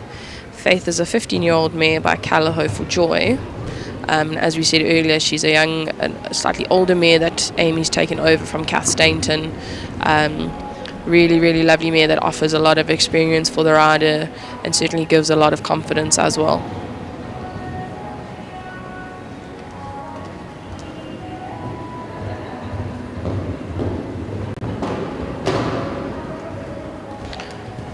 unfortunately a little bit long into that 3-3-4 upright, but Faith certainly giving Amy the confidence to ride forward, taking her to the jump. Ears pricked, lovely expression on her face.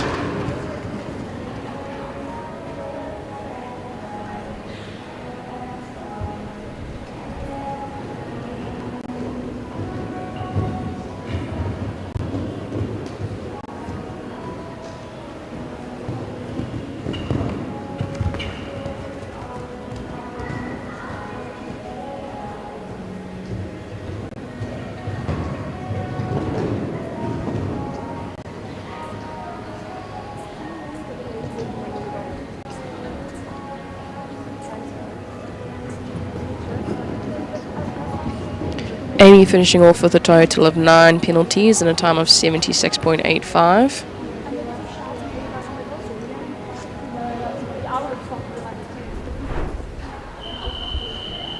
Certainly a lovely horse for Amy to have for the future, and I think a partnership that's going to be one to watch as they gradually go up the grades. Next in the arena, we have Caitlin Lepard riding Shanaman S, I beg your pardon. Charmaine S, sorry.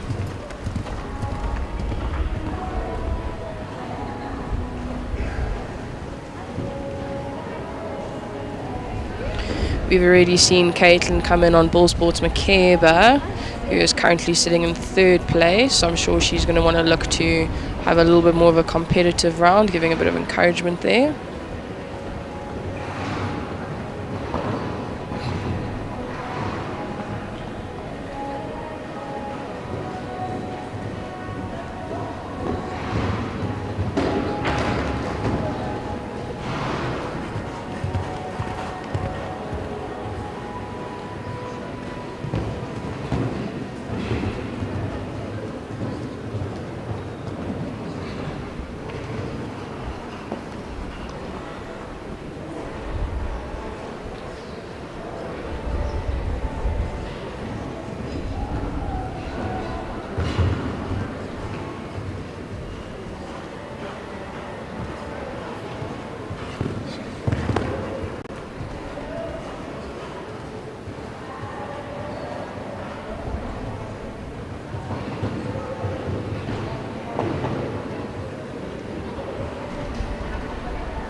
Caitlin finishing off with a total of 9 penalties and 80.03.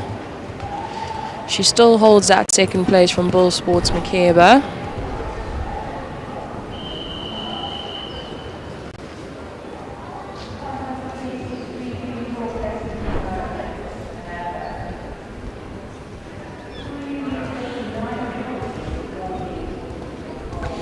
Next in, we've got Chris van der Merwe. We welcome him back into the arena on the 334 stallion Casemiro. It's a 7-year-old stallion by Casal.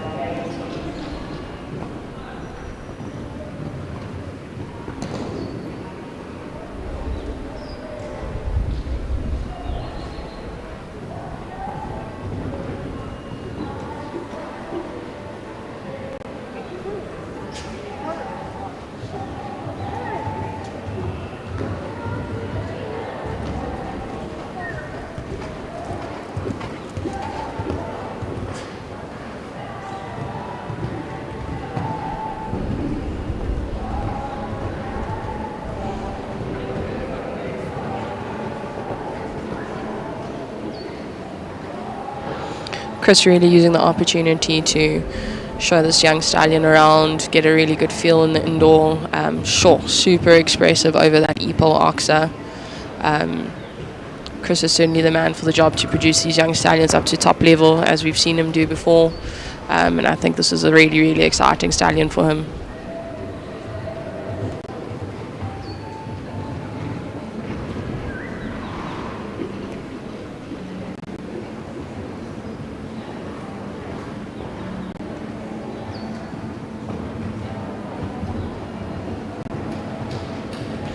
Chris finishing off with a total of 8 penalties and a time of 83.92, so picking up a handful of time penalties there. Next up we have Mr. Grant Langley riding Foresight Kiss of Onyx. Very competitive little mare in the 120s. Onyx is an 8-year-old mare by Opal de la Bastide, who is actually the horse that Courtney Webber jumped in the 140s early on today.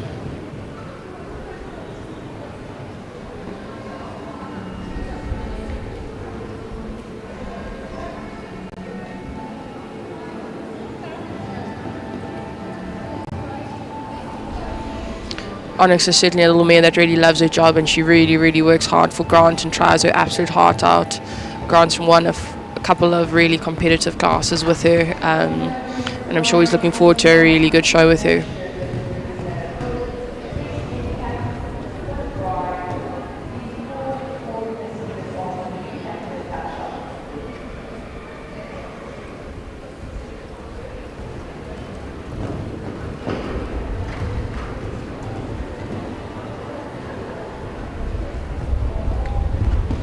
I must say this little mare is certainly not one you want to underestimate. Although it doesn't look like she's going that far, she certainly does cover the ground quite quickly, which makes her ever so competitive.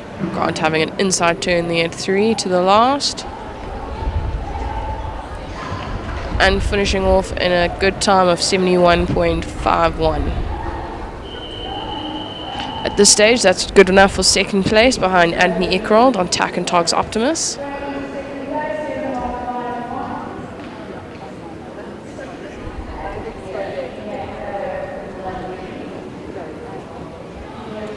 Grant really having a lovely round there without having to push Onyx too hard. As I said earlier, she definitely does cover the ground quickly. Next in, we have Liam Duffy for Caitlin Lepar. Liam is riding Callahoo Lileri, which is an 11-year-old Lissabon gelding.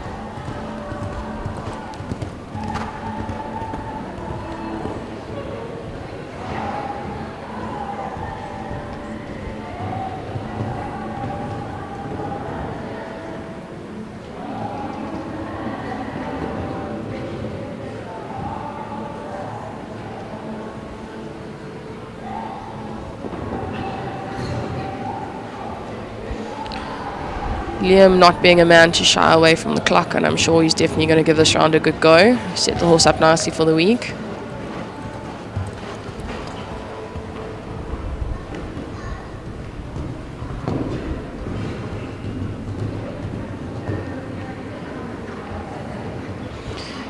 Liam's been riding Lileri for a couple of years now, and you can see they've built up a really lovely partnership. Looking super confident, super forward going. Liam giving Lileri every opportunity.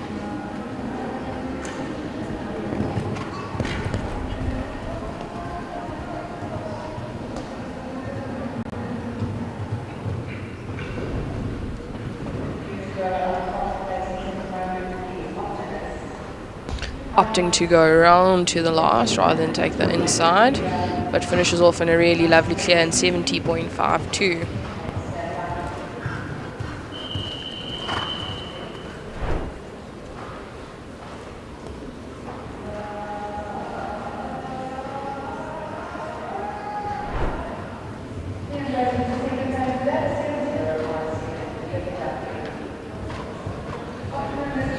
We welcome Amy back on her third ride for this class. I beg your pardon. She comes back on Optima Miss Contha Quick. Miss Contha Quick is an 8-year-old mare by Messenger. Also another mare that they've certainly taken their time in producing and giving her every opportunity to really develop and grow into herself.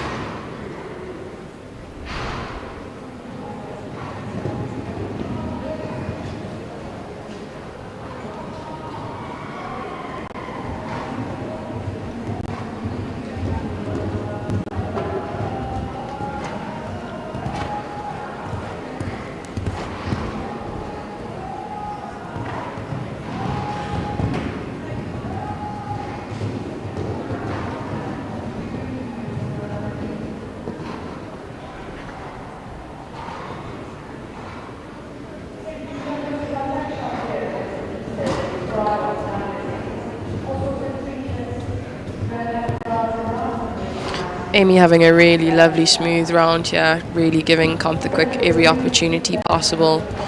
placing her nicely in front of every fence, keeping things very balanced.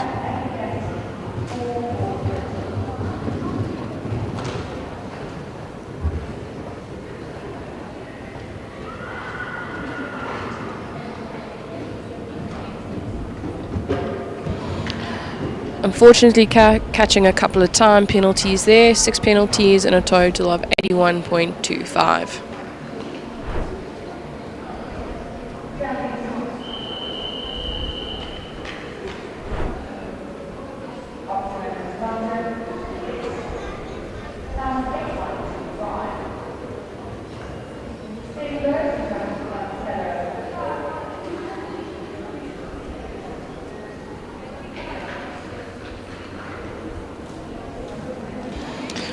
Well, ladies and gentlemen, if you were wondering where my co-commentator disappeared to, he's currently on the back of a horse.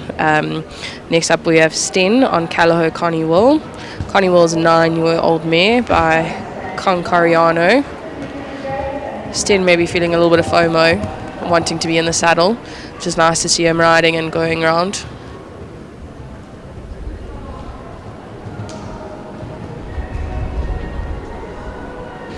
Connie Will having a little look at that peacock upright.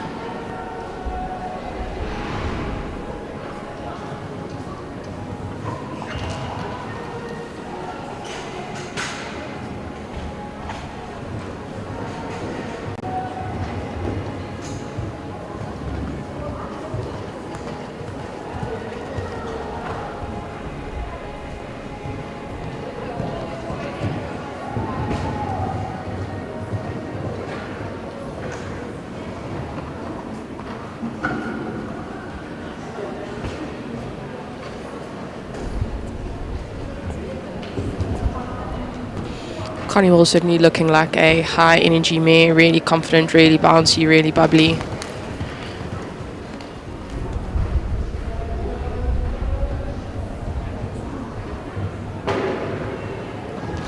Little rub there at 9A, but it stays in the cups.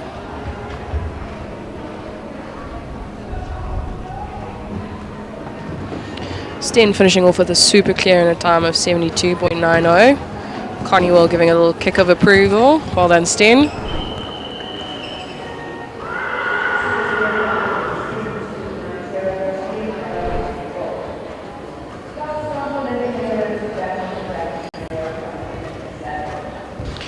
Next in we have Jonathan Clark for Linda Ellerine, and he's on back on track, Nero.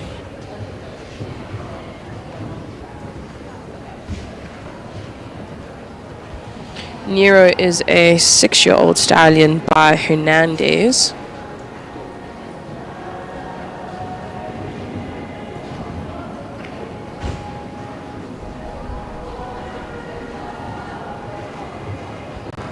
Jonathan really a master of his trade, certainly written his name down in South African show jumping.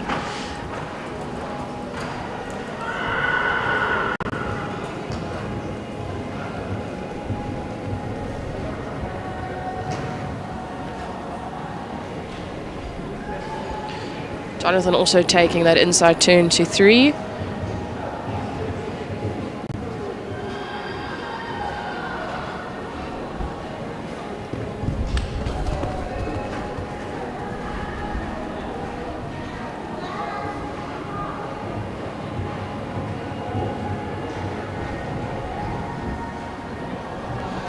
And again, that inside turn round 3 to the last. Balancing up. And finishing in a very competitive time of 73.66 and leaving all the jumps up.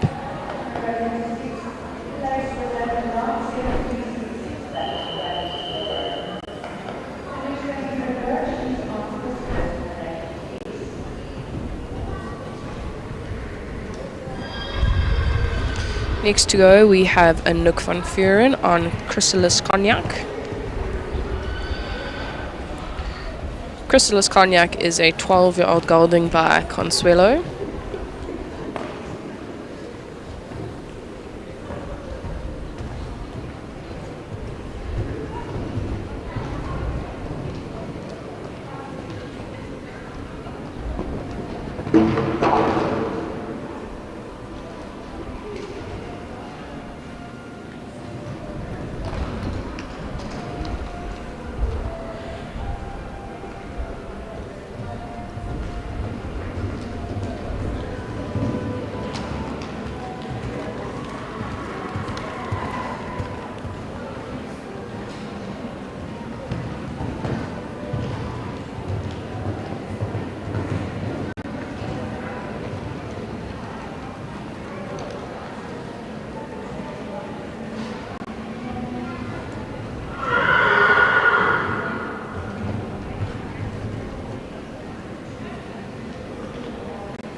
Anouk comes home with a total of 4 penalties in 74.39. Despite having an early rail there too, she certainly looked very settled, very composed during that round.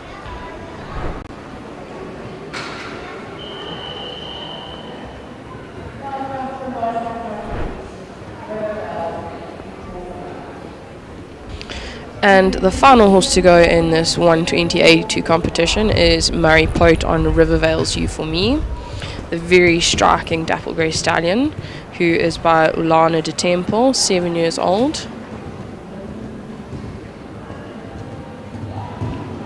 And You For Me is out of a Consuelo mare.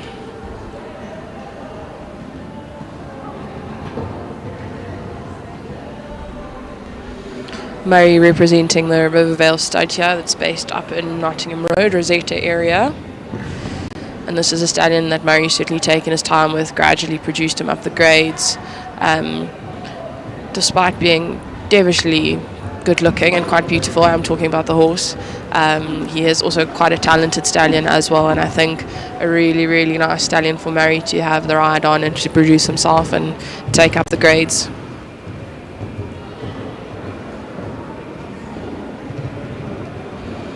Murray actually coming from an eventing background. Nice to see him in the show jumping ring.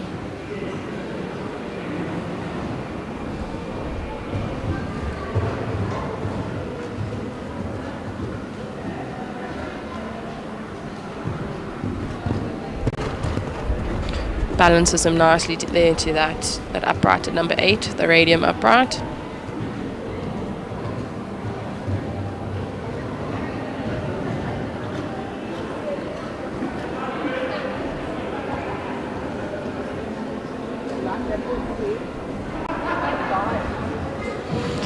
And finishing off with a super clear, unfortunately a couple of time penalties.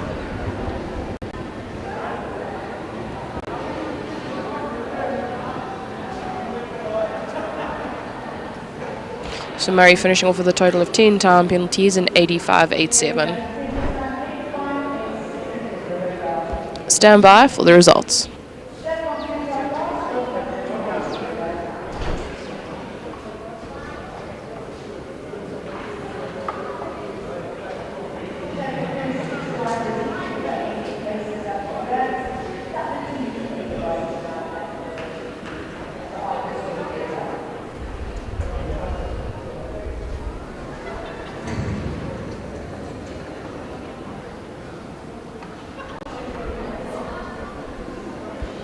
Right, so the results as they stand. In first place we have Anthony Eckerold riding Tack and Tog Optimus with that very sneaky inside line to 9 A and B. Second place we have Liam Duffy riding Callahoo Laleri. Third place we've got Grant Langley on the ever so speedy Forsyth Kith Onyx, followed by Amy Cave in fourth on Callahoo Latina. Good to see Sten picking up a cheeky 5th place there on Callahoo Connie Wall, and Jonathan Clark riding back on track Nero to finish off our top 6. Well done, riders.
We have our prize winners coming into the arena now, led by Anthony Eckerold on Tack and Tog's Optimus.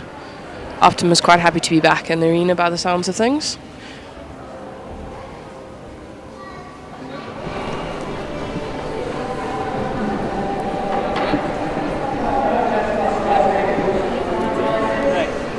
See why my time was ordered.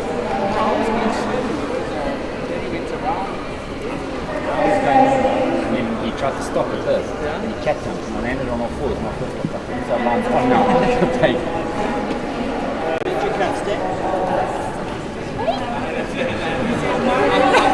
Oh, okay. We've had this conversation. First place being awarded to Anthony Eckerold and Tack and Tog's Optimus.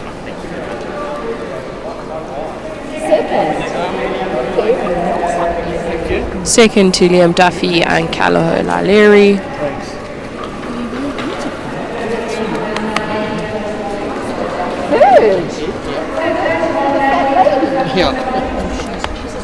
Third place to Mr. Grant Langley on Full Side Kiss of Onyx.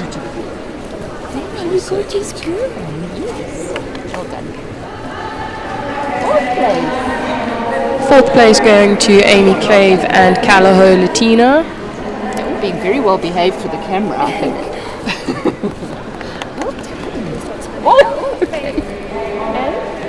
Fifth place to Sten on Callagher Connie Wool.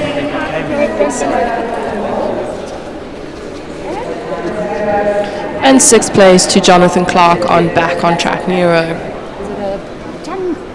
No, it's knife. And underneath it? Straight bolt. So it's a knife and a straight bolt. Anti-locking nutcracker and a straight bar knife. I want to see that sometime. As the horses lead off on the lap of honour, we get ourselves ready for the 110A2 competition. It's been really great to be here with you guys for the 120A2 competition up here at Maxwell's.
My name is Govert Triggle. I'm the founder and owner of the 334 Stud. It is a well-researched fact that a mare contributes 60 to 70% of the attributes of the foal. It has also been noted that it takes generations of breeding to exceptional, proven stallions to breed a Grand Prix horse if one starts with an average mare. Therefore, at 334, we breed from an unrivaled group of selected performance-tested mares that have competed at Grand Prix and World Cup level. Our minimum criteria is that a mare must have at least been successful at 1 meter 40 level. By doing so, we significantly improve our chances of producing a horse of at least the quality of the dam. We improve our chances of producing a sound horse, as the dam needed to be sound to compete at the highest level. And lastly, we have the luxury of mating the mare with a stallion that complements her conformation and her performance traits, which would have been impossible had we not seen the mare compete. By meticulous attention to detail of the breeding, growth and development of our future champions, under the watchful eye of our world-class team, I am sure we can provide you with a horse to fulfill your show jumping dreams and aspirations.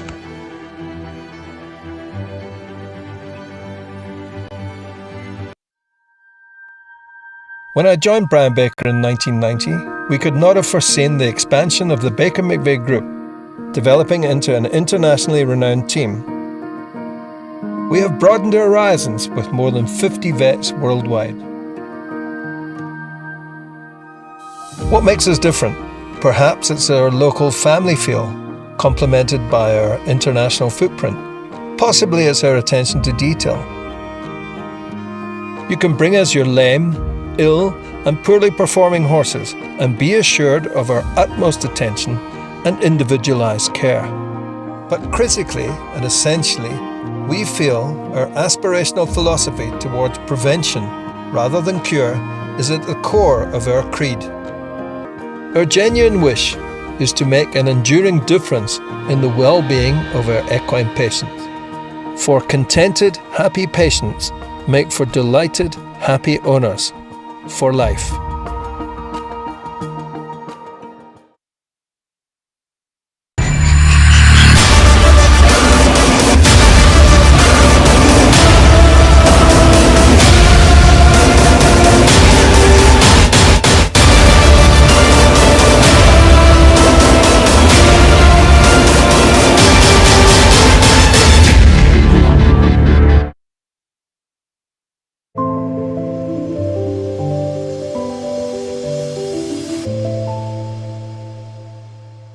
Country Life Properties, a boutique real estate company specializing in sales of equestrian properties, sale of residential, agricultural and country lifestyle estates in the Greater Kyalami area.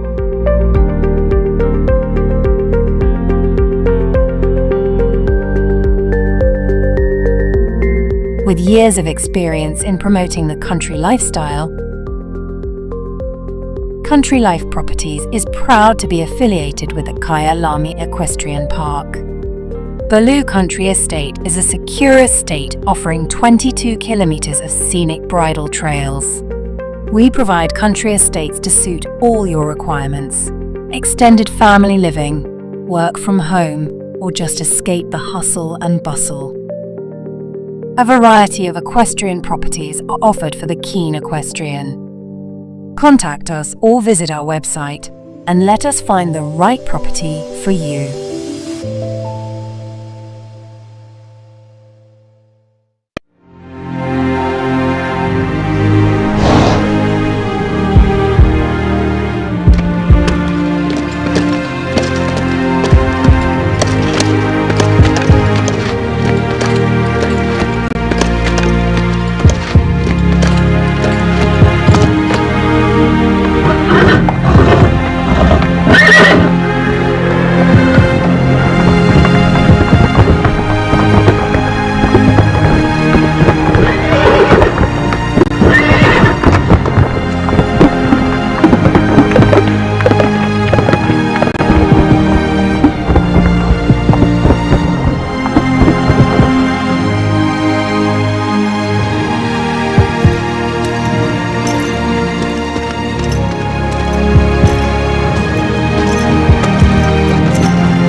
Your passion is our passion at Midfeeds and Tack and Togs.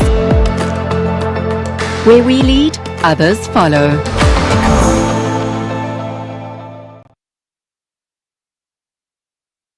Hi, I'm Stacey from SHB Financial Services, specializing in the best payment solutions for your business. Do you take payment by way of credit card machine or online via your website? Are you sick and tired of crippling bank charges and dealing with call centers? If so, we are the way to go. We offer a guaranteed reduction of your current credit card rates, affording your business a substantial saving. The latest state-of-the-art credit card terminals and round-the-clock 24/7 in-person VIP customer support, with the added benefit of not having to change your current bank and practically zero admin. We have thousands of happy clients who have made the switch. So join the most fabulous team in payments today and become our new best client ever. Give us a call now.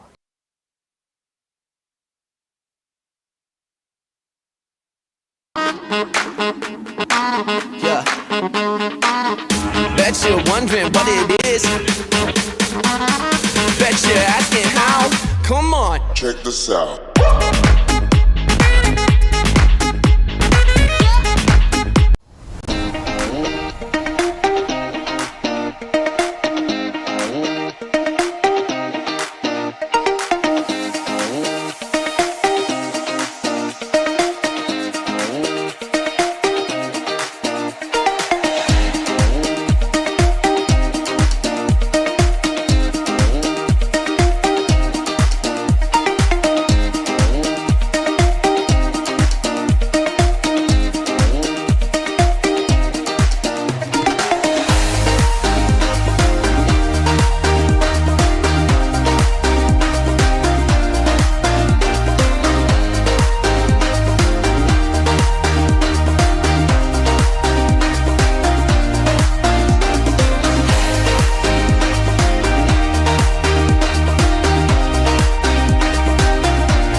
Bobby Shafto, a 10-year-old gelding by Visionaire.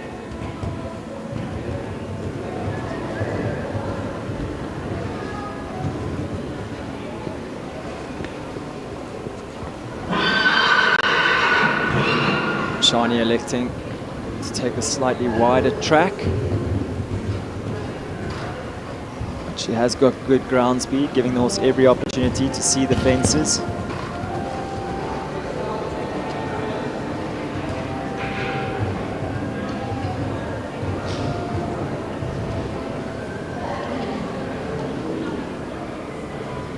She's clear so far with 1 to go.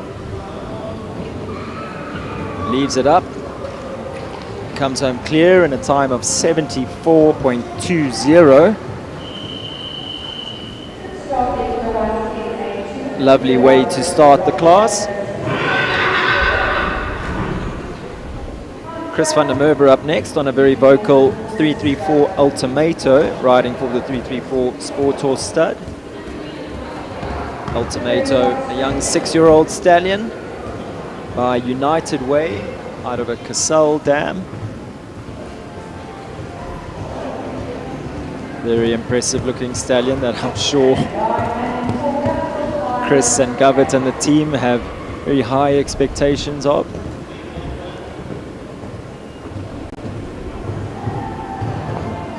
It's an absolute picture to watch. And an incredible athlete at the fences and in between. See, he's just getting a little distracted there.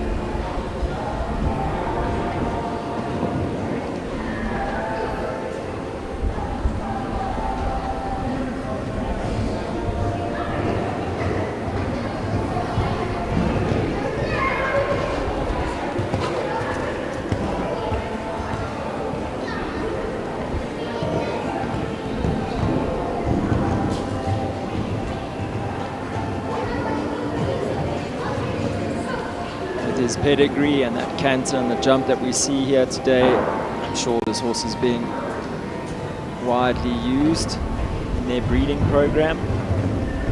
It'll be so exciting in the next few years to see what he produces.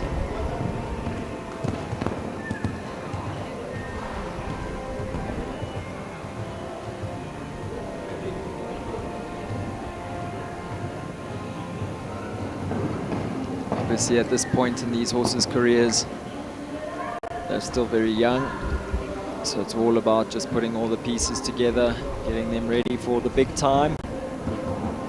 This horse really does look like he's going to have what it takes to compete at the very top of the sport. And no better jockey than Chris van der Merwe to produce him to get there.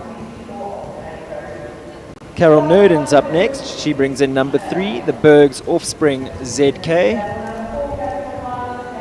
Another beautifully bred horse. He is a 5-year-old stallion by Chuck Fly out of a Calvaro Z mare. And wow, look at that over number 1.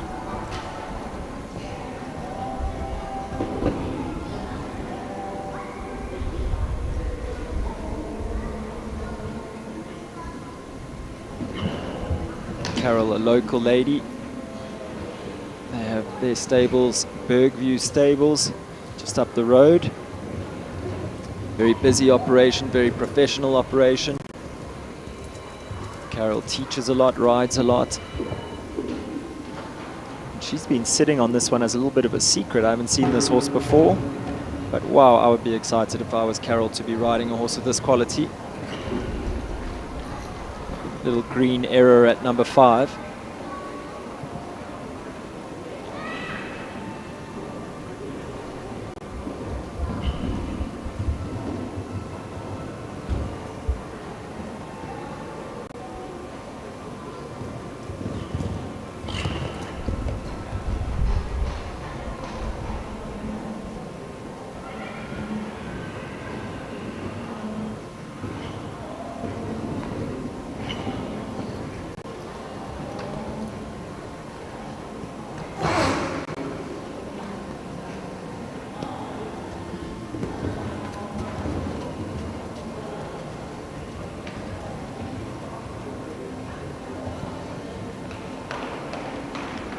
Really good round there for the Berg's Offspring ZK. I think that's an exciting horse for the future. Carol must be very, very excited about that horse. A lot to look forward to with him.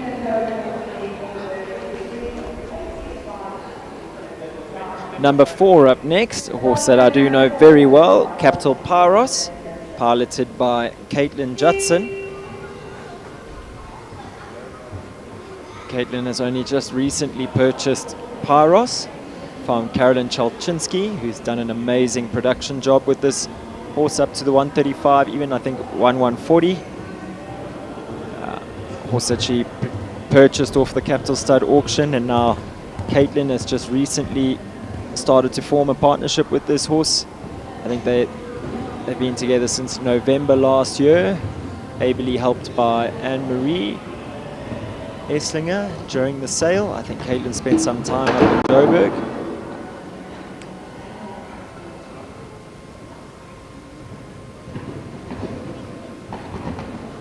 And now back here where she schools at St. Anne's. I believe the Judsons have a property down here now, having made the move from Johannesburg. And Caitlin is one lucky lady. She's a hard-working young lady, so she deserves this lovely horse to take her up the grades in her junior career.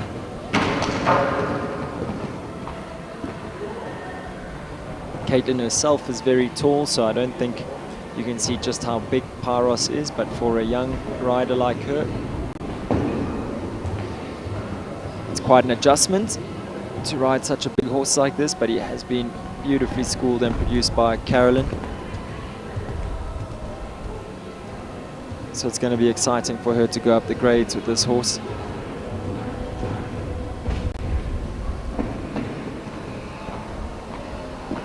Kate really does ride beautifully. She gets some help from Carol, from Martin Manette, and then Barry Taylor. super round. They're going to get to know each other better and better. We'll be seeing them in the prizes, I guarantee, in the not too distant future. She's a very good jockey. I had the privilege of working with her when she was a little younger. She has everything it takes, and she now has the right horse as well. Charlotte Kelsey up next. She brings in number 5, Regenesis Vet Sirius.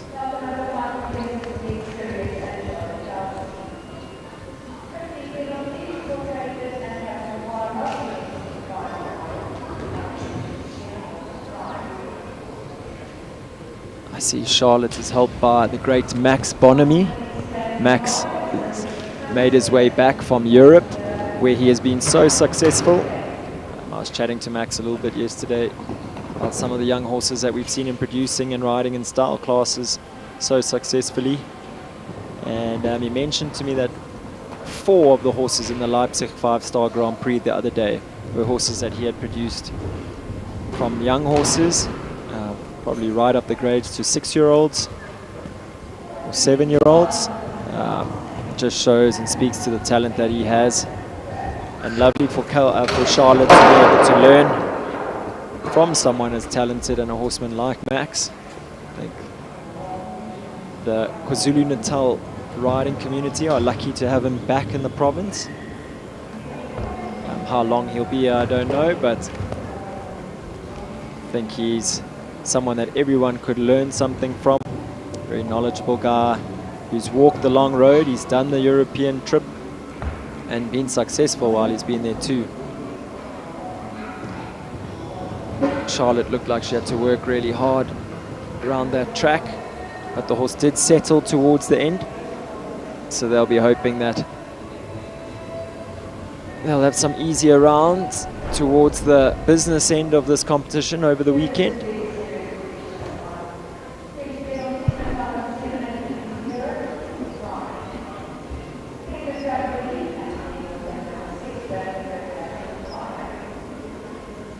Martin Manette goes next. He brings in number 6, Brandenburg Catching Fire. Catching Fire, 7-year-old gelding by Colbert out of a Balou de Rouet mare. He's talking about Max Bonamy now being such an outstanding professional and an amazing horseman. Up next, Martin Manette, much the same. Guy that has horsemanship running through his veins. It's bred into him. He had 2 South African eventers for parents.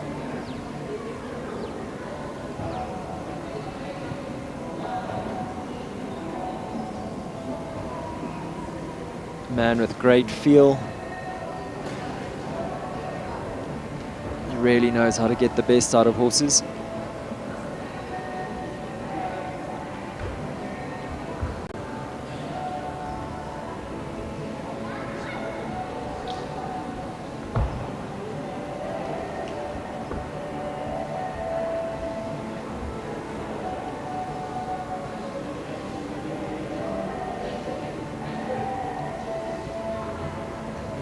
So with everything at jump number 6 set back to right, looks like we're ready to get underway.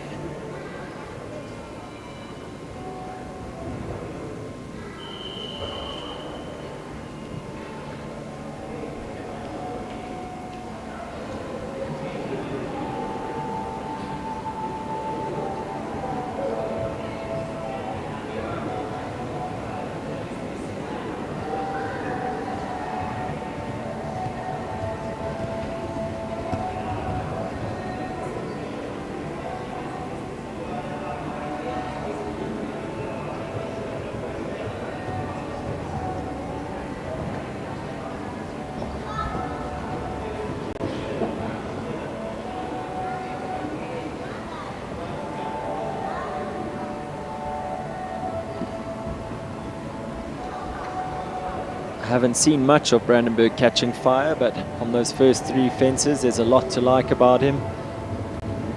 Remember watching in awe as his father jumped around the big classes.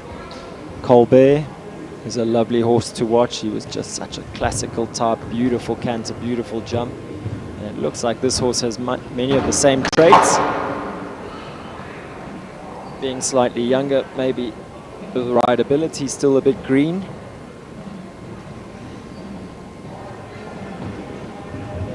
But with Martin Manette in the saddle, I think all those little issues will be ironed out pretty quickly. This horse looks like he has a fantastic jump. Goes in a very classical way. A lovely expression on the way to the fence. Ears always pricked on the job.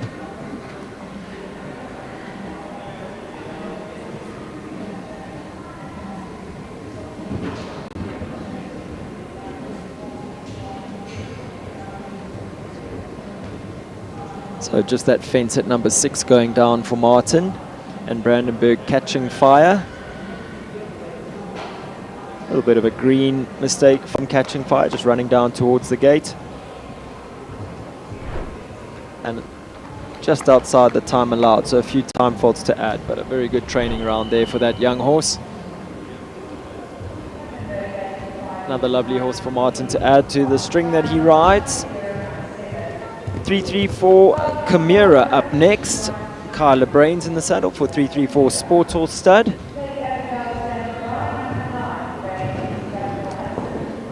334 Chimera, 9-year-old mare by Comifo.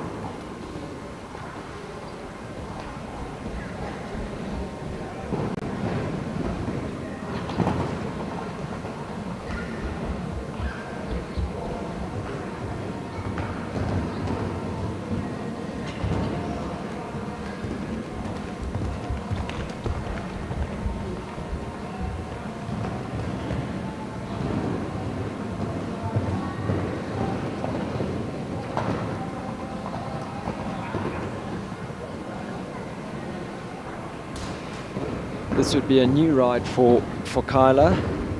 She looks like she's getting a really good tune out of Chimera.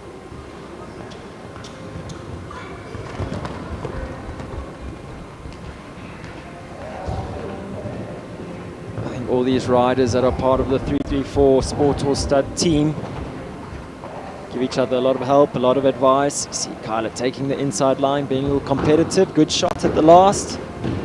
Comes home clear in a time of 70.23, so with 7 having started, that does put her into the lead as it stands, with just 15 riders left to go. So a good effort there, speedy effort by Kyla and 334 Chimera. Number 8 up next, Lady Abigail and Yanni Smith.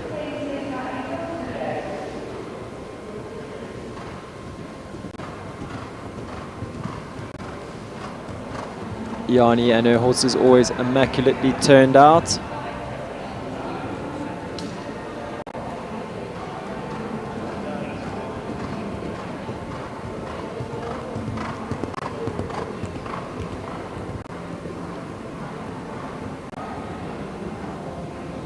Lady Abigail, a 9-year-old mare by Crusade out of a Badgerland mare.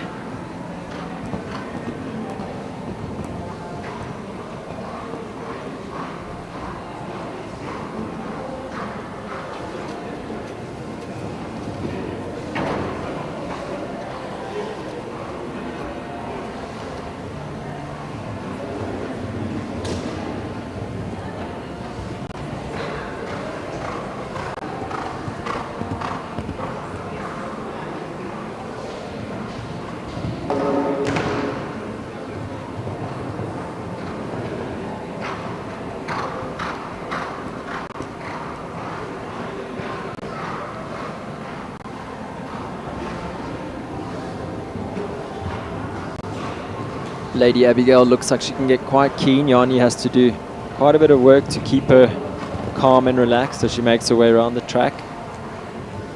Quite a feisty horse.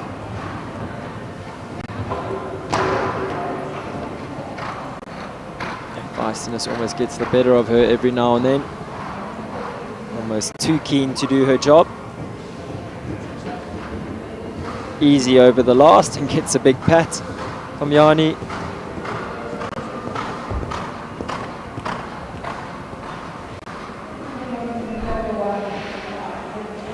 Number 9 up next, it's young Daniel Dupree, and he brings in JME's Capital Hudson.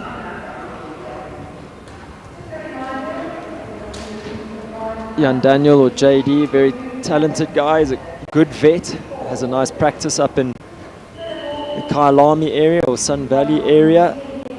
And then a very good jockey as well, and loves the horses. Nice to see a vet who also rides and competes so competently. Capital Hudson is a 14-year-old gelding by Hamuris, Capital Hamuris, out of an Optimum van der Wellington mare. Optimum himself was such a competitive horse in the sport in South Africa, and has produced so many good show jumpers after his career. And then Homerus or Homerus, all remember jumping so well with Leona van der Merwe.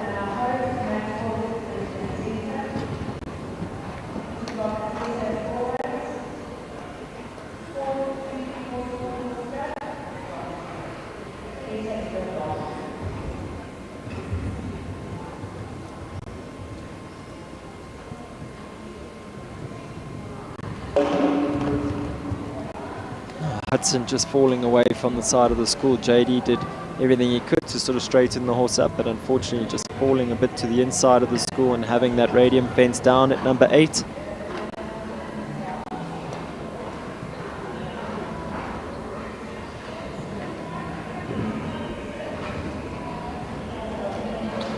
Comes home just outside that time allowed. Big pat for Hudson from JD. I think that was a very smart round. It's going to be interesting to see how that horse improves over the show. I do believe it's also his first time here at Maxwell's. I think it's a lot for the horses to take in. So JD will be looking towards some prizes in the latter part of this week. Jean Corber up next. She brings in number 10, CS My Angel. Again, talking about exciting young horses. This young mare by CS My Chaco Blue's son out of a Consuelo dam is something really special.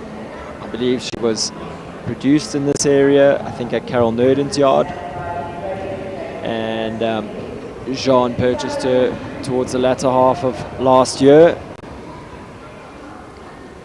She really does have a big jump. I think it's just all about working on the rideability for now.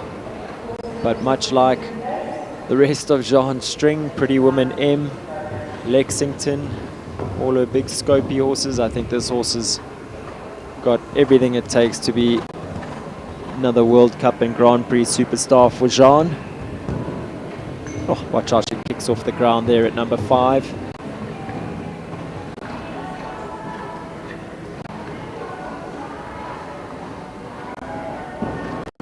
I know Jean's been working a lot on this horse's flying changes or her lead changes. She says the mare battles a little bit. Often canters disunited to the fences. She doesn't seem to lose any push in that disunited canter. She still does all the right things at the fences. Jean doing exactly the right thing there, just staying off the horse's back a little bit when she does disunite. There you go, gets a nice change at the end and a big pat. Lovely time for Jean and CS My Angel. Coming home clear in a time of 73.30, puts them into second place.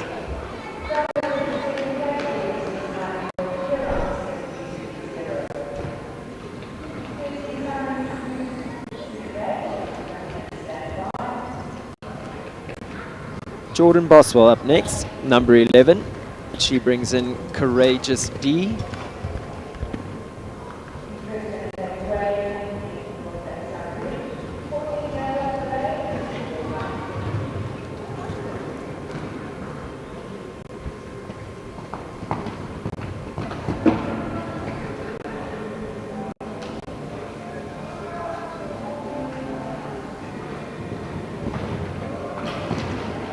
Courageous D is by Consuelo, out of a mare that Liam Stevens competed, called Camilla D. Adventure. that Liam was so successful on.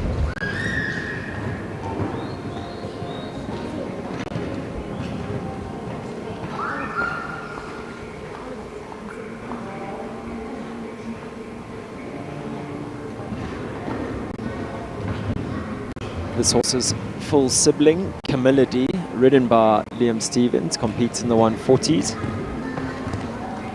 And it's just a lovely horse to watch. So I'm sure Jordan will be hoping for much the same from Courageous.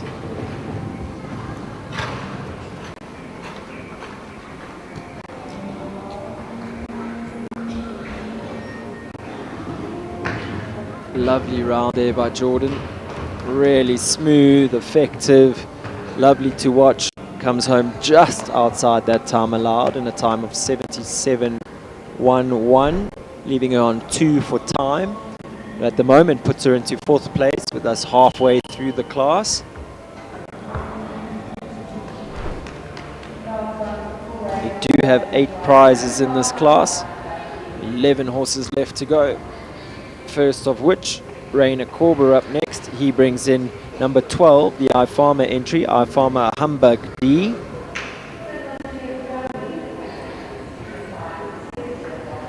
Hamburg is by Hammer, out of a Secundus mare. Lovely to see that Hammer has left his stamp on South African show jumping sport. So many of his progeny looking like they've got big careers ahead of them.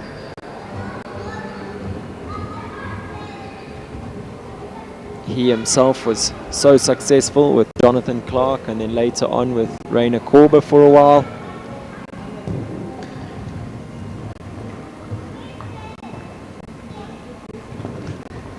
And it's hard to say that horses are ever not successful with Rainer Korber. He just gives them every opportunity to always do the right things at the fences, puts them in the right places the whole way around the track. Has amazing feel and a touch of talent to go with it.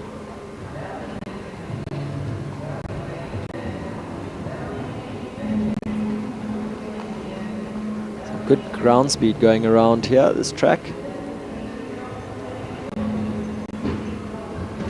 He's clear. A well-judged round in time of 75.55, comes inside that time allowed of 76 seconds and puts him into 4th place. Young Ella Mostert up next, number 13. We saw Mom Heather Mostert in the ring earlier. Now we see her standing, supporting from the side. Ella brings in Calaho Chavello. Chavello, a 9-year-old gelding by Chaletto, out of a Lissabon mare.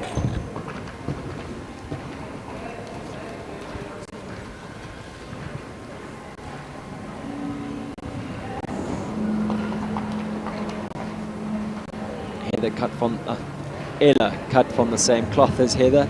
Always so smart and stylish, very smooth rider, loves to be competitive, and gets a really good tune out of Chavello.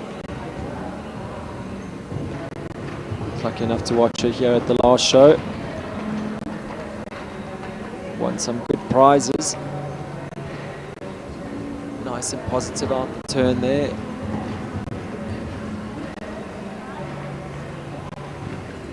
Clear over the radium. She's 2 from home.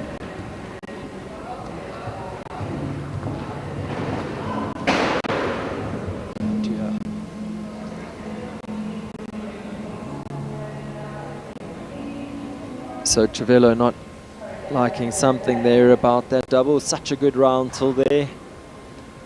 For our viewers at home, I think you can see Ella wears one of those safety jackets.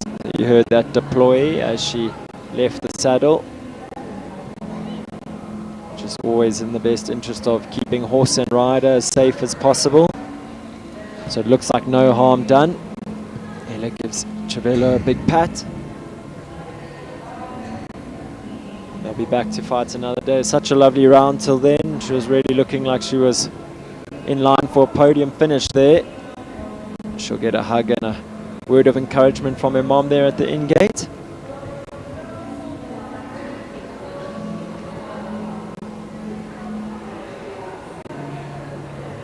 Next up, we're going to have Ada Rain Ferguson. She brings in number 14, Gandalf the Bay. Gandalf the Bay gets a little kiss on the neck before she makes her way to the start.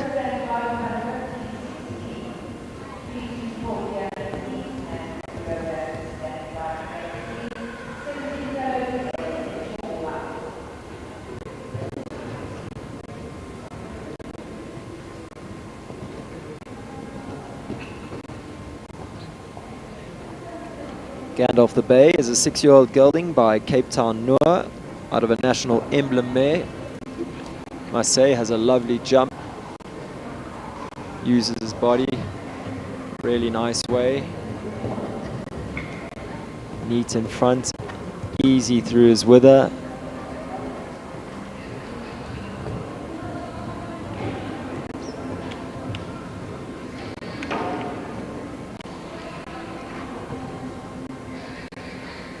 Ada always such a competitive rider and so good at producing horses to win these classes.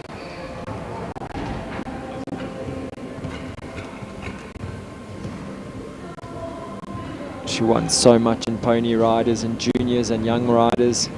Lovely to see her plying her trade now at adult level.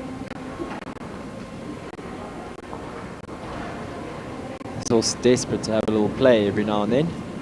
Ada keeps his mind on the job until they've gone through the finish, where he does have a little play. Comes home clear in a time of 73.21. Good enough to go into second place with just 8 riders left to go.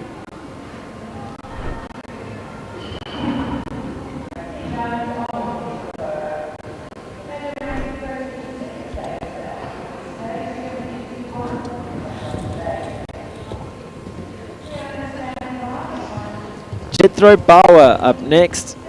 He brings in Diamonds Amour, number 15, for owner Annabelle Kaufman.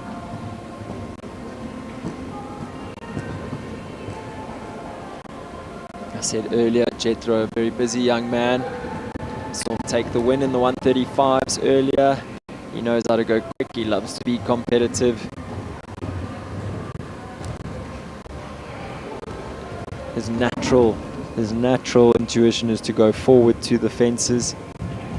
It really does make for good jumping for the horses. Always thinking forward.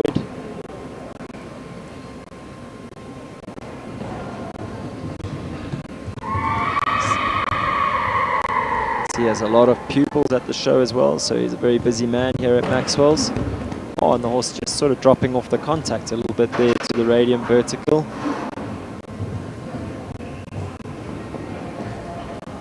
Makes up for it at the double of uprights.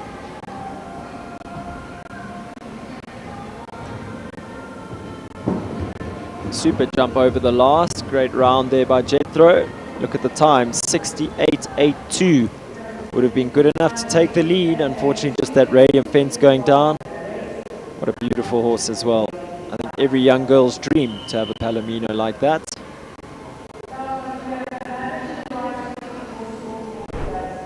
Number 16 up next, 334 Diamantine with Leona van der Merwe riding for the 334 Sport Horse Stud. Diamantine is by Diamant de Simile out of a Quidam de Revel mare. Young 8-year-old mare. Looks like she stands over ground, very active canter.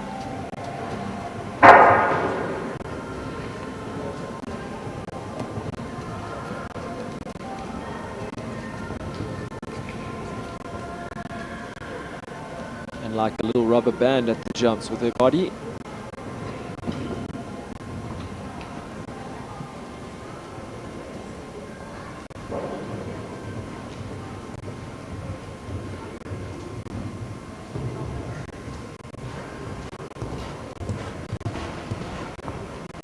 Much like we saw with husband Chris van der Merwe, these youngsters from the 334 Sport Horse Stud, just having some training rounds here, getting used to what's expected on the big stage, or what's going to be expected on the big stage from them.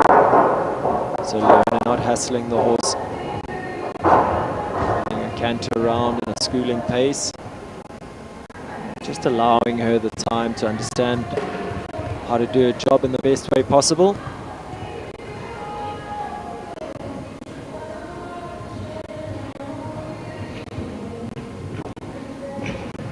Leona setting up beautifully there for the double, allowing her to use her big expressive jump, jumping out. Has a few for time, but leaves all the fences up. Lovely round to watch. Great experience for that young horse gained today here, under the guidance of Leona van der Merwe.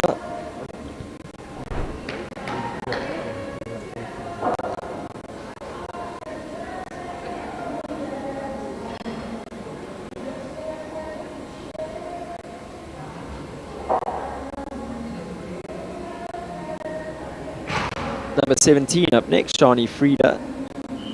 She brings in Calaho Lucian. Lucian, a 14-year-old gelding by Lissabon, out of a Calando mare.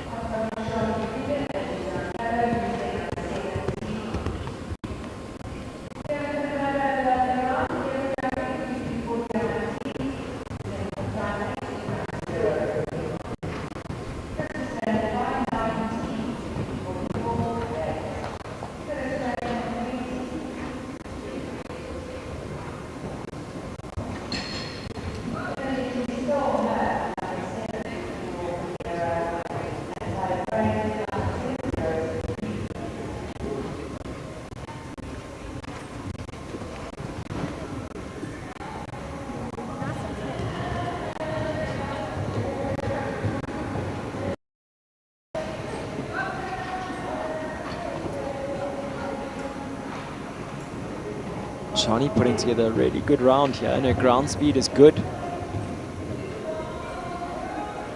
She can leave these last three up. She can look good for a prize here this afternoon at Maxwell's Equestrian Centre.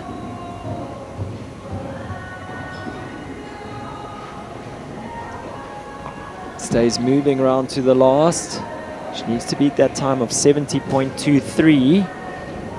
That she does. Goes into the lead. So Calaho Lucian and Shani Frida, 68.17, clear round into the lead with just 5 horses left to go. Beautifully ridden, smooth and forward through every turn. Shani will be very pleased with that round. Chris van der Merwe returns for the umpteenth time today, this time on number 18, 334 Bransau Blue, riding for the 334 Sports Horse Stud. Had the privilege of watching this horse here last year. He really is something to behold. Such a special young horse. Bransau Blue, 6-year-old stallion by Bransau, out of a Zorocco Blue mare. And he is just spectacular.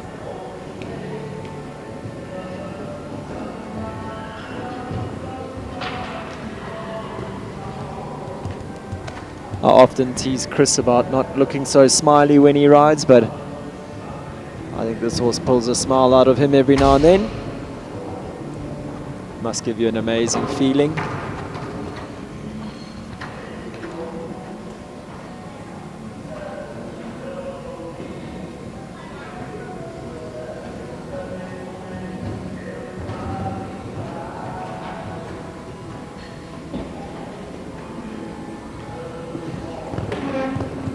It's one thing when they can canter and jump like incredible athletes, but when they look this good as well, just adds to the whole picture of it.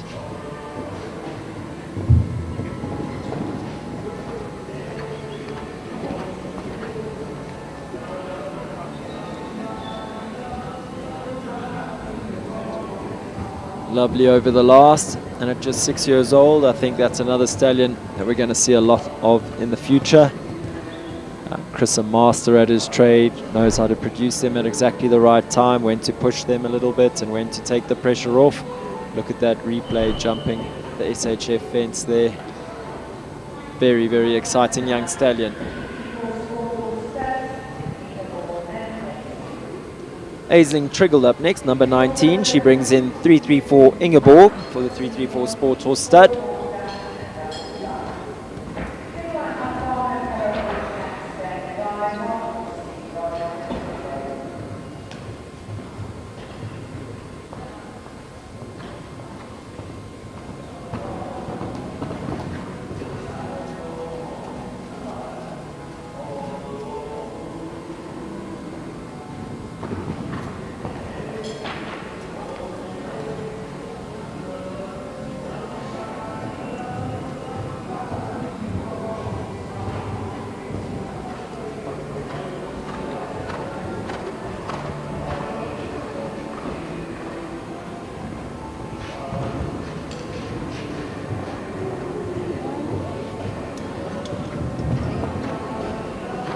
Midlands has been good for Aisling. I mean, she's always been a very stylish rider, but it looks like over the past year or so, she's just taken her riding to a whole nother level. Her body control is unbelievable, her leg position outstanding, and the confidence she has in her horses and in her riding at the moment, she just really has taken everything to a whole new level.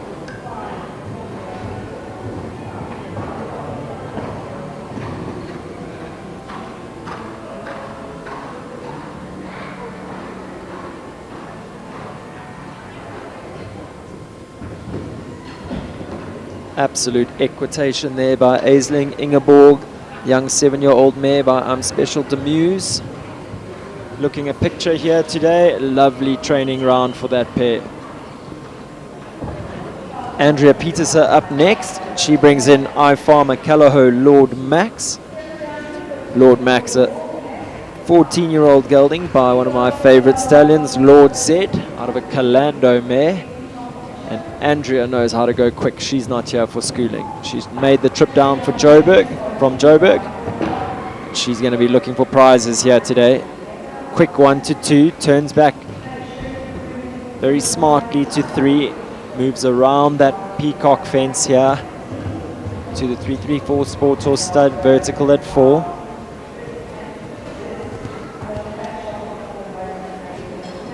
A nice positive light seat, body slightly forward. See her traveling here. It's a 7 easily up to number 6.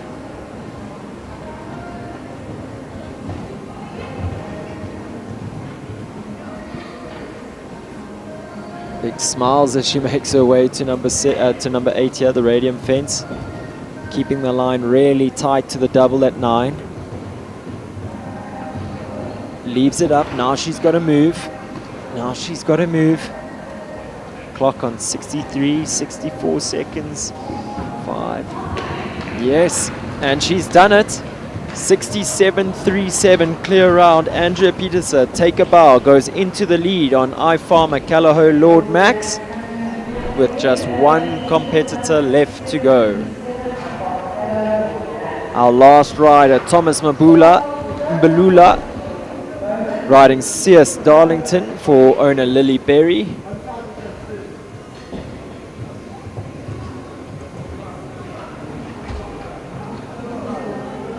C.S. Darlington, a 17-year-old gelding now. He's by Capriccio out of a Conti mare.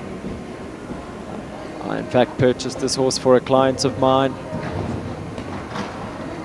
I then rode him for a few months and sold him on to the Berry family. Thomas gets a great tune out of him. He can be quite a playful, spunky guy, but he loves to jump and is always careful at the fence. It's always a matter of trying to keep him relaxed and not allowing him to kick up too much in between the fences. So you can see he is prone to doing. Thomas looking super organized here.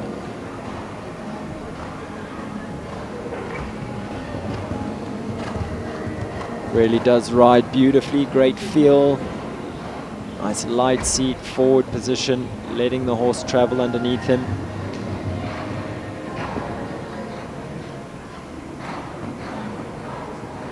Takes that inside line to the last. Leaves all the fences up, and it's big smiles and a pat for Darlington. So that brings to an end our 110 A2 competition. Just going to tally up the results and we'll be back with you shortly.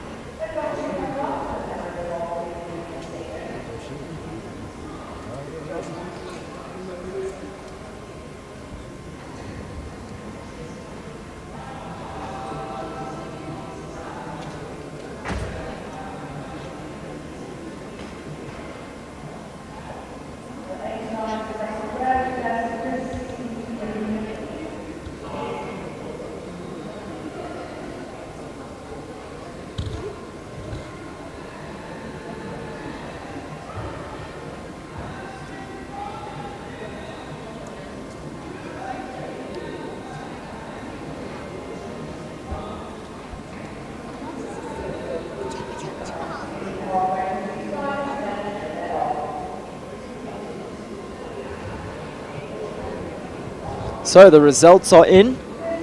Taking the win, Andrea Peterser on iFarmer Callahoo Lord Max, scintillating time of 67.37. Second place, Shani Frieda, Callahoo Lucian. Third place, Kyla Brains on 334 Chimera, lovely round by Kyla. Ada Rain Ferguson in the prizes on Gandalf the Bay. Jean Corber on her young, exciting horse, CS My Angel, coming home in 5th place. And Shani Frieda again in the prizes there on Rosefield Bobby Shafto. Just while we have a minute, while the horses make their way into the arena, I'd just like to take this opportunity to thank all of our sponsors here at the show.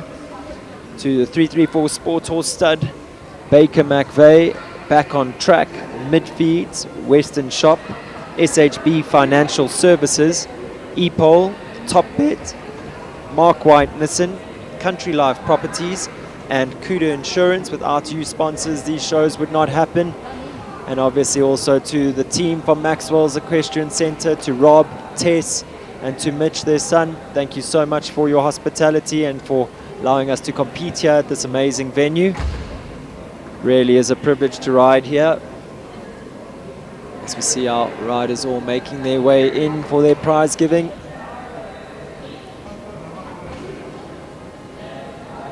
An all-female prize giving here in the 110 class. Ladies holding the flag high.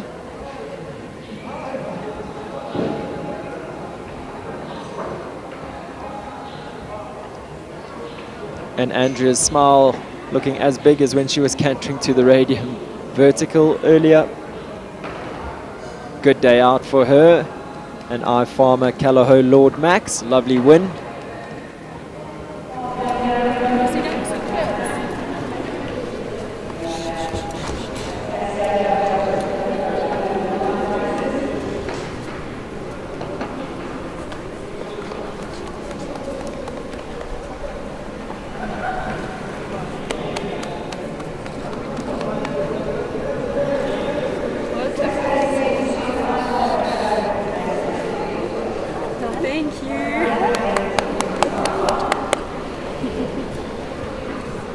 Sandy Cox, judge today here, going down to present our riders with their prizes and our horses. iFarmer Callahoo Lord Max taking the win. Big smiles all round from Andrea.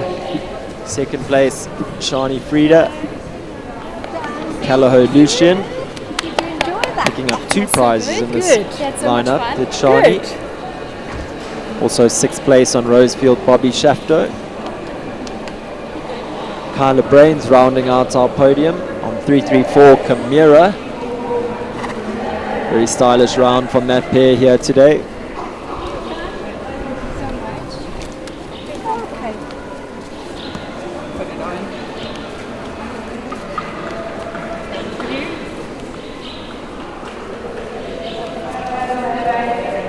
John Corber picking up 5th place on CS My Angel, and there on the screen we have Ada Rain Ferguson in 4th with Gandalf the Bay.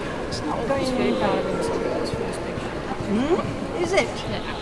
So clever. Well done. Gandalf the Bay getting lots of big pats there from both rider and judge. Our farmer team have got their photo opportunity. There comes Jean. She's not going to miss out on her rosette.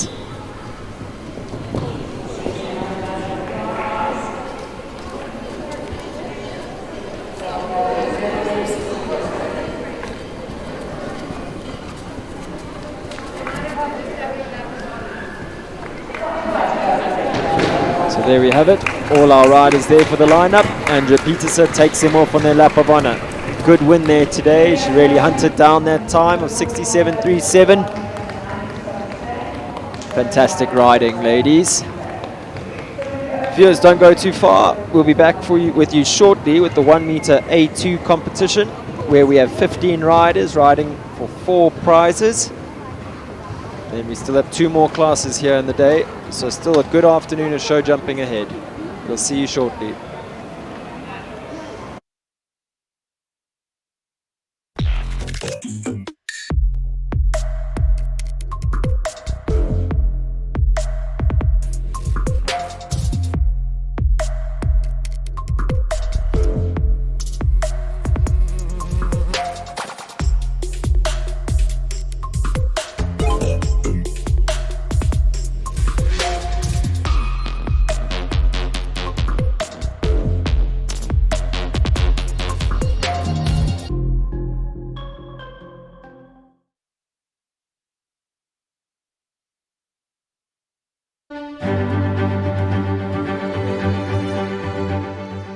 My name is Govert Triggle.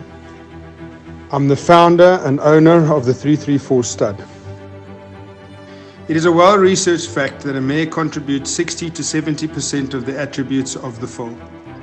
It has also been noted that it takes generations of breeding to exceptional, proven stallions to breed a Grand Prix horse if one starts with an average mare. Therefore, at 334, we breed from an unrivaled group of selected performance-tested mares that have competed at Grand Prix and World Cup level. Our minimum criteria is that a mare must have at least been successful at 1.40 m level. By doing so, we significantly improve our chances of producing a horse of at least the quality of the dam. We improve our chances of producing a sound horse, as the dam needed to be sound to compete at the highest level.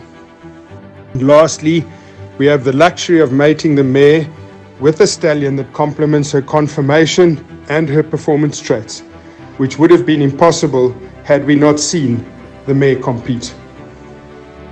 By meticulous attention to detail of the breeding, growth and development of our future champions, under the watchful eye of our world-class team, I am sure we can provide you with a horse to fulfill your show jumping dreams and aspirations.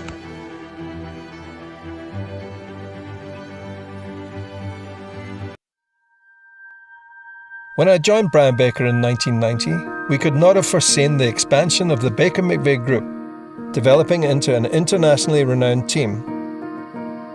We have broadened our horizons with more than 50 vets worldwide. What makes us different?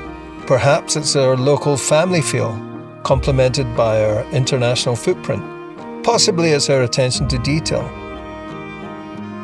You can bring us your lame, ill and poorly performing horses and be assured of our utmost attention and individualised care.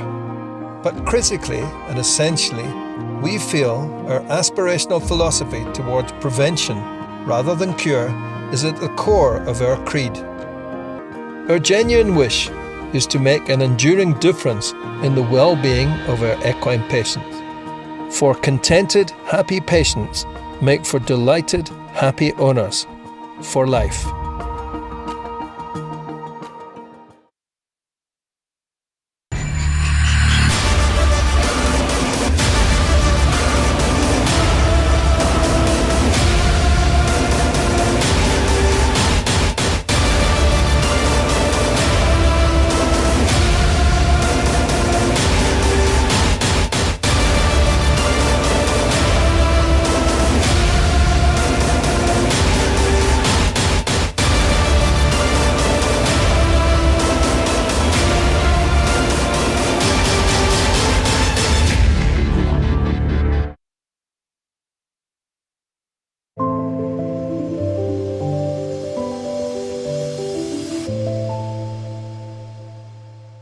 Country Life Properties, a boutique real estate company specializing in sales of equestrian properties, sale of residential, agricultural and country lifestyle estates in the Greater Kyalami area.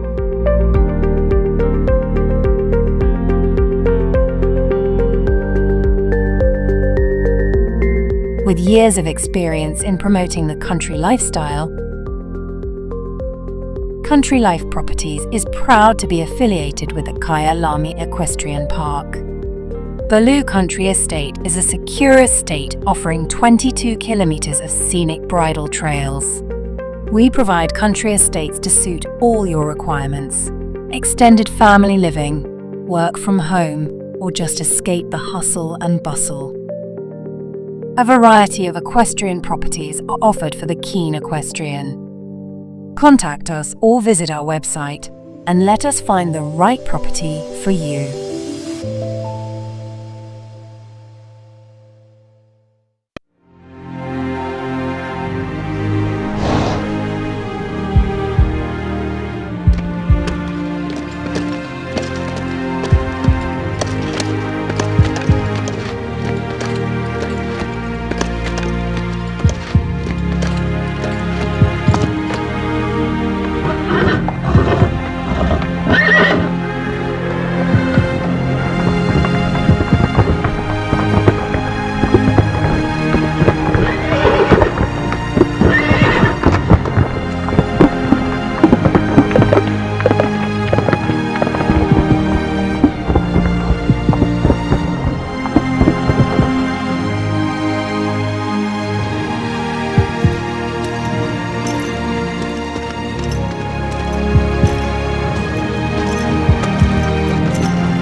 Your passion is our passion at Midfeeds and Tack and Togs.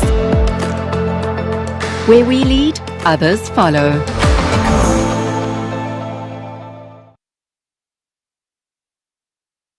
Hi, I'm Stacey from SHB Financial Services, specializing in the best payment solutions for your business. Do you take payment by way of credit card machine or online via your website? Are you sick and tired of crippling bank charges and dealing with call centers? If so, we are the way to go. We offer a guaranteed reduction of your current credit card rates, affording your business a substantial saving. The latest state-of-the-art credit card terminals and round-the-clock 24/7 in-person VIP customer support, with the added benefit of not having to change your current bank and practically zero admin. We have thousands of happy clients who have made the switch. So join the most fabulous team in payments today and become our new best client ever. Give us a call now.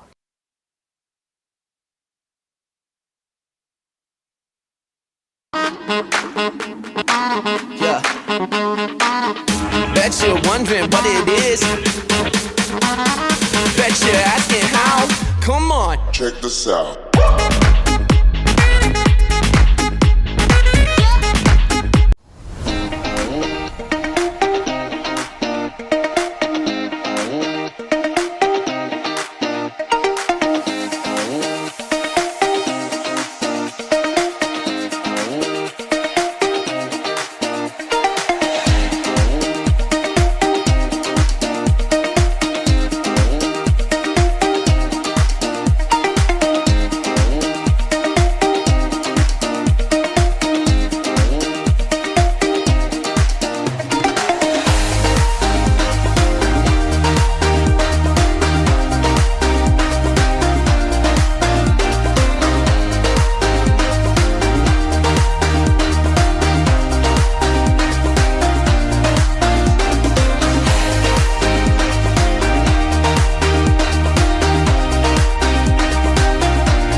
To me, horse riding is more than a sport.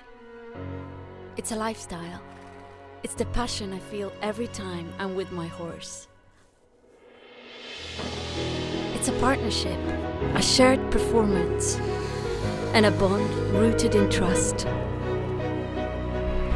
It's not me, it's us. Two bodies, two souls, and a saddle that move in unison. It's an extraordinary combination, nourished by respect and sensitivity for the planet.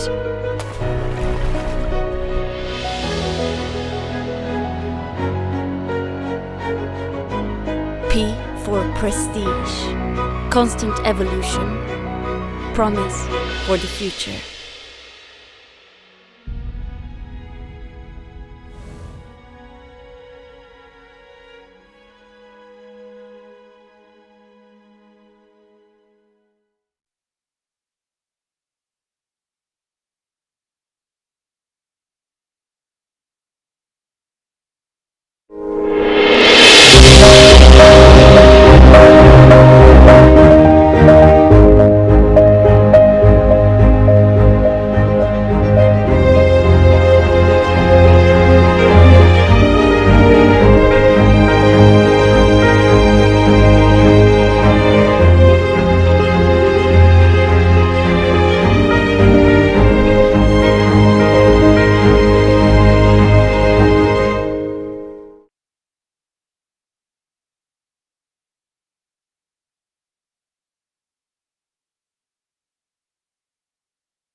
Welcome to the world of mid-feeds and tack and togs. South Africa's largest animal feed retailer and a haven for equestrian enthusiasts and animal lovers. Friendly and knowledgeable staff are at your service.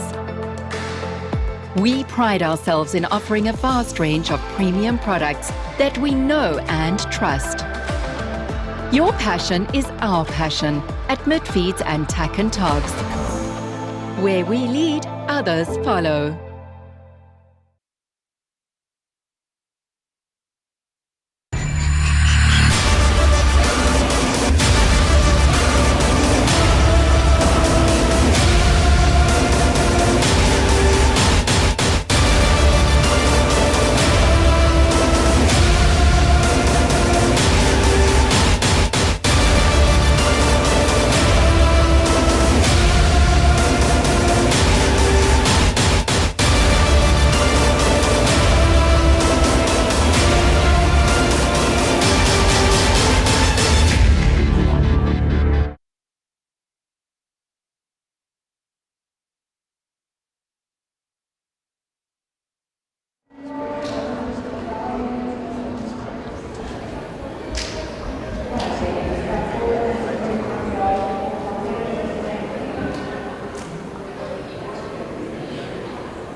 Welcome back, viewers, to the 1 meter A2 competition here at Maxwell's Equestrian Centre.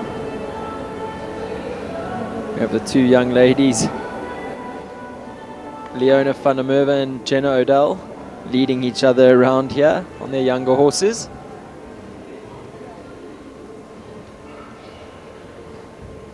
First to go, we're going to have number 1, Calaho Roma Electra with Jenna Odell.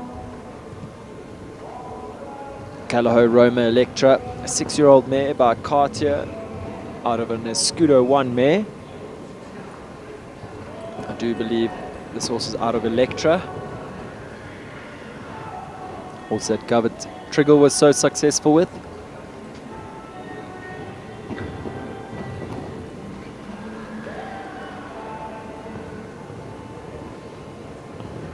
I think this may be the first time that I've seen Roma Electra in the flesh. I've seen a few very nice videos of her. So nice to finally be able to watch her live. Big expressive jump over number 6 there.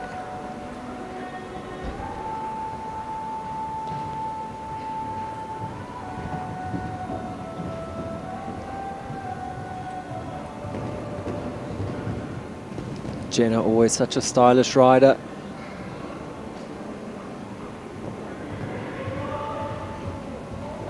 Here, using her voice well there to the double at number 9.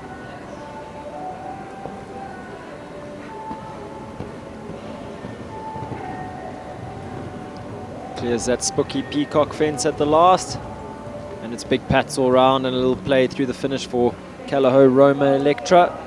A lovely way to start the class. Clear round in a time of 73.35. Leona van der Merwe goes next at number 2. She brings in 334 Hickstead Hope for the 334 Sports Horse Stud. Hickstead Hope, 5-year-old mare by Hickstead White out of a Staccato mare. Immaculately turned out here today.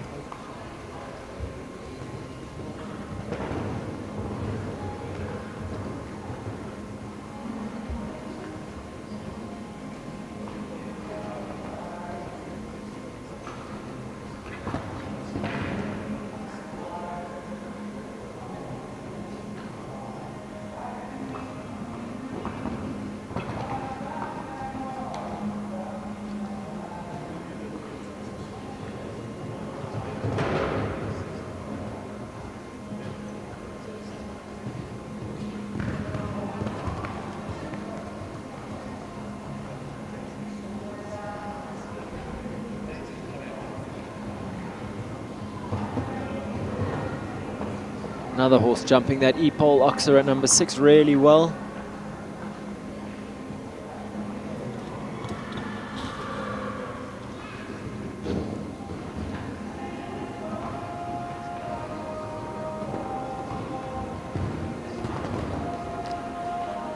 Lovely to see this mare, although she's young. So her balance in between the fences maybe not always where it's going to be in the next few years, but every time she gets to the jump, she does the same thing. She does the right things at the fence.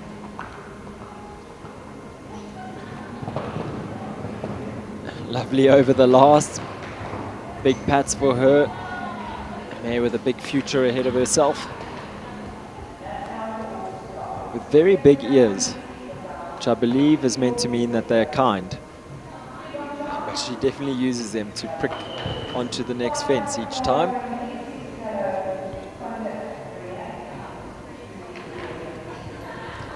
Number 3 up next, Leah Eriksson. She brings in Bon Chance.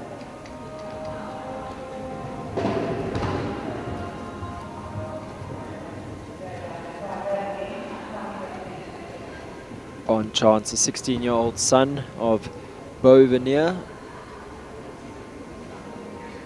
Beau Veneer is such an integral part and such a successful breeding stallion for the Fran Laren stud, Lynn Franciosa.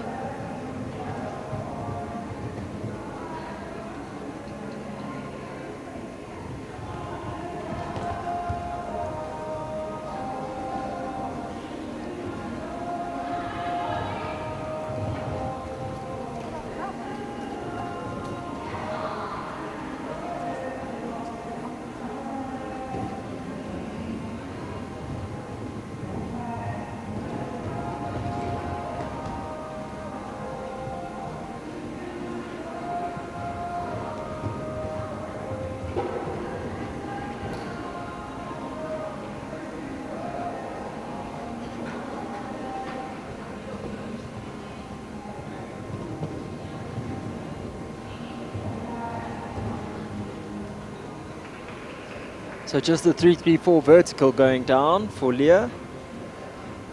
Otherwise a very smart round.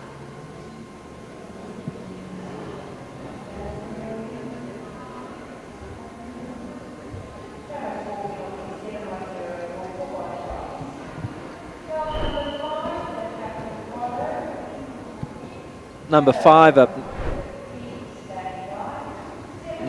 up next, Jade Harvey riding Capital Carlo.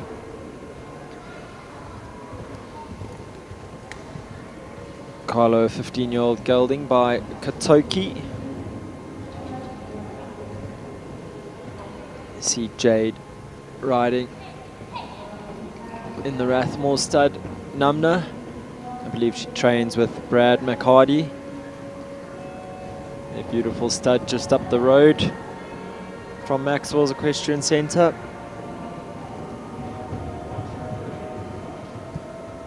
Nice for them to have this magnificent facility just on their, right on their doorstep.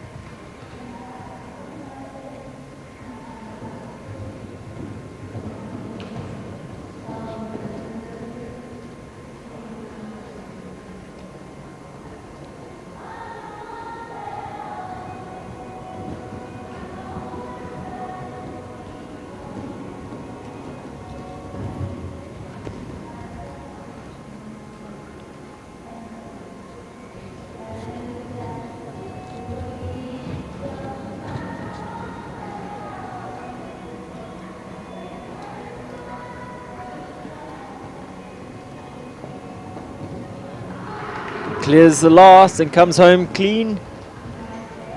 Time of 71.94 puts her into the lead in this early stage of the class. Looks like she gets the nod of approval from Brad. Next up, number 6, it is Bradley McHardy. He brings in Callahoo Condovray, a 6-year-old mare by Concoriano.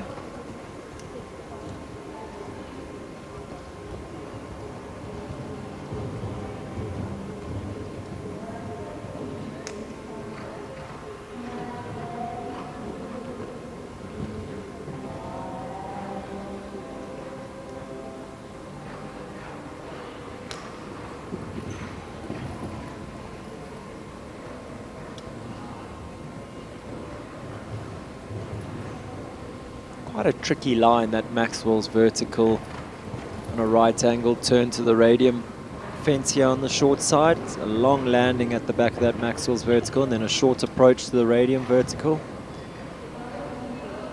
Really tests the rider's self-control and the horse's rideability to not fall in after that vertical away from the long side. Brad, a pretty mileaged professional, so not affecting him there. Looks like he's putting his foot down a little bit here towards the end of the track. He's clear and he's quick so far. Yep, leaves it up, 67.33. Some 4.5 seconds into the lead. So the 5 horses having started, we sit at 60% clear rounds so far. We've got 9 horses left to go.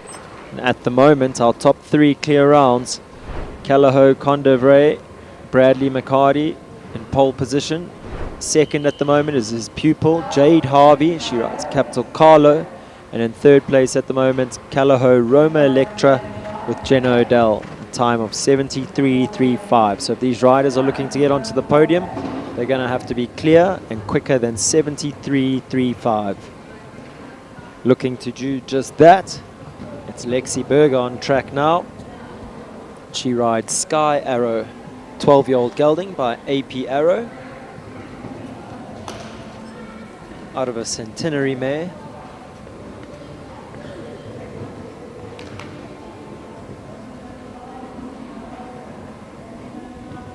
Beautifully ridden there from 4 to 5.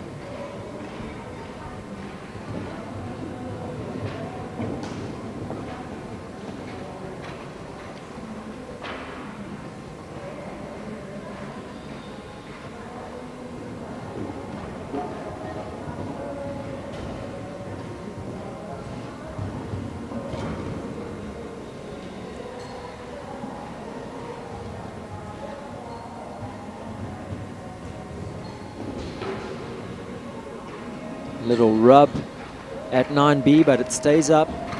Moves around to the last. Leaves it up. Comes home clear in a time of 72.26. Good enough to go into third place at the moment. She bumps Jenna Odell out of that podium spot. Into fourth place. Lexi Berger, Sky Arrow up into third.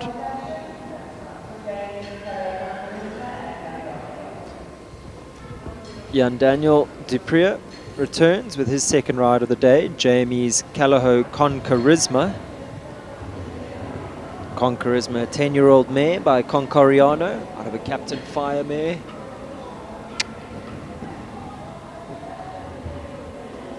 Possibly just losing concentration with the horse walking in at the in-gate there. Horse seemed to take his eye off the fence.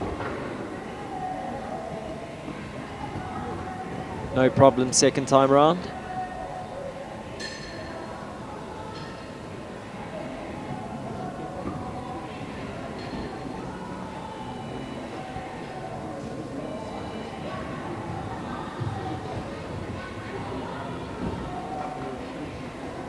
Very neat flying change there between 4 and 5.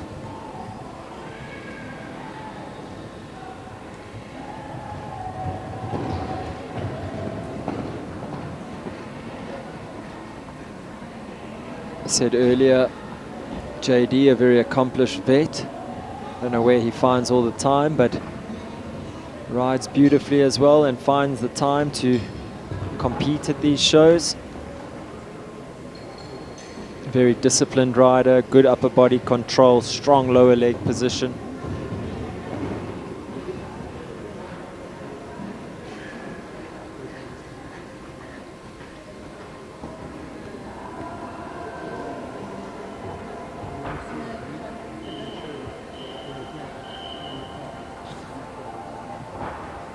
Fortunately, Callagho Concharisma just losing concentration each time away from that in-gate.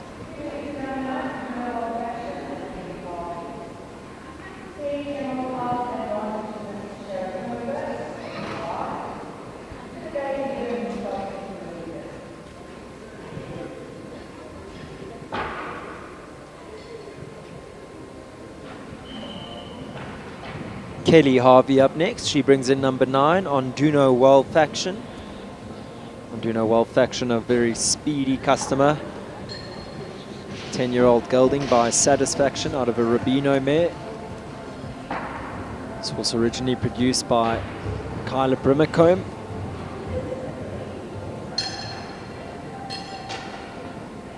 And Kelly really does get a fantastic tune out of him. They can be very speedy when they put their head to it, so let's see what they have in store for us here today.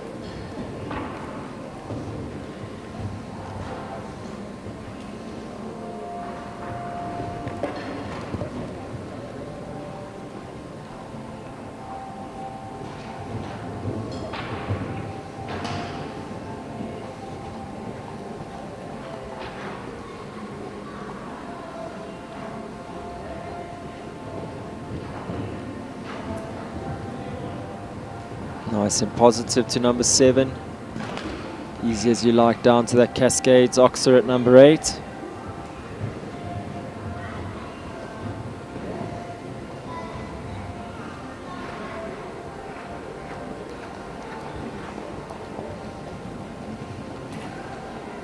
And another horse just to sort of lose concentration coming away from the in-gate there towards the end of the track. We're looking on track for a podium finish there. Unfortunately, a miscommunication at the last. Means they'll be out the prizes for today. But I'm sure that Kelly and Well Faction, on Duno Well Faction, are going to be there and thereabout come championship day.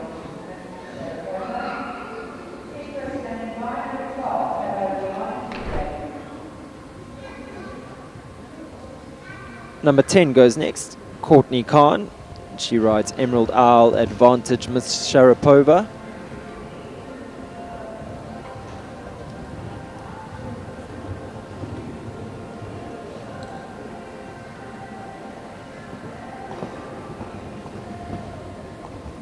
Sharapova has been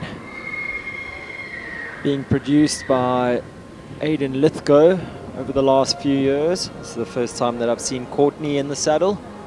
She looks like she does a great job with the mare.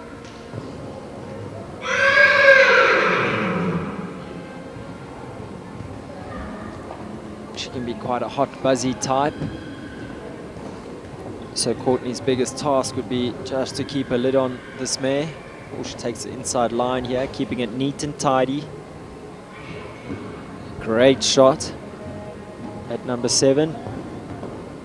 Smoothly down to that Cascades Oxer. Staying on a lovely rhythm here.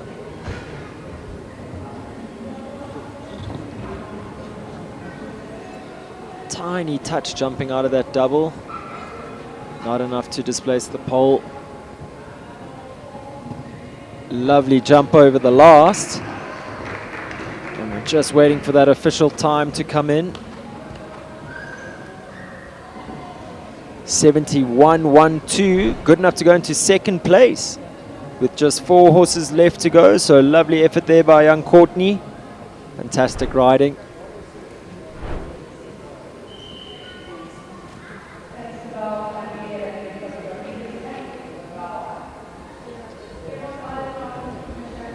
Jethro Bauer's back next at number 11. He rides Mythos Diomedes.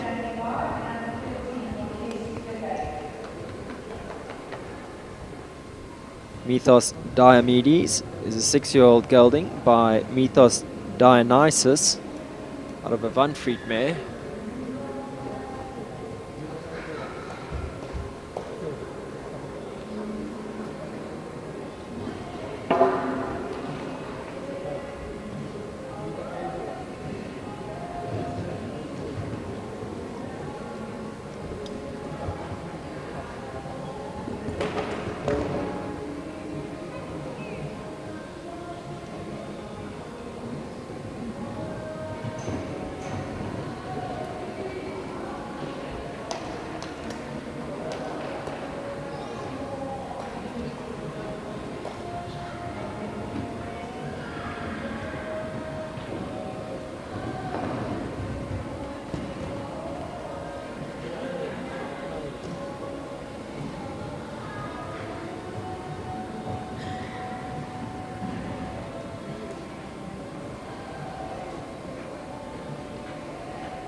leaves the last up. So just the 4 faults at the radium fence there for Jethro.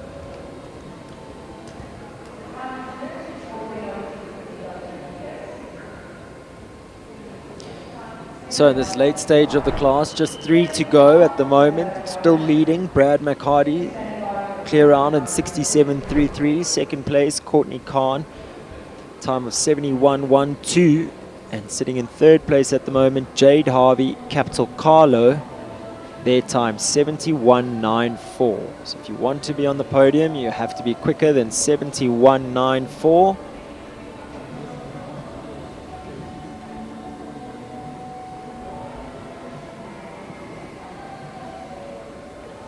Stevie Garvey goes next. Number 12, she brings in Calaho Liana. Liana, 12-year-old mare by Lissabon, out of a Lissabon Coletto Granus mare.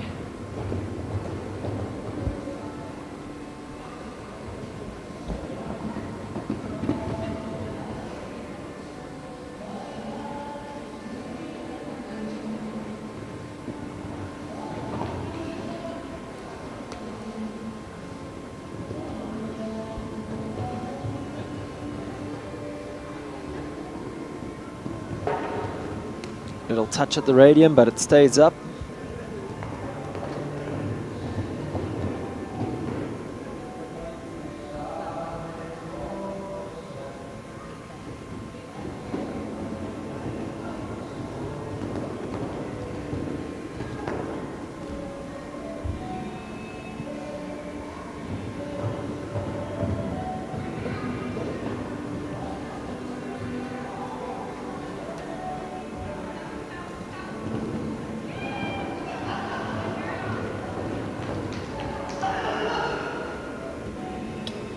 Flying into the lead, Stevie Garvey and Calaho Liana, time of 60.53. Blistering pace there shown. She goes well into the lead, some 7 seconds into the lead. Great effort there by that pair. And I'm pretty sure that's going to be almost impossible to beat here this afternoon. Jenna Odell returns, this time on Cortez, number 13. Cortez, a 5-year-old gelding by Consuelo out of a Conti SS mare.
This young horse of Jenna's looking really organized, great balance, good care. Very rideable for only a 5-year-old. You can see Jenna very pleased with him.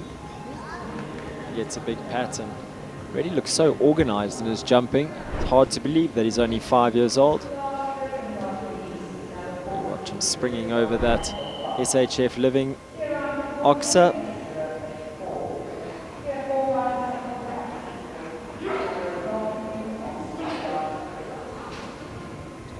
Jill Fox up next. She brings in Wizard's Wand.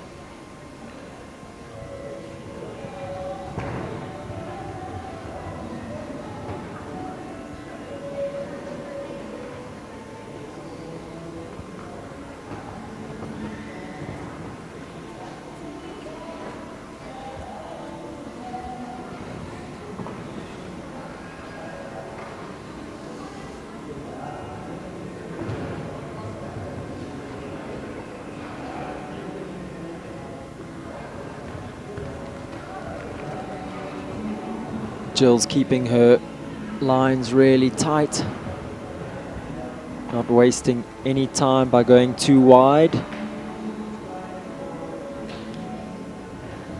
Obviously being quick helps, but keeping a very neat and tidy, tight track. Always, there you go. Thought something like that was coming with Jill. Great inside turn. It's going to save her a lot of time.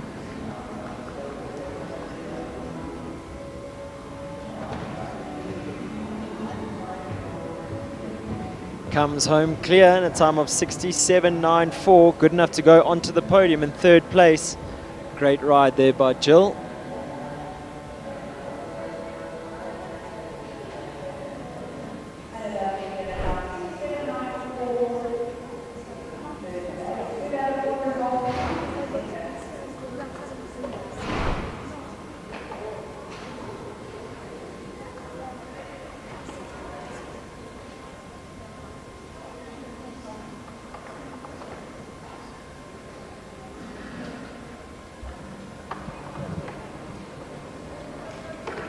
So a lovely way to round out that class. Jill Fox putting herself into third position. So final results are in. Taking the win in that class, Stevie Garvey, riding Callao Liana. Second place, Bradley McHardy. He rode Callao Condevray. Third place, as we just said, Jill Fox, riding Wizard's Wand. And in fourth place, Courtney Khan, riding Emerald Owl Advantage Miss Sharapova. Just again, while we wait for those riders to make their way in for their prize giving, huge shout out to Maxwell's Equestrian Centre, Rob, Tess and Mitch for all their hospitality and allowing us to be here in the first place and competing at Maxwell's Equestrian Centre. It's a world-class facility. Absolute privilege to ride here. 334 Sport Horse Stud, Baker McVeigh, back on track, Midfeeds, Western Shop, SHB Financial Services, ePole, Top Bet, Mark White Nissan, Country Life Properties, and Cuda Insurance. Massive shout out to all those sponsors for making these shows possible. Riders really do appreciate your generosity, so a huge thank you on behalf of all the riders here today.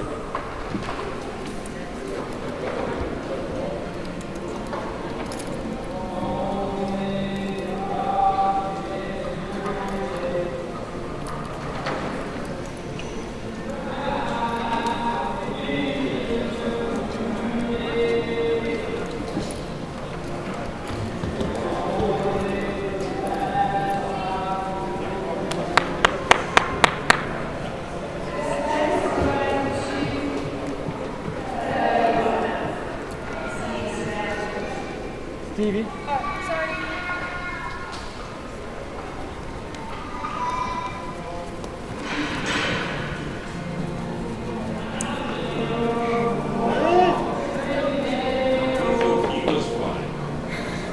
Aren't you happier now?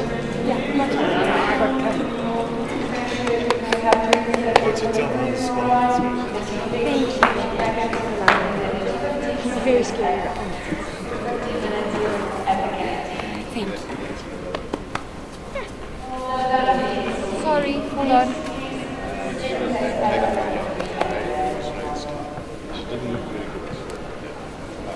Too bad you had a big smile. We have our judge for the day going down to present the riders with their prizes. Stevie Garvey taking the win here in the 1 meter A2 competition on Callao Liana. Brad McHardy in second place on Callao Condevray.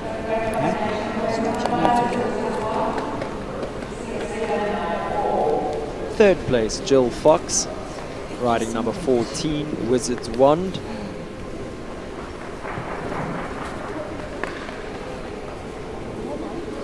And Courtney Khan rounding out our prizes in fourth place on Emerald Owl, Advantage, Miss Sharapova. I'm well, thanks. How are you?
My name is Gava Triggle.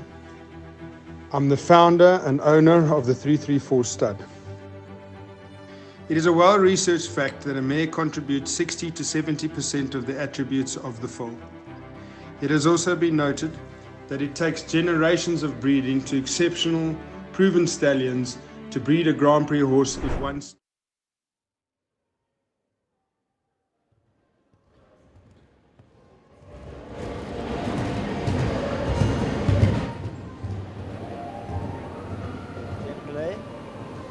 Number 1, Optima Capital Layla. Layla, 7-year-old mare by Capital Lavubu, out of Capital Shiraz mare.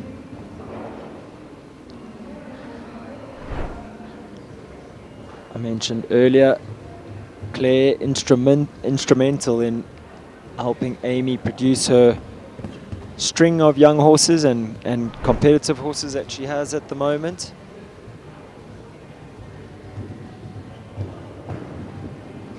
Always a nice thing to have someone as talented as Claire to be a part of your team.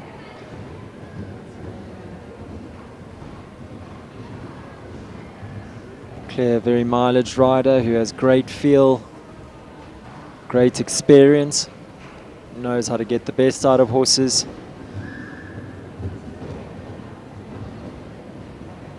Sure, the horse using its body beautifully out of the double there.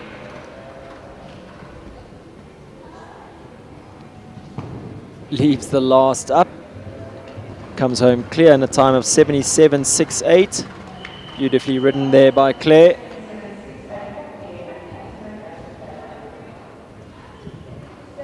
Lovely way to start the class.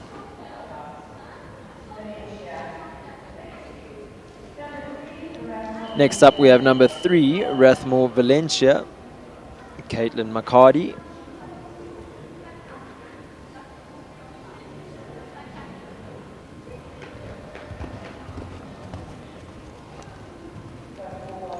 Rathmore Valencia, 10-year-old mare by Valentino, out of an Escudo 1 mare.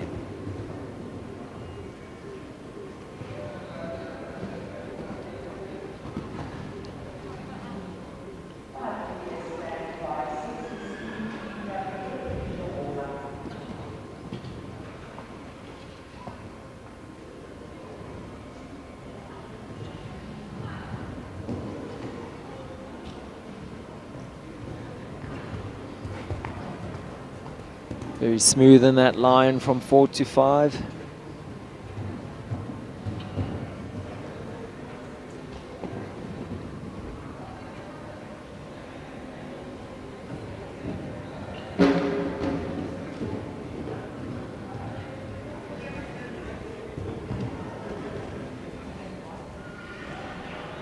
Fortunately, Valencia just almost having like a last second look down at that number 7. Almost as she was jumping the jump.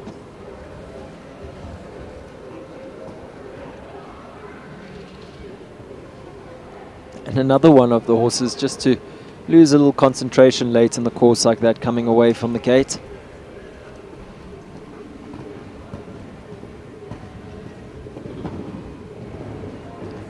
Leaves the last up though. Big smiles from Caitlin. A big pat for Valencia.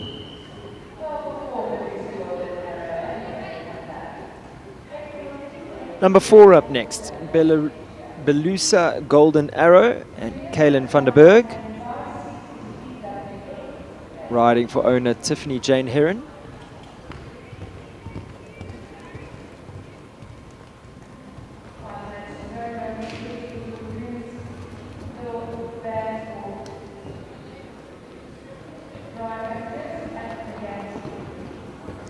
Good positive shot there.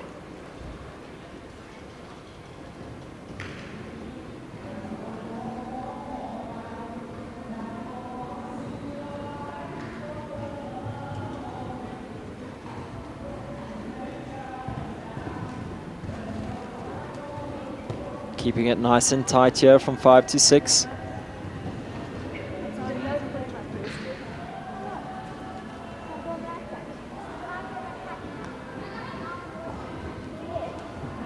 Uses her voice for a bit of encouragement, does Kaylin.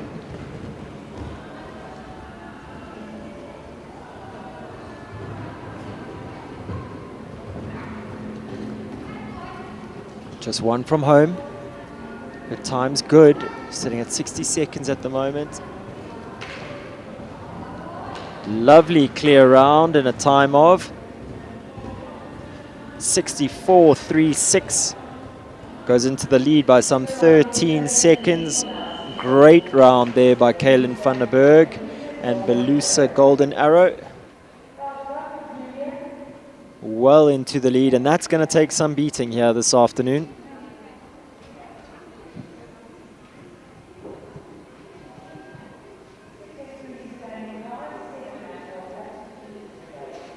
Number 5 up next, it's Julia, ridden by Katarina.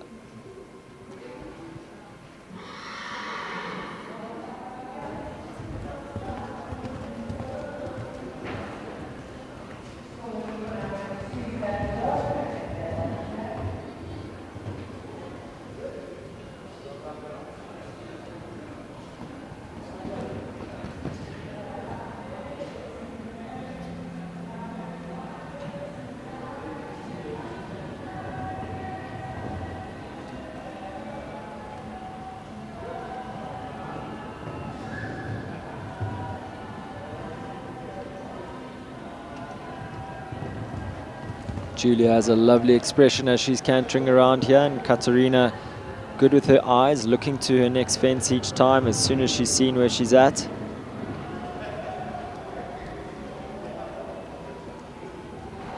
We said a lot in our training, the earlier you look, the earlier you see it. This young lady has her eyes set ahead of her all the time, always thinking about the next fence, one step ahead of the game. And it shows in her round how smooth the horse is.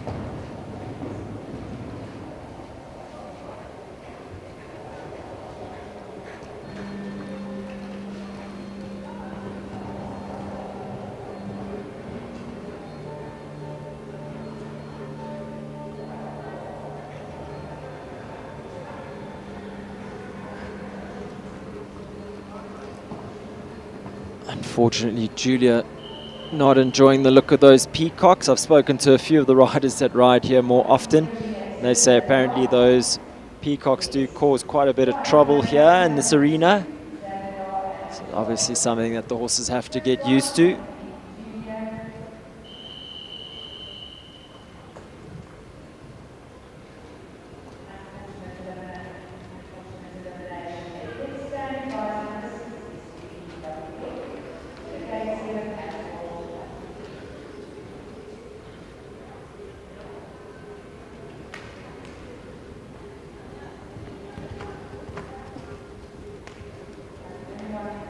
So it looks like we have number 2 on track now, Salah Smith.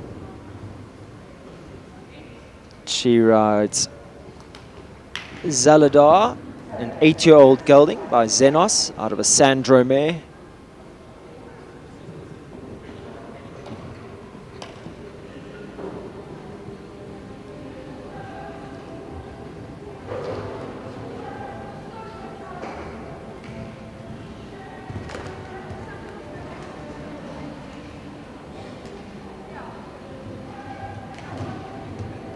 Tap on the shoulder just to keep the horse's attention.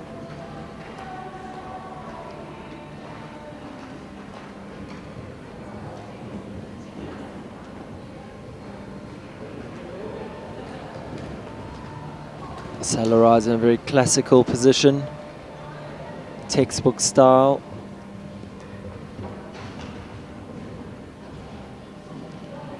And keeping a good ground speed as she goes around here. Oh, and a little touch at the last. The time would have been good enough to go into second place, 69.18. Unfortunately, with those 4 faults, puts into third place at the moment in the early stages of this class. Time of 69. It shows you just how fast Kaylin van der Berg was on Belusa Golden Arrow. That time of 64.34.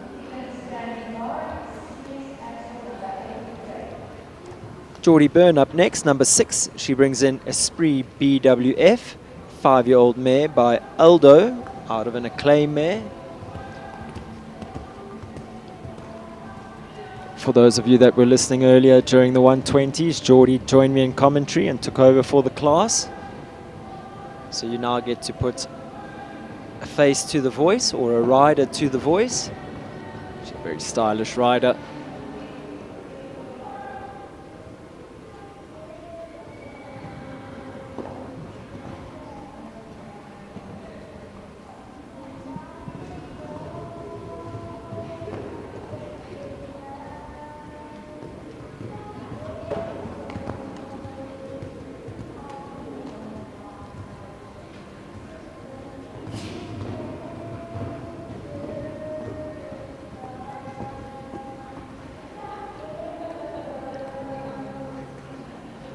For such a young horse, Esprit BWF, looking super organized. Knows where her feet are, knows where her legs are, has good balance. Natural changes in the canter. That would all be down to a good production job done by Geordie.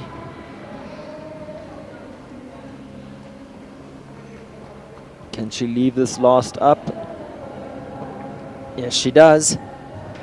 Time of 74.16, clear round, goes into second place at the moment, but still some 10 seconds off that leading time of Kaylin van der Berg, 64.36. So they are going to have to go some if they want to take pole position here today. Looking to do just that. Up next, Keelan Dawson, riding Maxwell's Aptitude. 4-year-old mare by Kondos. Kamira Mo, out of a Toreador mare. Fortunately, an early rail at number 1 for Keelan.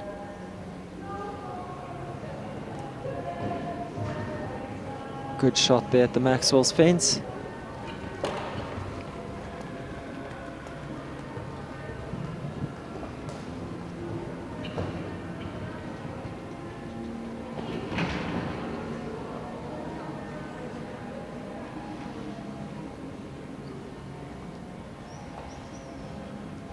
Little miscommunication on the way around to number 7, but no harm done.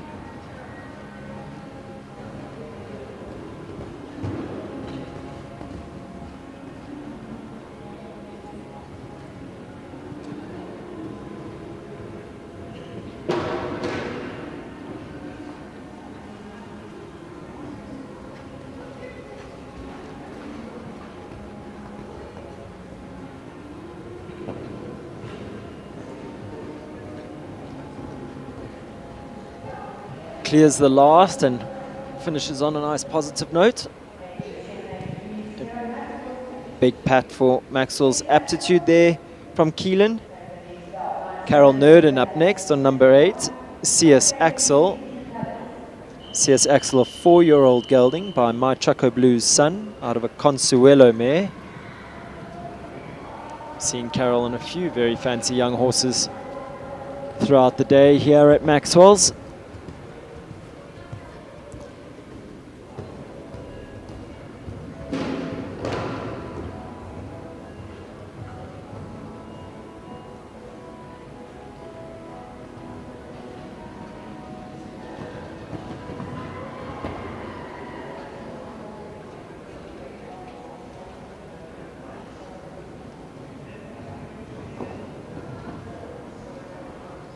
Just heard a comment from the judges. They were saying nothing like riding young horses to bring you back down to earth. Carol's a very modest lady who knows how to win classes, but young horses can always be very humbling. They take a lot of riding, a lot of concentration, but you can see this horse has everything that it's going to take to jump at the very top of the sport, the way she jumped that jump at number 6.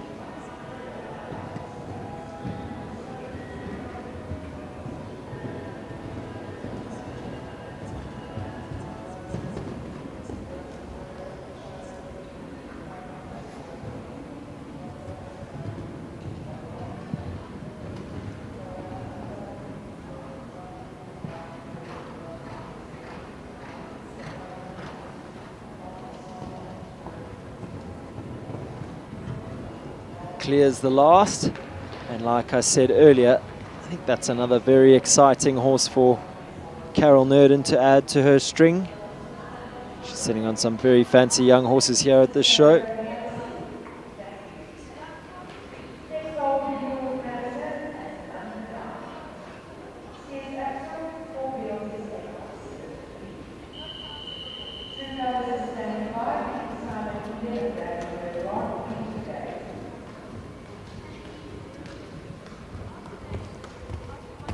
Number 9 goes next, Madison Pike. She rides Saratoga Tallahassee.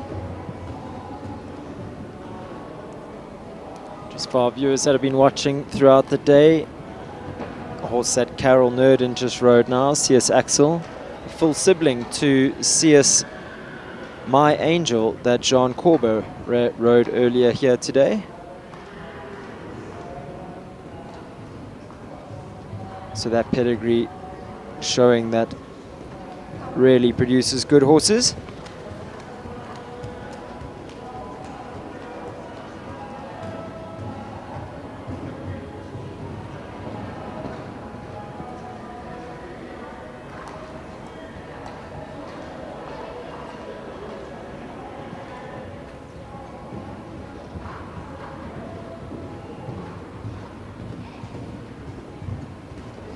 Madison bowling along here. She makes her way around the track. She's already at the double at number 9. Good shot in. Oh, yeah, gets out. If she wants to be on the podium, she has to come home clear, faster than a time of 77.68. And she does it. Clear in a time of 74.74, puts her into 3rd place as it stands. With just 7 left to go. At the moment, still Kaylin van der Berg leading on Belusa Golden Arrow, time of 64.36. 2nd place, Esprit BWF, Geordie Byrne, a time of 74.16. And rounding out our podium at the moment, 3rd place, Saratoga Tallahassee, Madison Pike, in a time of 74.74.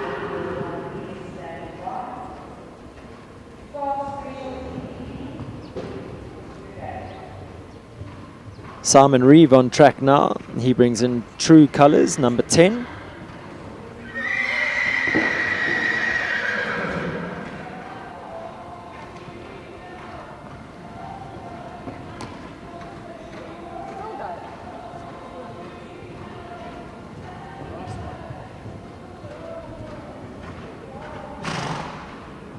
Good shot there at the radium.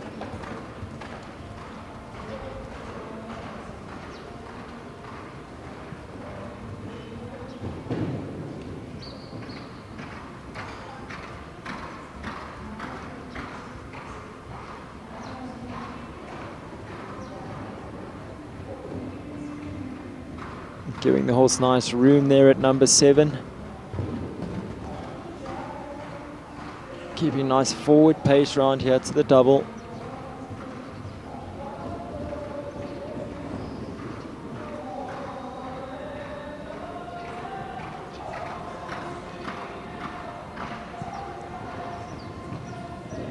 Clears that Spooky Peacock fence at the last.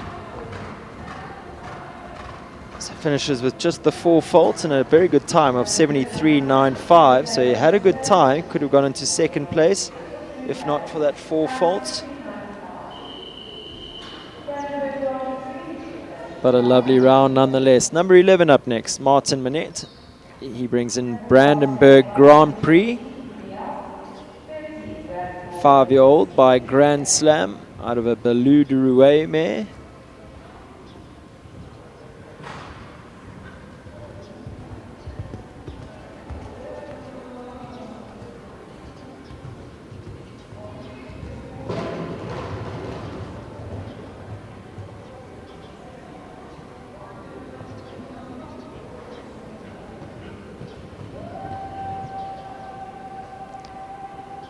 I think it's worth mentioning that for a lot of these young horses, even some of the older horses, to be jumping indoors in this incredible facility here, it can be quite overwhelming for them. There's a lot of equipment around the arena, a lot of spooky fences, a lot of big wings. And a lot of this equipment is specific to this arena. You won't find it in any other arena around the country. So it's a lot for these horses to get used to. It takes a few trips or outings around here.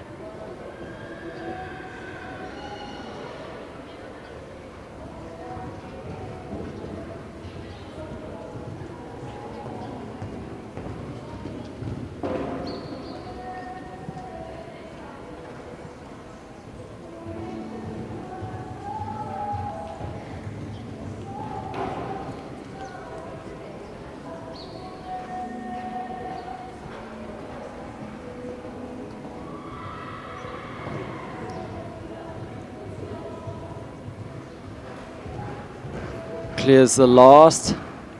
A very nice round for that young stallion, young 5-year-old, son of Grand Slam. And there's a bright future ahead of that horse with Martin Manette in the saddle.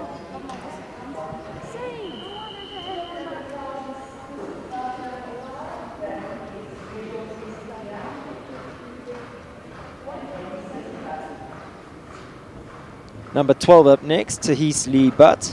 She brings in Special T PDL, 16-year-old gelding by Count Dubious out of a Gold Mark mare. Definitely been the bogey fence here in this class at 334 vertical. Seen it go down numerous times.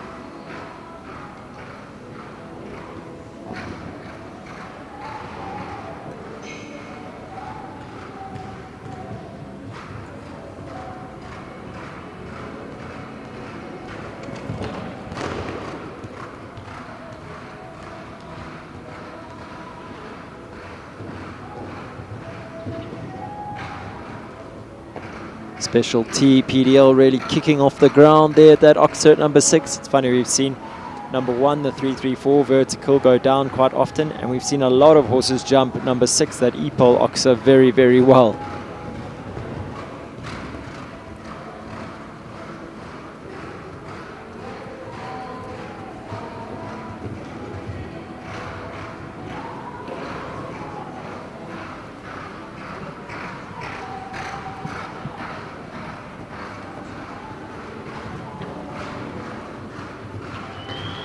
Leaves the last up in a really good round. Just the 2 rails at 334 and the radium fences.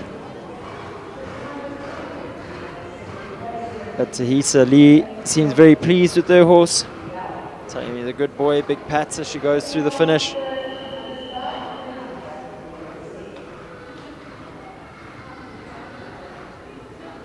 Kelly Harvey up next. She brings in number 13, Rathmore Heaven Sent.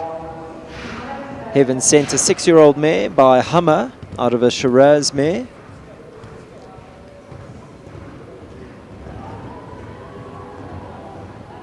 Kelly, a pupil of Brad McHardy, riding in the Rathmore stud Numna.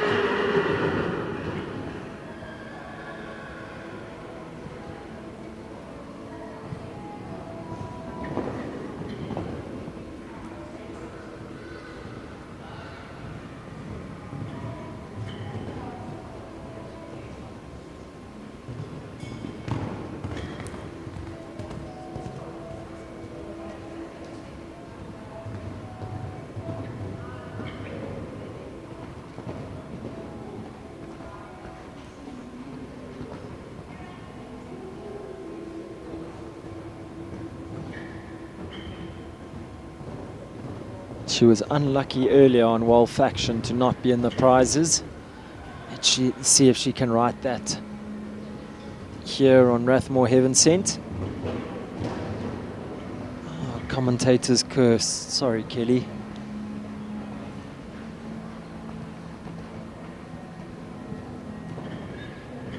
Leaves the last up, comes home with the 4 faults in a time of 72.40. Would have been good enough to go into second place.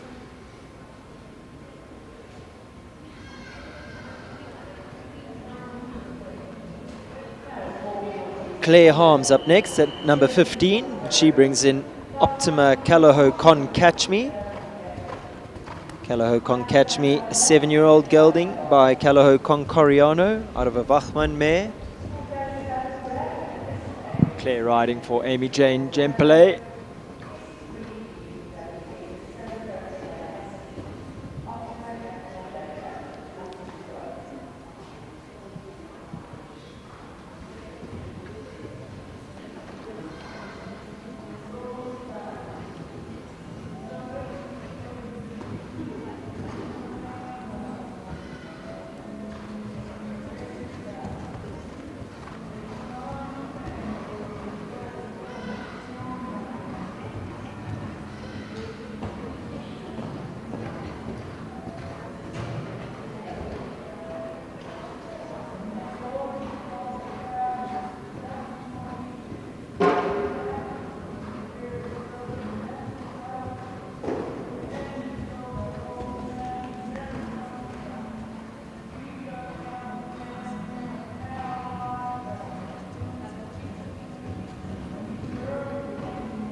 Another lovely round by Claire Harms on Optima Callahoo Con Catch Me.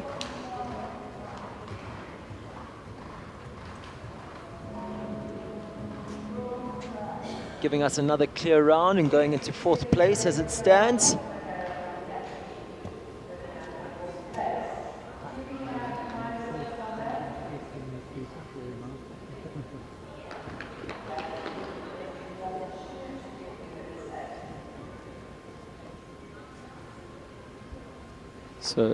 So it looks like Claire was our last horse in this class. So unofficially taking the win, Kaylin van der Berg on Belusa Golden Arrow.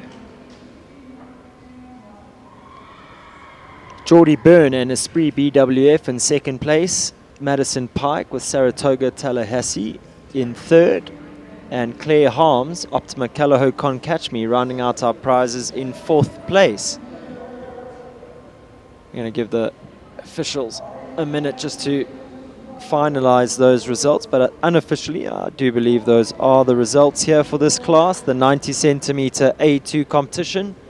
While we have a moment, I just want to take this chance again to thank the team from Maxwell's, Rob and Tess and Mitch, for their hospitality in having us here at this magnificent facility. 334 Sport Horse Stud and Baker McVeigh back on track. Midfeeds, Western Shop, SHB Financial Services, EPOL, Top Bet, Mark White Nissen, Country Life Properties and Cuda Insurance for their sponsorship. It is greatly appreciated by all the riders. Without these sponsors, these shows would not go ahead. So on behalf of all of us, very big thank you to all those sponsors for making this show possible. We see a very energetic Kevin Spratley ready to get the show on the road here. And I do believe we have one more horse in this class.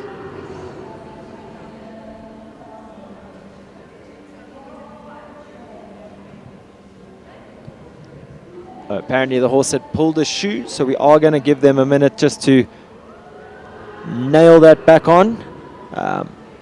Hopefully they won't be too long. We'll be back with that last round for you as soon as possible.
Looks like our last horse is making their way into the arena. Midas Touch Bombay with Sulla Smith.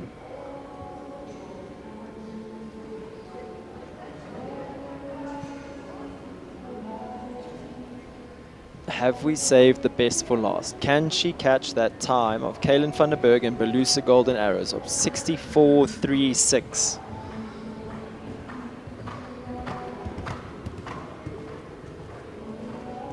She's going to need to go some here.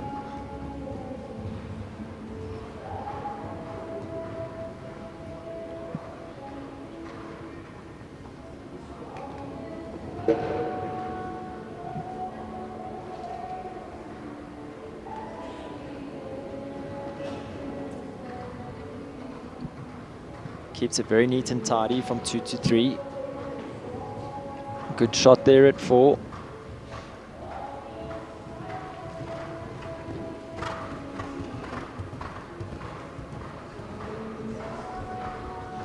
She's elected to go around those start flags to number 6. Unfortunately, that line not paying off.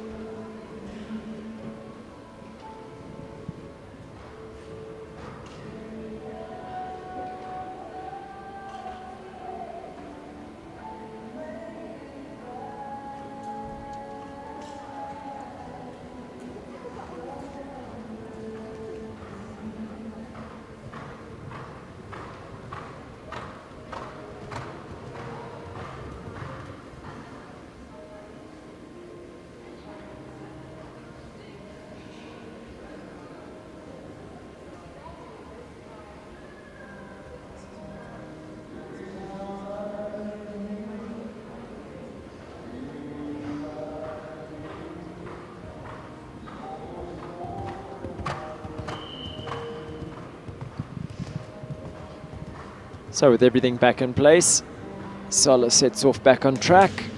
A little tap of encouragement, making no mistake second time round.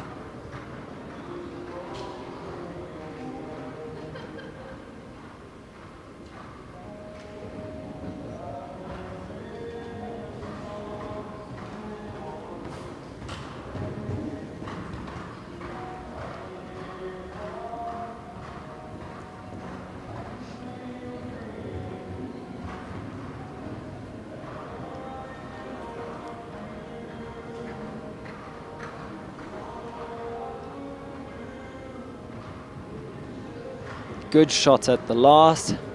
Finishes nice and confidently there. Does Midas touch Bombay and Sola Smith. So that rounds out our class. So our official results are in. Kaylin van der Berg has taken the win here in the 90 centimeter A2 competition at Maxwell's Equestrian Centre. Blistering time of 64.36, some 10 seconds ahead of second place, which was Geordie Byrne and Esprit BWF.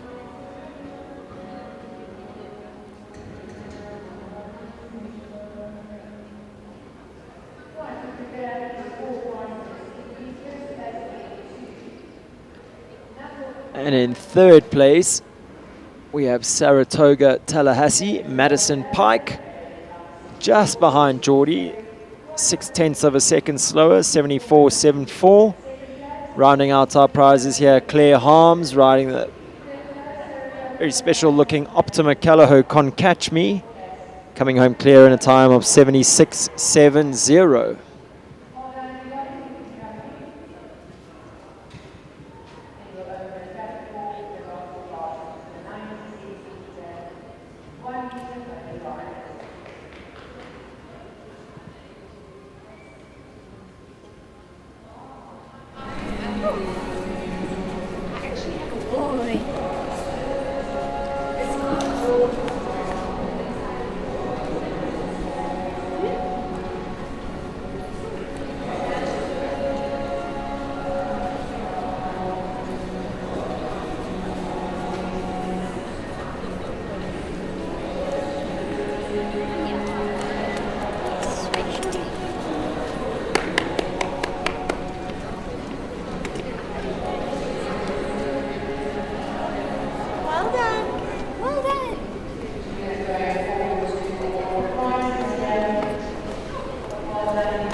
Kaylin van der Berg taking the win here in the 90 centimeter A2 competition, Belusa Golden Arrow.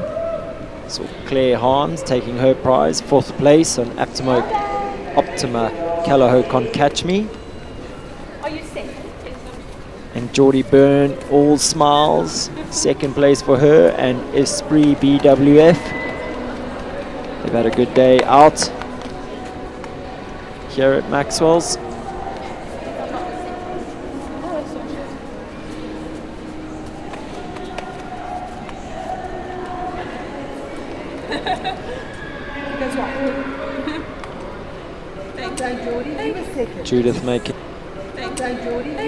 Judith making her way back into the arena just to give Geordie her prize.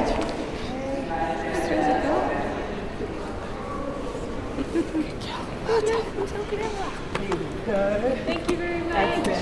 Thank you. Oh my gosh.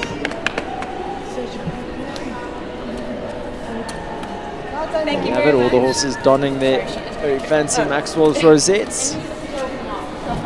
Kaylin van der Berg, emphatic winner here in this class, is going to lead them off on a lap of honor.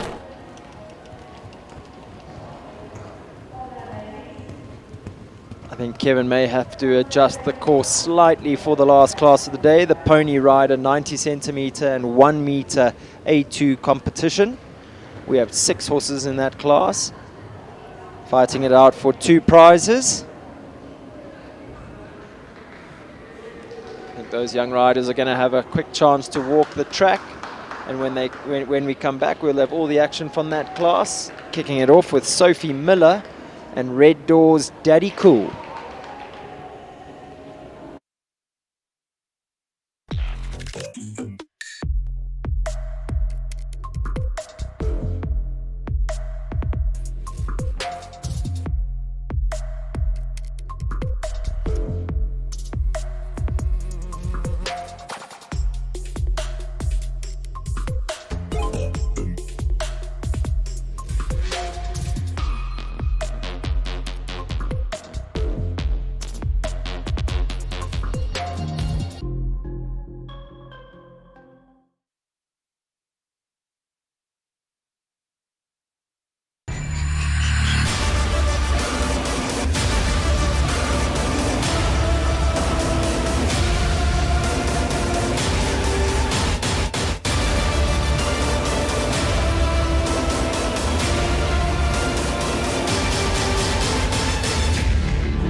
Lock me up cause I've been bad and I know I'll do it again. You're the best I ever had, I'm guilty, I confess.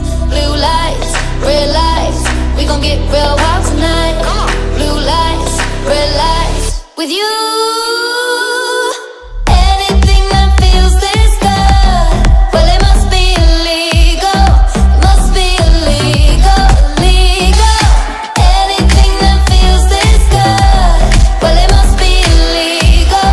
It must be illegal. So call us criminals, criminals.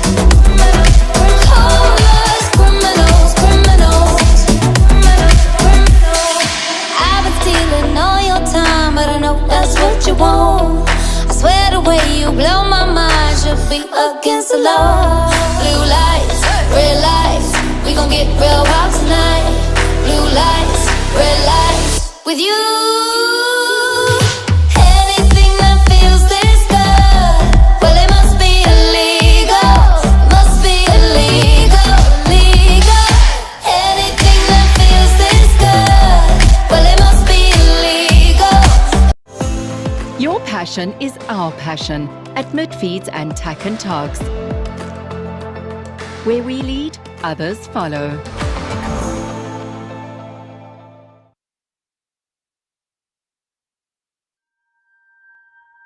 When I joined Brian Baker in 1990, we could not have foreseen the expansion of the Baker McVeigh Group, developing into an internationally renowned team. We have broadened our horizons with more than 50 vets worldwide. What makes us different?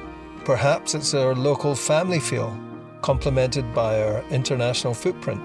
Possibly it's our attention to detail. You can bring us your lame, ill and poorly performing horses and be assured of our utmost attention and individualised care. But critically and essentially, we feel our aspirational philosophy towards prevention rather than cure is at the core of our creed. Our genuine wish is to make an enduring difference in the well-being of our equine patients. For contented, happy patients make for delighted, happy owners for life.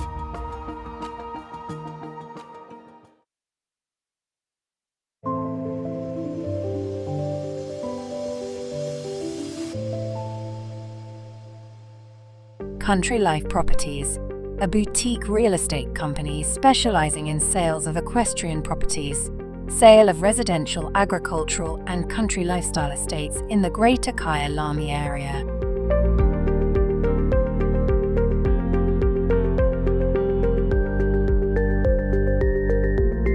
With years of experience in promoting the country lifestyle,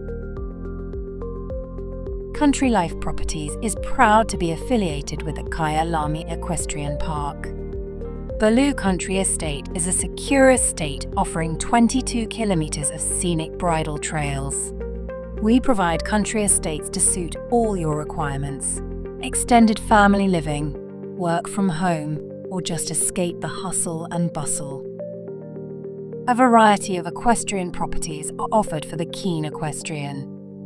Contact us or visit our website and let us find the right property for you.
Hi, I'm Stacey from SHB Financial Services, specializing in the best payment solutions for your business.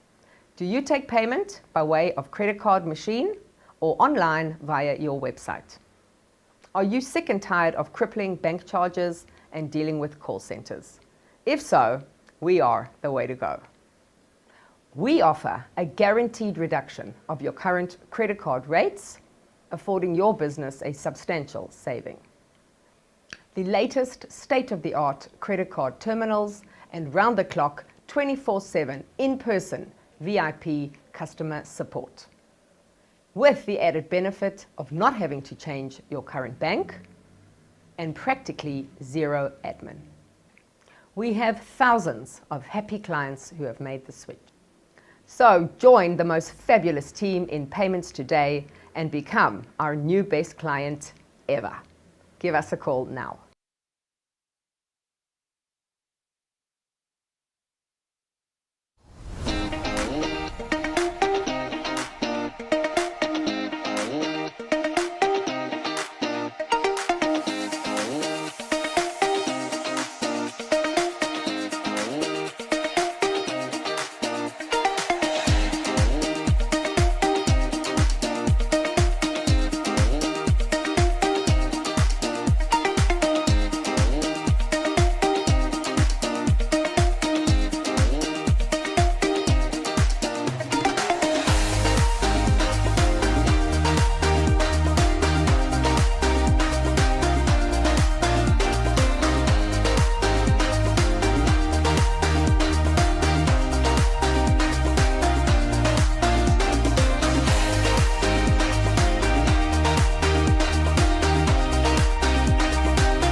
Bet you're wondering what it is. Bet you're asking how. Come on. Check this out.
Clear over that tricky vertical at number 1 that seems to have caused so many problems here in the last 2 classes.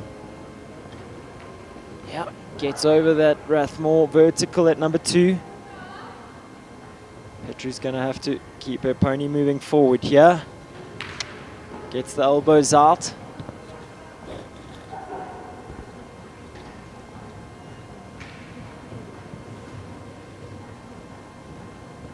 Good shot there at number 4. Clears the radium vertical.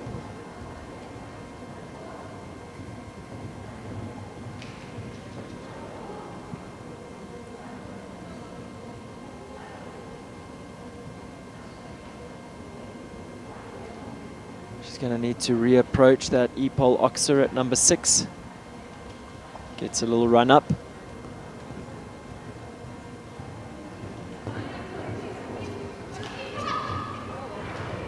Well ridden there. My Petru, nice and positive.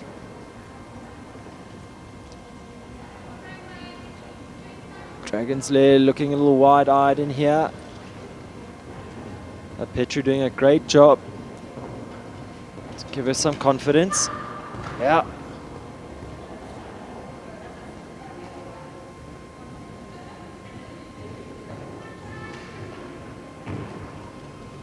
Yeah, gets out of the double, 1 to go.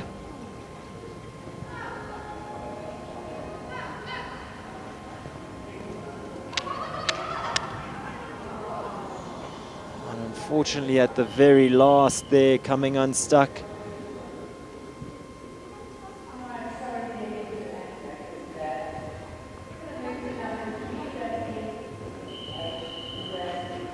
Number 3 up next. First for horses, Rusty Lacoste with Sophie Lapart.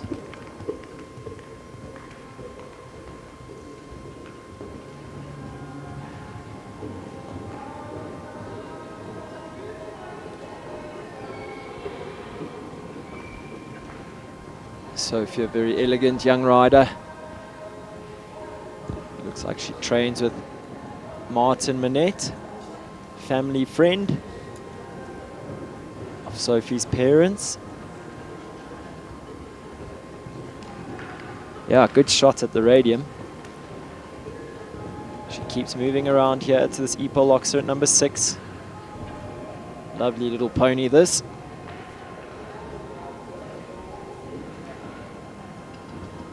Yeah, leans forward, clucks him on. Good shot and inside there to number 9. This is some good riding from Sophie.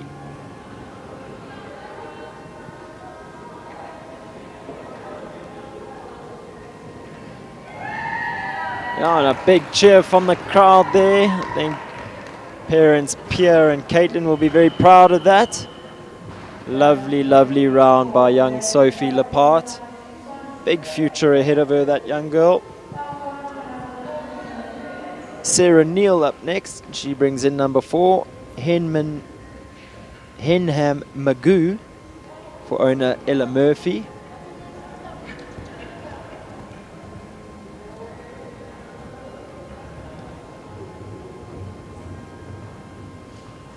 I've just heard that this is Sarah's first 90 centimeter class.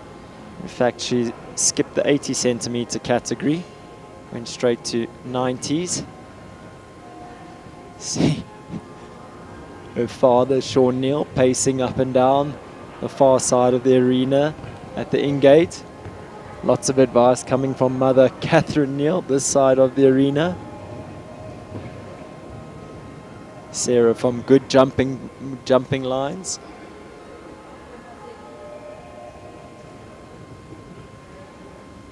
Good shot there at 7. Keeps moving down to this Cascades oxer.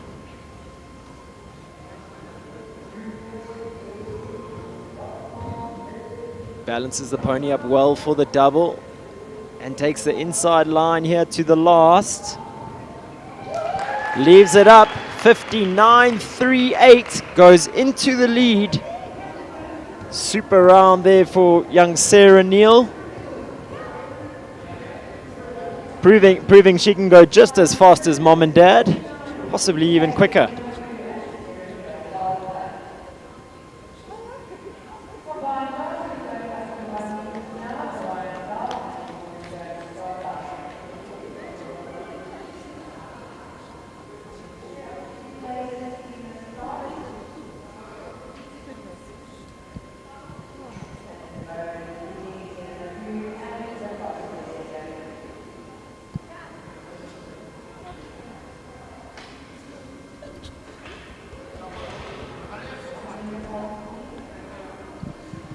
So I think that concludes our 90 centimeter section of the class. The arena party are going to raise the jumps for our 1 meter section of this class. We have 2 riders left to go in the 1 meter section.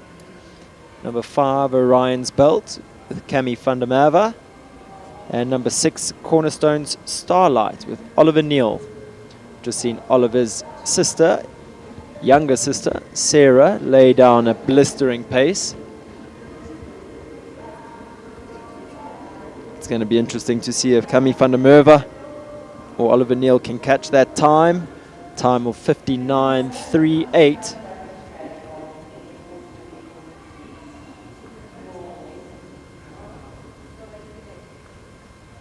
It's going.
So our course is ready for our 1 meter section of this competition. Cami van der Merwe up next. She brings in number 5, Orion's Belt.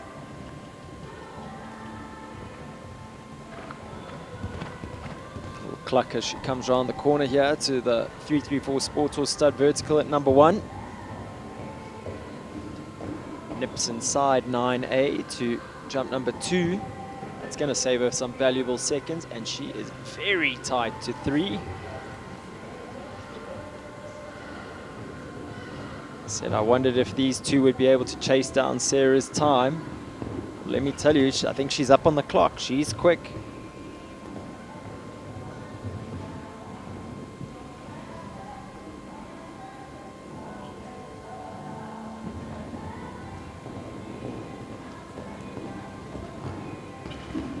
And inside, back to the double. This is quick. Oh, it's gone down.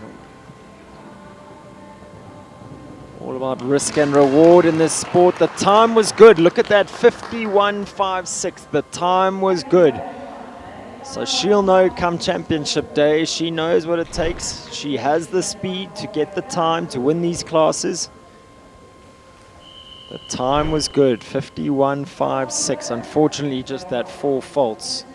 So last to go in this class, Oliver Neal. He brings in number 6, Cornerstone Starlight.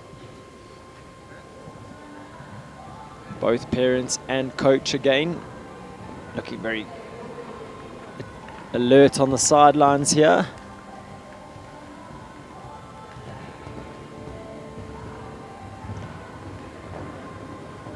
It's amazing to watch these kids playing during the day when you realize they are only kids. And then they come into the arena and they ride like adult professionals as they go around here. Fortunately, Starlight finding something he didn't like there about that vertical. Oliver making sure he's confident at that fence second time round. Does a good job to keep his leg on there at number 3.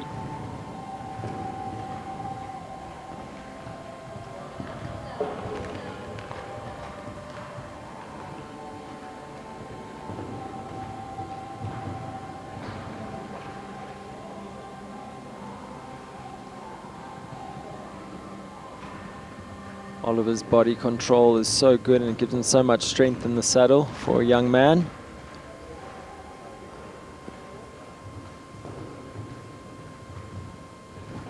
Sets the pony up beautifully there.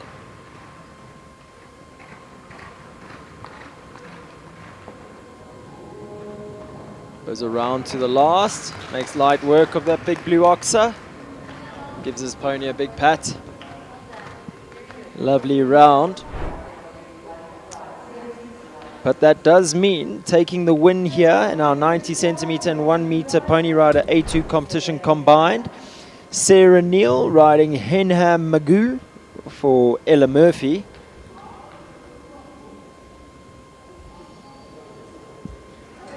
Just waiting for these official results to come in. We do have 2 places in this class. So first place, Henham Magoo with Sarah Neal. And second place, Rusty Lacoste, FFH Rusty Lacoste with Sophie Lepart. Just 2 seconds, 1.5 seconds separating those 2 young ladies. Believe me, those are 2 names that we're going to hear very often in the sport in years to come. Lovely moment there for Sarah.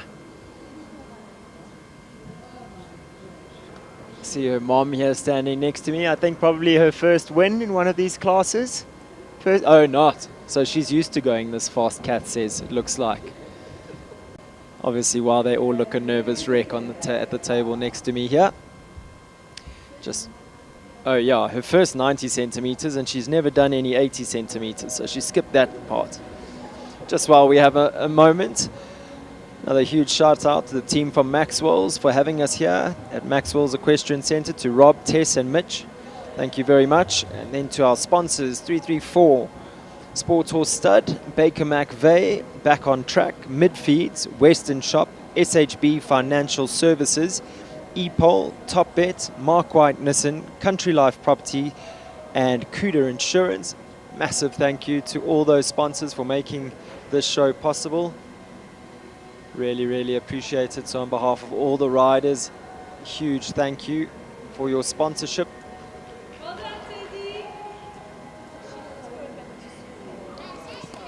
I hope now, as Sarah walks up closer to the camera, that our viewers at home can actually see how tiny she is.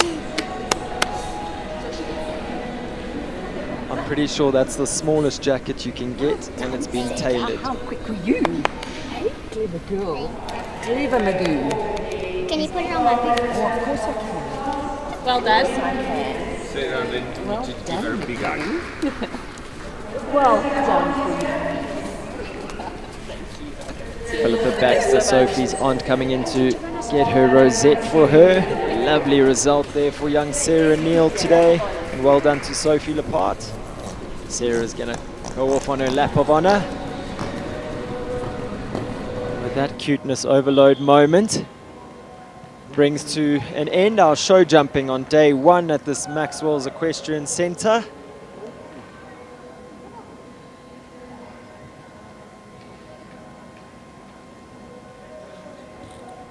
Cute little moment there. She canters off at the gate. Looks like she needs to stop.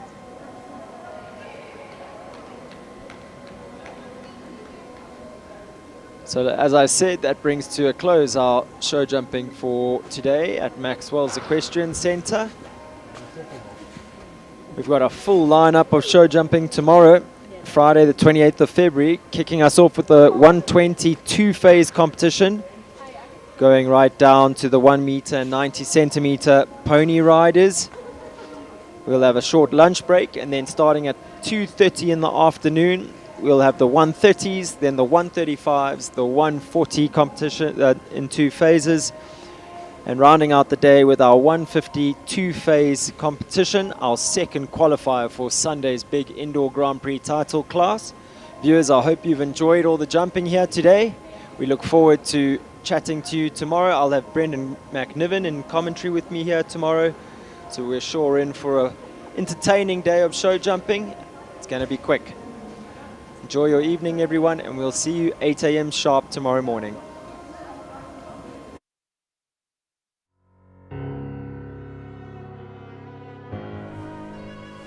To me, horse riding is more than a sport. It's a lifestyle. It's the passion I feel every time I'm with my horse. It's a partnership, a shared performance, and a bond rooted in trust. It's not me, it's us. 2 bodies, 2 souls, and a saddle that move in unison.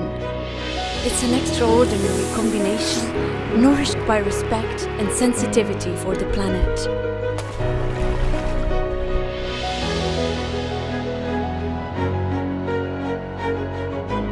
P for prestige, constant evolution, promise for the future.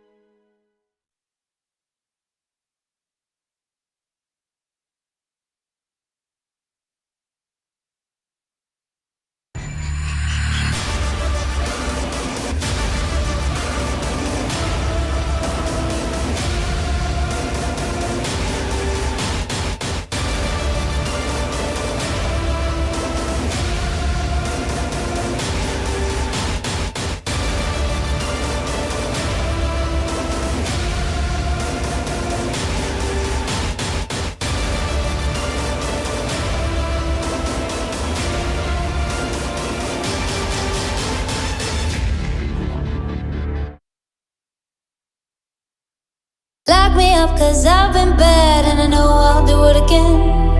You're the best I ever had, I'm guilty, I confess. Blue lights, red lights, we gon' get real wild tonight. Blue lights, red lights, with you. Anything that feels this good, well it must be illegal. It must be illegal, illegal. Anything that feels this good, well it must be illegal. It must be illegal. So call us criminals, criminals. Call us criminals, criminals. I've been stealing all your time, but I know that's what you want.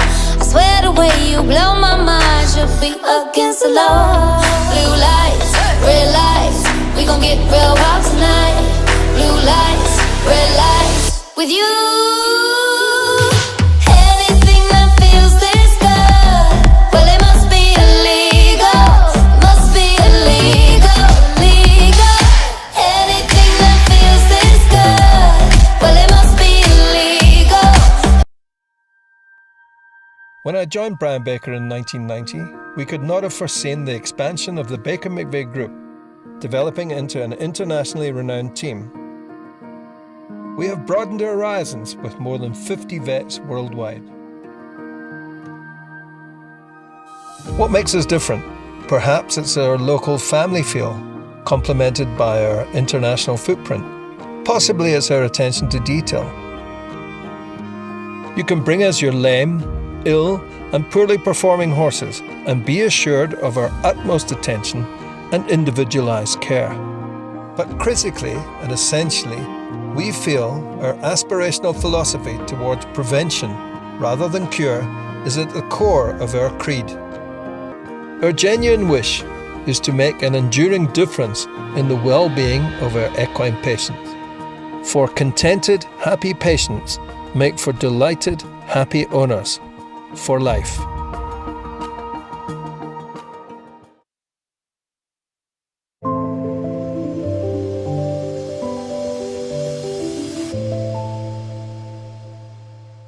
Country Life Properties, a boutique real estate company specializing in sales of equestrian properties, sale of residential, agricultural, and country lifestyle estates in the Greater Kyalami area.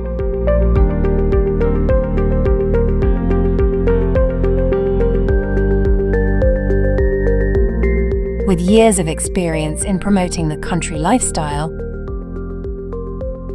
Country Life Properties is proud to be affiliated with the Kyalami Equestrian Park. Baloo Country Estate is a secure estate offering 22 kilometers of scenic bridle trails. We provide country estates to suit all your requirements: extended family living, work from home, or just escape the hustle and bustle. A variety of equestrian properties are offered for the keen equestrian.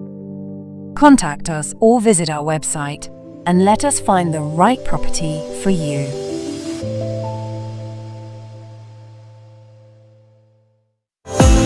Your passion is our passion at Midfeeds and Tack and Togs.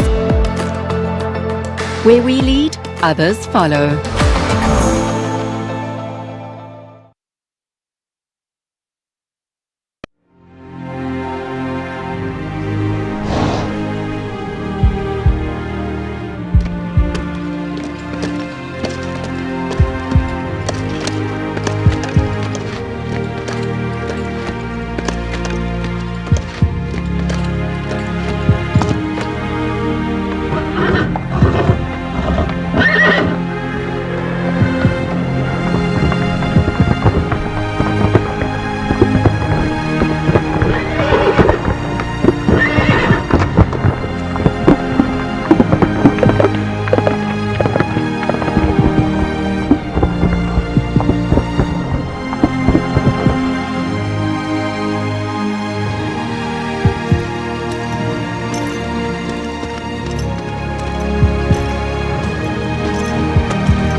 Hi, I'm Stacey from SHB Financial Services, specializing in the best payment solutions for your business.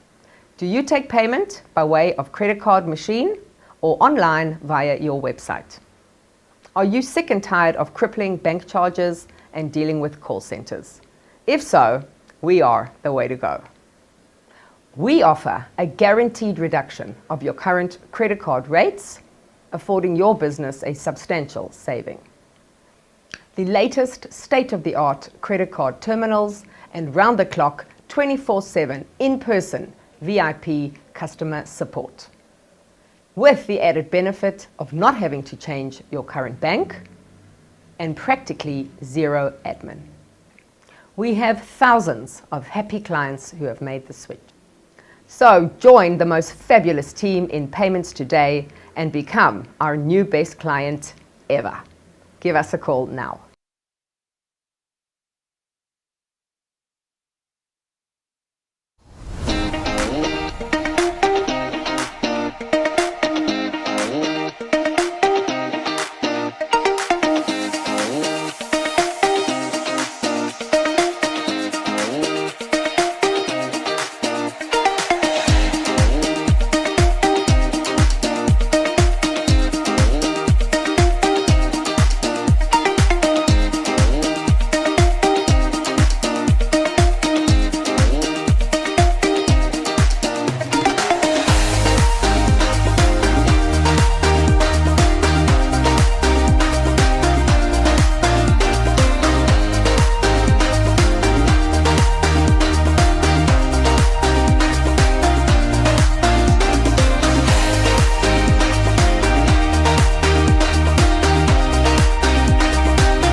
Bet you're wondering what it is. Bet you're asking how. Come on. Check this out.